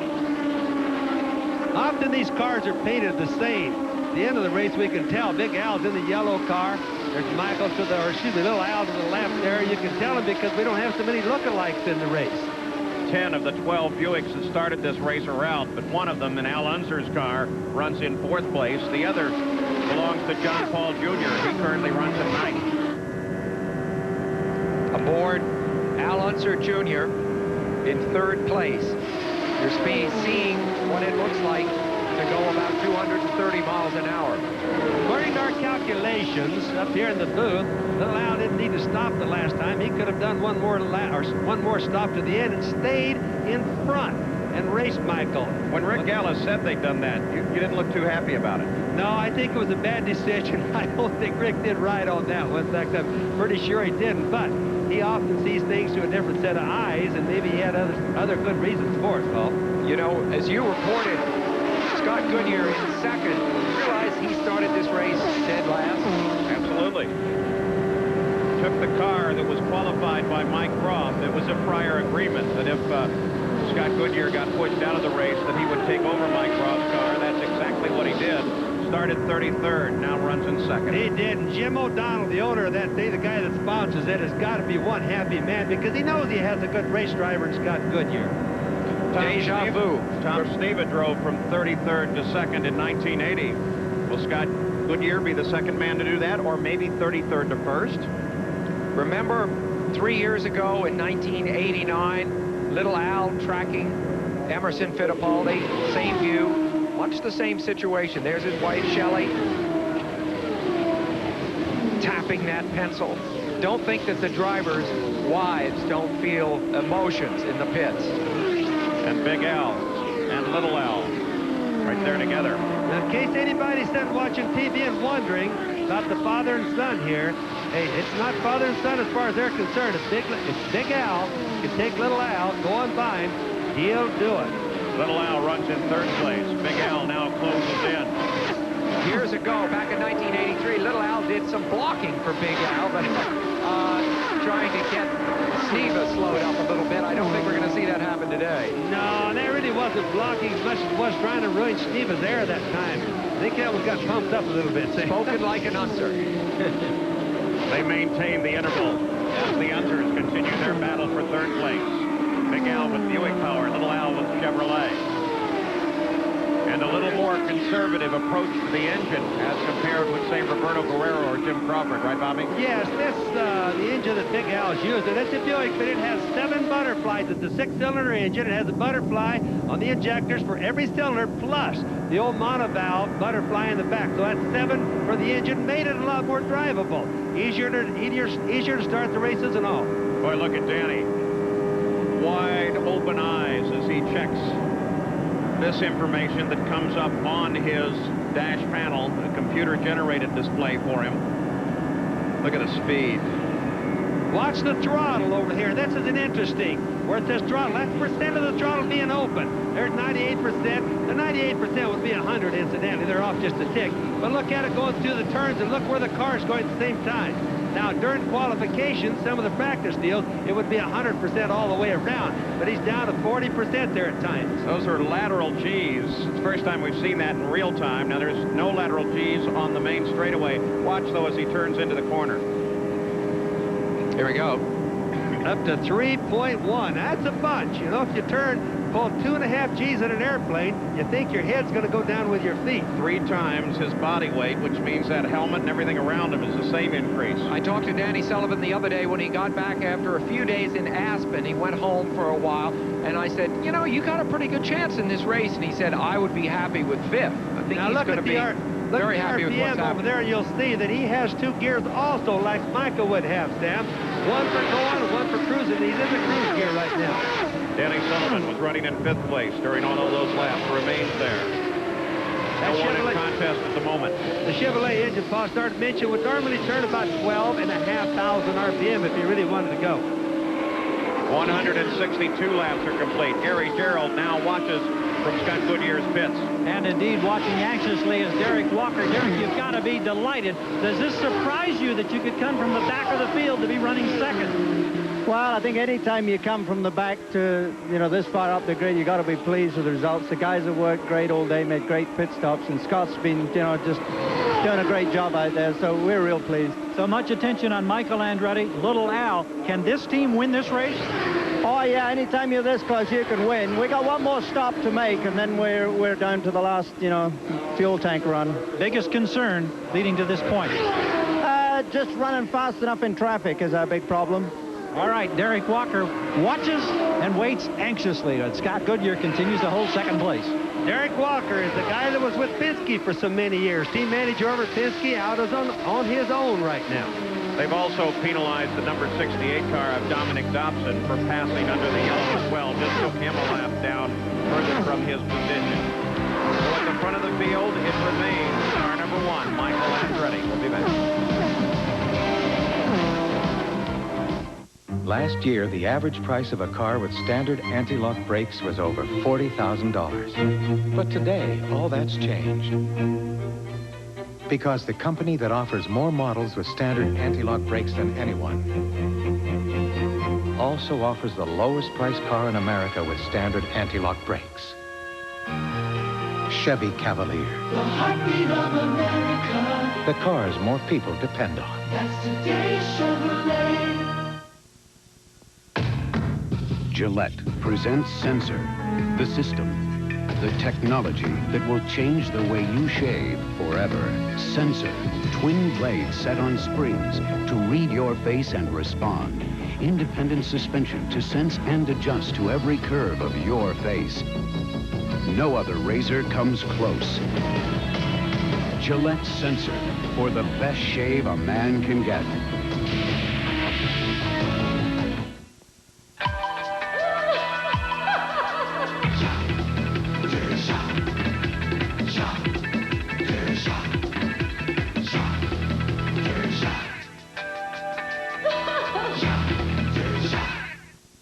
Start a project with Minwax wood finish and turn new into treasured, ordinary into extraordinary, even pine into cherry. Because Minwax wood finish makes it easy to turn any project into a beautiful masterpiece. Minwax makes wood beautiful. That white car right there is Michael Andretti. He's overhauling the entire field, no problem whatsoever. The Ford motor continues to run very well. 229 miles an hour for the last lap, 229.7 for Michael. He's been like a cat playing with a mouse all day. Michael has a lot more reserve. He's in one of those times where he really has this race. Now, I'm not predicting a win, but he certainly had a big advantage all day. Well, we've seen a good deal of Michael's wife, Sandy, in the pits. She has a phrase for when Michael really gets in gear. She says he's on Racer's Planet, and that's where he is right now. Let's go down pit side, Jack Ruth. Paul, do you remember in the old days back when Indy was Indy and a car owner came and only ran the Indianapolis 500? Well, that's the case with this man, John Menard, and he has Al Unser Sr. running in 4th place. John, you've got to be excited about the run. Yeah, my heart's going to jump right out of my chest. I'm really excited. Good news and bad news all month. Now, the question that we've got is, can the Buick last? Have you told Al anything? Well, Al's told us it's running good, and it obviously is. I think it's going to last where we're going to wind up. I don't know. I'm sure hoping. He's a page from the past, Paul. He's one of those true sportsmen, but the look that he likes is right up there on the pole. It shows his car in 4th. There's a guy we go snowmobiling with in the wintertime. John Menard comes from Wisconsin, and he loves to go snowmobiling. Let's consider the top of the order as we watch Michael Andretti continue just to cut around this track at incredible speeds. Just turned a lap, slowed down quite a bit as he ran through traffic at 221 miles an hour. He's led for all but 23 laps of this race. Michael Andretti. Here's a car with an engine that has not yet won a race. Scott Goodyear, a man who has not ever won an IndyCar race, though and let us never even finished in the first three. Exactly. Yeah. And Al Unser, who's never won the Indy 500. Big Al, who's with a Buick that has not done particularly well here. Except really for Michael. These are long shots at best that are now running among the leaders. If you go back to the start of the race, you could not have envisioned something like this. But if Michael does go on to win, incidentally, he has become much better with the press and the media. He used to not really care or put any energy into it. Certainly not like his dad, Mario, but he was on the Letterman show last year. He did really well, and of course, if he wins this one, we'll see him on a lot of stuff. There's little Al on board. You can look at how hard the wind is buffeting his head. That gives you an idea. The Lolas have not done well with that wind. I think I mentioned that earlier. There's his dad right behind him, really pushing hard. He's going to start putting the pressure on, because remember, the Buick does really have more horsepower than little Al. And there goes Big Al inside a little Al and picks it up. Whoa! I guess that was pretty good, and I wasn't trying to, Paul. So Big Al moves up a position, takes up third place. I started to say little Al's engine is the older Chevrolet, what we call the A model. Big Al is in the Buick. And they have quite a bit more horsepower than the Chevys do. And little Al, of course, is in the Galmer chassis. That one won the Switzer Award for Excellence in Innovation Design, designed by Alan Mertens, of course. Let's go to Jack. Well, Paul, in about 2 laps, Michael Andretti should be coming in for his final stop. The crew is ready. I asked them if they were going to be making any changes on the car whatsoever. They said, why? 29 laps left with the Indy 500. We're now within the last 100 miles. Well, you see him rip by Cheever there. You know, it was at almost exactly at this point back in the 1987 race that Michael's dad, Mario, had been leading and dominating the race exactly like this with the then-new Chevrolet engine. That engine picked that moment to go south, as they say, to fail. One only can hold your breath right now. And that was both of them with the identical new Ford engines there, so that's always interesting when you know that same chassis, the same engine. And he went by Cheever pretty easy, though it shows you how good Michael has been handling. And Michael comes onto the pit road, ready for what should be his final stop of the race. Remember, they had a fuel refill problem on the last stop. Let's see if this one comes away clean, Jack. He says he just hates the pit stops. It's where things can go wrong. And also keep in mind, all the other cars are going to have to pit also. There's another pit stop coming for everybody. So Michael's just making his first. Fuel goes into the car. On goes that last set of good tires that he was saving that Jack told us about earlier. These are the ones that Jack said should be the best, Jackaroo. Paul, what we've had is a very good pit stop, and let me tell you, they had no problem with the fuel, so he's off and away. 17 seconds in and out, second place car. Scott Goodyear also in and out, his final stop. And that squirt of water that you saw go on there, that's for any spilled alcohol. Water dissolves the alcohol quick, so they give it that shot, just in case anybody saw that. Big Al now has the lead of the race. Little Al is in second place, but they too have to stop. Big Al's going to be in 2 laps. The pit board is out for him now. So we move to the final laps of the race. There he is, the leader, Al Unser. A 5th win today, possibly. Al Unser Jr. on the pit road. He comes to a stop at the Gallus Craco pits. Jerry Punch is right there. Owen Snyder and the rest of the crew now working on Little Al's car. They will change tires. They have fueled the car. They're waiting for the fuel. Remember, laps to go. They want to get as full as possible. 13.9 seconds, and Al Unser Jr. heads back down pit road. It is fabulous to see this Alan Mertens design car doing this well. They've been very quiet all month long. Big Al coming in just 1 lap. You see him there in the yellow car on the right of the screen. 1 lap to go before he pits. Big Al, 13 seconds, or excuse me, Little Al, 13 seconds. Michael, 17 seconds. But remember, Michael has a lot of speed on these guys plus distance, so they were really slow and careful on Michael's pit stop. And as he heads into the pits, Big Al will have a 14-second lead over Michael Andretti. Michael should be able to retake the lead at the conclusion of Big Al's pit stop, but we'll certainly be watching for that. This will be the last pit stop now for all the remaining cars. Al Unser Jr. runs in 3rd place right now, just about 20 seconds back, and Big Al stays out. Well, Big Al apparently has a feel for the car, Bobby. And well, this is where you take a chance, though. You think to yourself, could something happen? could I get my stop in under the yellow while everyone else ahead of me has stopped under the green? Well, these cars all have computers on board. They all can see on the dash what there is, Sam, so probably he just decided to say, hey, I'm going to go for that yellow just like you imagined. Always gamble on it. If you throw those hard dice, sometimes you win. Particularly when you're running fourth. It's a good moment to gamble. Right. Big Al has led now 628 laps, the all-time Indy lap leader. And there he goes, heading for the pit road. Al Unser, the leader of the race, a four-time winner. Will it be 5? Jack Arute waits for him. And Paul, right now, the concern with this crew is that they make no mistakes. They're awaiting Al Unser Sr., an unemployed race driver. When they initiated practice here, he has brought the car to a stop. Seems to be routine thus far. Al Unser Sr., the last time he was unemployed, he took it over, and Michael Andretti has taken the lead, but Al Unser Sr. won his fourth when he was an unemployed race driver at the start of May. A long stop, 17.6 seconds, but the crew is happy because there were no mistakes. So Big Al makes his stop at Michael Andretti. Michael Andretti is in the lead. You know, when Michael gets out in front like the way you see him, he's just gaining on him as the race goes on. He is just plain hot. Michael is hooked up. He can cruise. He's in his top running gear. Even during the pit stops, he makes them slow, but he still keeps gaining. There's Michael right now, as you can see on the screen. Right now, he has no competition. Stand by, station break. We'll be right back.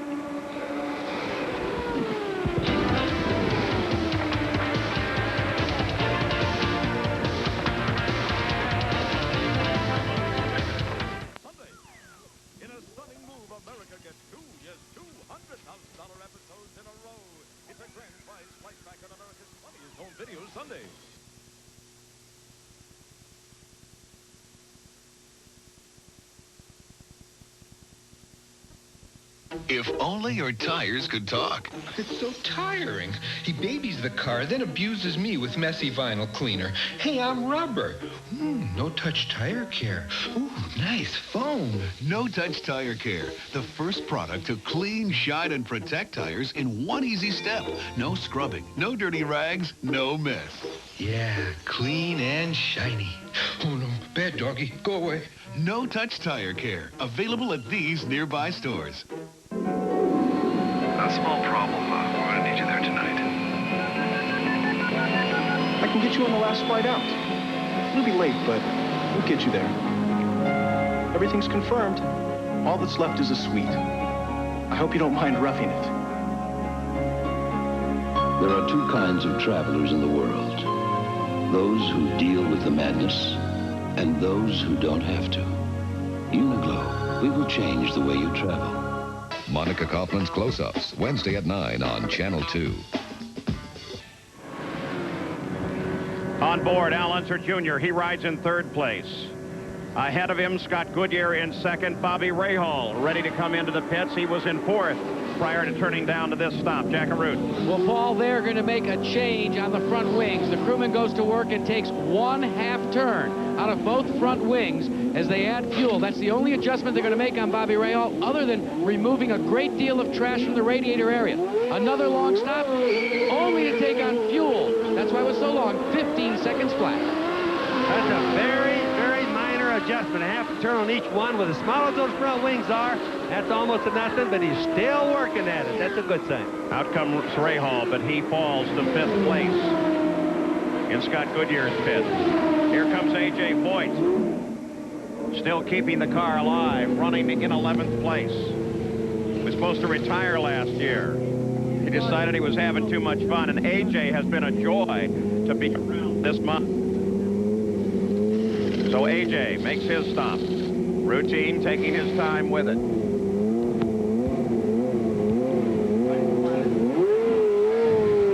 And there he goes after 19 seconds. A.J. Voigt rejoins the fight. Michael Andretti is still the leader of the race. There's Scott Goodyear. Mario, by the way, Mario Andretti was 29 years old when he first won here, his only Indy win in 1969. Michael is No, Scott Goodyear there, as you see on the screen right there. McKinsey Financial people up in Canada. It's all Canadian. Other than the team, the mechanics themselves is all Canadian. That was Little Al right behind them, and you can just imagine how happy they are. They started last. We have Eddie Cheever in the pit, getting tires. Fuel. Looks like a routine stop. All right, so Eddie Cheever makes his stop. These are the final stops of the race. Michael Andretti just cut a lap at 218 miles an hour. The finish is coming up in Indianapolis.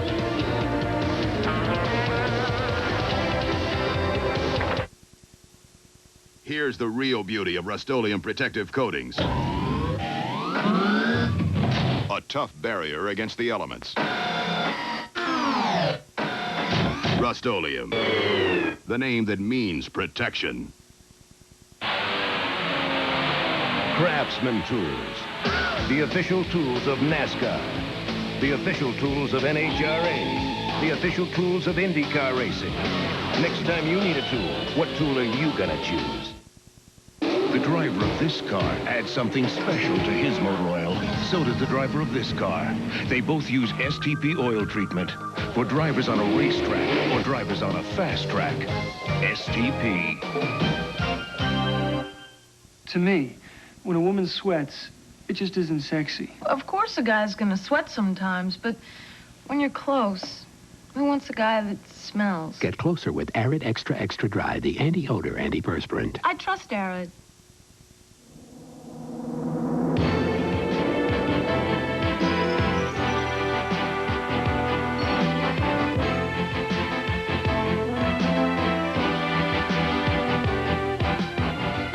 Designated as one of America's national landmarks, the Indianapolis Motor Speedway Museum keeps alive the history of the Indianapolis 500. Come visit with us and find out why the 500 is the greatest spectacle in racing. Back at Indianapolis, the 76th running of the great 500-mile race. Al Unser Jr. is chasing Scott Goodyear. It's a battle for second place. Ahead of this battle and turning laps above 220 miles an hour is Michael Andretti, the dominant power in this race, and he's 25 seconds ahead of the second-place car. But the battle for second, should anything go wrong with Michael out front, is one of the best we've seen in a long time. 3 cars locked in a tight battle, all with two of them with the Chevrolet engines, Big Al Unser with a Buick, and of course out front, a Ford. Now here's 2 cars, Goodyear's car and Little Al's car, that are virtually identical cars as far as the make. The engines, all that stuff is the same. The air is going to be the big deal here, Sam. Whether or not Little Al can get close enough to him where the dirty air, the mixed up air, doesn't bother his handling enough. Now Scott, as you watch him through the in-car cam, is not going clear down to the grass. This is good for Little Al, because Little Al can go a little bit lower and still get air to his front wings. The traffic is really helping Little Al. Look at there, right by Scott Goodyear. He's going. Can he? There he got by. And Little Al goes for second place under Scott Goodyear. Little Al moves into second. 188 laps are complete. Now the reverse is going to happen. Can Scott Goodyear live with that dirty air that Little Al is making up now? Scott Goodyear's wife, Leslie, she watches from the McKinsey pits. Bobby, you said that these 2 men are driving the same kind of car. Of course, they're not actually. Little Al has the Galmer chassis, while Scott Goodyear has the Lola. And it's interesting to see that they are handling a little bit differently and cutting through the air a little bit differently. What they share is the same Chevrolet A engine, the kind of engine that has won this race for the last 4 years. Well, I certainly bow to that mistake. They've been on Lola so long, Sam, I got excited and I forgot about that. I'll bow to that one. Michael Andretti just turned a lap at 221.2 miles an hour. 11 laps to go in the Indy 500, and Michael is slowing. Michael is slowing. The rest of the field is coming past. Michael Andretti is slowing down. Al Unser Jr. will take the lead as Michael Andretti slows down at Indianapolis. An unbelievable turn of events. The man who has dominated this race on the 189th lap. Suddenly the car slows and Michael appears to be done. Paul, that is another Andretti thing. It's sad for Michael. I have never seen a race driver in my life that deserves this race more than Michael Andretti, and he isn't even going to make it back to the pits. There come the leaders, first and second. Al Unser Jr., Scott Goodyear. And we've got a whale of a race on the racetrack as Scott Goodyear is closing on Little Al. Now the contest is really going to happen for a race, because once those guys know, which they know now. Yellow flag comes out because Michael's car did not make it off the racetrack. And Leslie Goodyear is wondering, can her husband possibly win the race? Jack Arute, you have an update. Paul, it was very simple on the radio. He radioed in, "I can't believe it. The engine quit." And about 400,000 people here cannot believe it as well. They are all on their feet. And Michael wants that car back to the pits.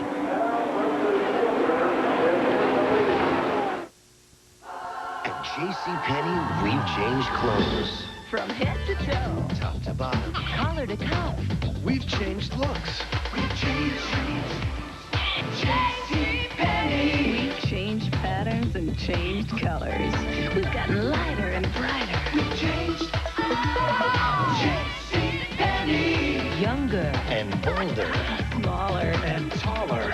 We collected more classics, added more accessories, and broadened the basics. We've changed our fabrics and changed our footwear. Our brands have a brand new look. We've added sports shirts To sports shirts, underwear. to underwear. And while we may have changed from our hats to our heels, One thing remains the same. our great values. And great values are what make us. Can you tell me where I can get cash with this? You go down this way and you make a right. Cash? You know, the thing is, with that card, I don't know where. That's the problem. Looking for cash without MasterCard isn't exactly easy. And there's a corset store there. Now you go through that corset store, they don't buy. But with MasterCard, you can get cash just about anywhere at nearly 200,000 bank branches and 60,000 ATMs. So count on MasterCard and master the moment. Third row.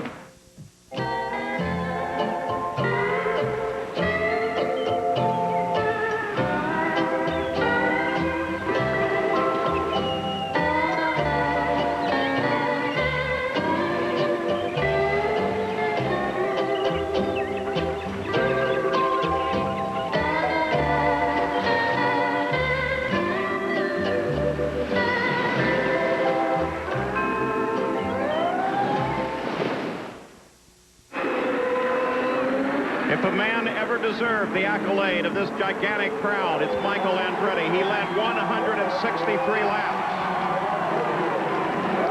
And then turning a lap of only about 220 miles an hour, much slower than he'd been earlier in the day, suddenly the engine shut down. You can hear the people There's cheering Paul him Newman. right now. There's one of his owners, Paul Newman, wife Sandy. Ed Nathman's. You know, this shows you how quickly fate changes here at Indianapolis, doesn't it? There's Shelley Unser, suddenly now her husband in with a chance to win this thing. But if you want to talk about fate, 192 laps are complete, 8 laps to go. Traditionally, in fact, 12 times in the 76 runnings of the Indianapolis 500, the leader at this point in the race, the man who led at lap 190, does not win the race. No, and here's the two guys, Little Al and Scott Goodyear, both, who really didn't look like much of a chance of winning this race early on. They had to gamble on different things happening to be competitive. Now they're 1 and 2 and going to have probably a heck of a battle before the checkered flag falls. Bobby, how important is it to Little Al to take his 500 win? Oh, it's so important. It's more important than any other thing in his life, Paul. He's the only Unser that's raced here that hasn't won, you see.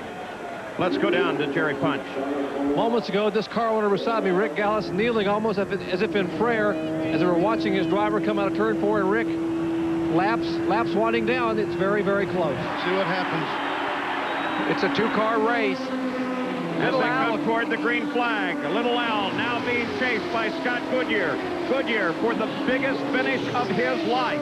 Little Al probably has a decisive edge in experience in these situations. If you think back 3 years ago with his last lapped battle with Emerson Fittipaldi. But it may very well be that today Scott Goodyear may have the better machine here. You see Little Al trying to throw him out of his slipstream, his draft there, by cutting across the straightaway.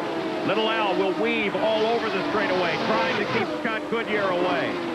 Well, it certainly is. And keep in mind another thing. They have a race gear, a real fast gear, and a cruise gear. Both of these guys are letting all the saving go to the wind now. It's in the go gear right now. And Scott Goodyear closes in behind Al Unser Jr. Remember, Big Al runs in third place right now. The battle, though, is at the front of the field. For what is happening to Scott Goodyear right now, this is incredible. After years of relative obscurity, trying to set his career up to do the right things, suddenly he finds himself with a moment where it could all come right in the biggest possible way. He's got the opportunity on the plate.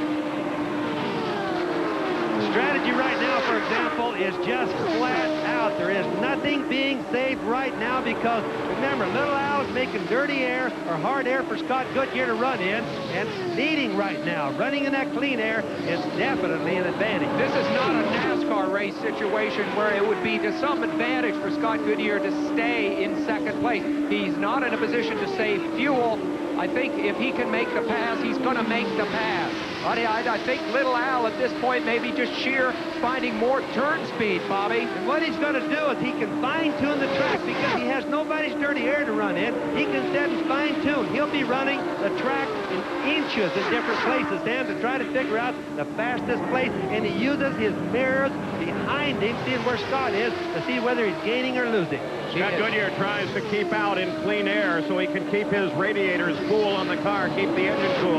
They're turning the laps at 223, almost 224 miles an hour. 196 laps are complete. Little Al told me a week ago, he says, I'm going to have to run the last laps around 225. Darn it, that isn't pretty close, Paul. Neither car in contest at the moment. Scott Goodyear trying desperately to make up the distance. He's inching up on Al Unser Jr. And Scott Goodyear is now right there, right behind Little Al. He follows Little Al down the main straightaway. Anywhere Little Al goes, there is Scott as well. And further, when you weave back and forth like that, you scrub off a little bit of speed too, but Scott has nothing he can do except to follow him because he needs the drafting. Scott Goodyear, of course, a Canadian early in his career. You see him setting up Little Al now. He seemed to kind of give you the feeling that things were coming easily for him. Then he had a long period there, 2-3 years, where just couldn't get any result at all. Suddenly, he's vaulted back to this moment. He can see the possibility of winning the Indy 500 if he can make one pass. But he has got to pass one of the savviest, canniest, and most determined drivers in the business. A lot of that's going to come from the old sprint car days. That's where Little Al came from, was go-karts and sprint cars. He's got a lot of savvy on how to keep somebody from passing. The 198th lap in the record books. On this lap in 1989, Emerson Fittipaldi and Little Al touched wheels. Little Al hit the wall. Fittipaldi went onto the web. Scott Goodyear still trying to catch him.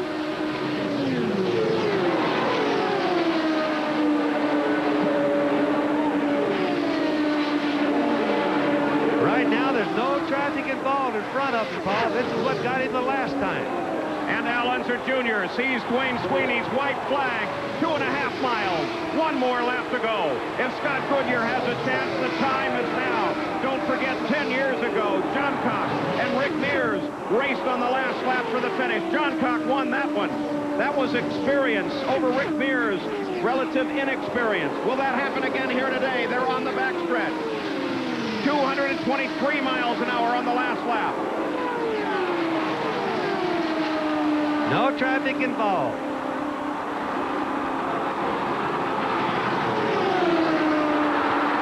They make the turn for home now.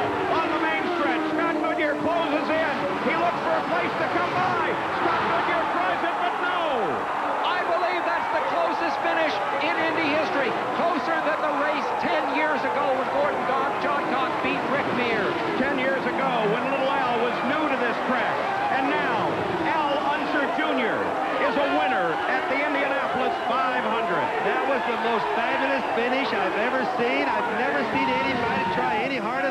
Goodyear did or Little Al. They zigzagged all over the racetrack, did everything they could to mess each other up or whatever that you try to do. Scott Goodyear pulls alongside and salutes the new winner. Remember, though, Scott has nothing to be ashamed of. Let's go to Jerry Punt. We're with Rick Gallis, and Rick, congratulations on an outstanding effort today. Well, my guys, and I'll tell you, Al Jr.'s got a lot of, he got the heart of an elephant. It was funny, nobody talked about us all month. And this race team they just keep getting after it and getting after it. And we're not big talkers, but I'm really proud. Man, this feels good, Jerry. Hey, good things happen to good people. After qualifying, this has to make up for all the disappointments. We just worked hard all month. My engineers, the new Gelmer. I think Rob Miller said that it wasn't too good on ovals, and we just we're real proud to be here. The winning car owner for the Indianapolis. I want to say hello to people in New Mexico, because this was a win for New Mexico as well. Rick Gallis, the winning car owner here at Indianapolis 500. Here were the last few hundred feet of the run as Scott Goodyear looked for a place to get past. Came out to the inside.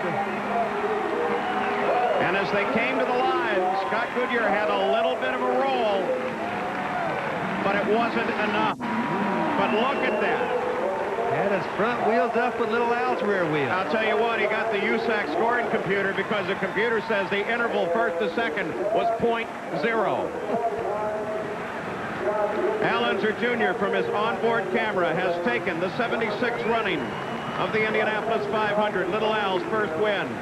On a plane not so long ago, Little Al confided to me he was worried that he might never win this race. Like great masters like Ted Horn, Eddie Sachs. And it was close. By the time they got to the first turn, look at this from high over the starter. There's the interval.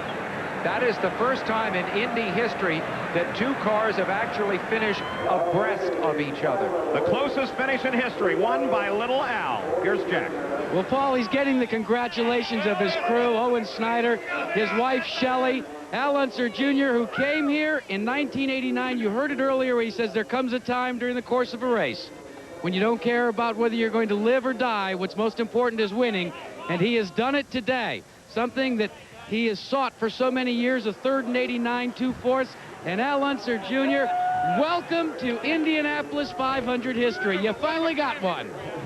Thank you very much. I tell you, I almost took it a little too easy off turn 4, but we got it. We got it. You got it. This says a lot right here. These two men that have worked so hard. You did it, partner! And I almost took it too easy off 4, and Scott got a run on me, but but I just want to thank everybody, my crew doing super pit stops, and my sponsor Valvoline, and everybody. I tell you. Hey, when you were a kid, Al, you waited for this moment. You dreamt about it, to take the swig of milk, emblematic of winning the Indy 500. Al, let me ask you. The one question, though, is all month. All right, Al. All month, nobody talked about your chances to win the Indy 500. Did you think you had a chance? No, not really. You know, Michael had us covered all day, and the Ford Lola Cosworths just outrun us bad all day, and so, you know, the best we could do was best in class, and there's a lot of sounds like there's some tears in your voice right now. Well, you just don't know what Indy means. Yeah, look at the raise your arm up. One arm. There you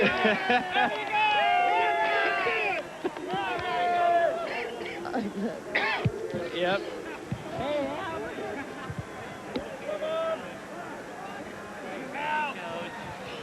Are you done, Jack? Hey, Junior. Congratulations from Alan Mertens. This is just a very moving victory lane, gentlemen. Consider this. Bobby Unser won on May 24th, 1981. Al Unser won on May 24th, 1987.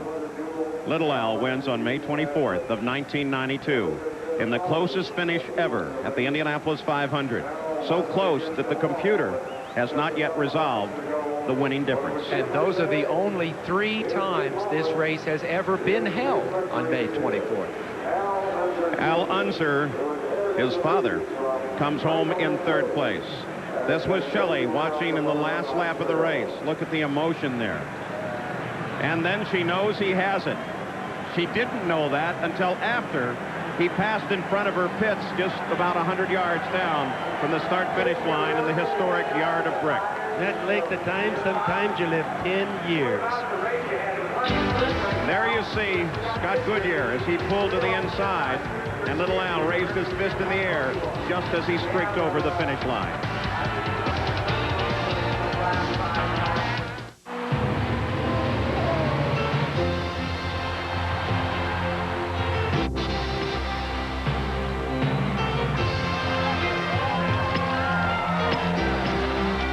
Everyone talks about how racing technology makes their streetcars better.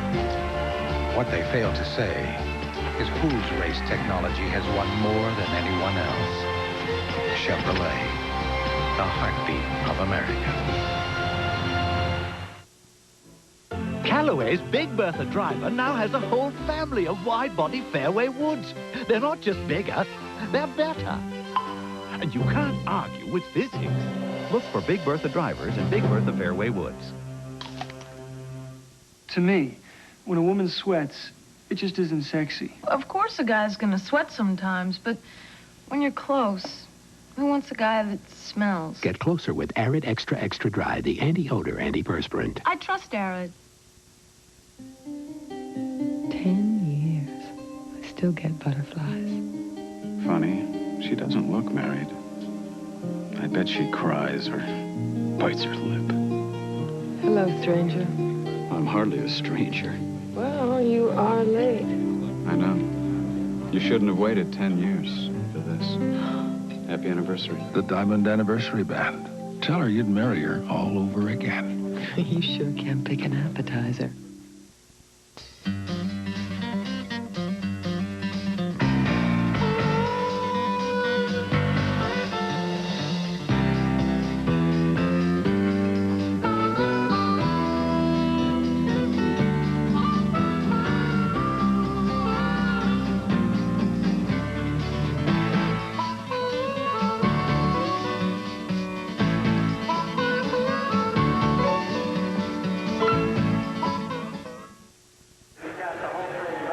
The Gillette Company, maker of the Gillette Sensor Shaving System, the revolutionary razor that adjusts to the contours of your face, and Right Guard Antiperspirant and Deodorant for maximum protection against wetness and odor, is pleased to announce that Mary Ann Ward of Kittery, Maine, has won the beautiful Chevrolet Corvette in the Gillette Halfway Challenge.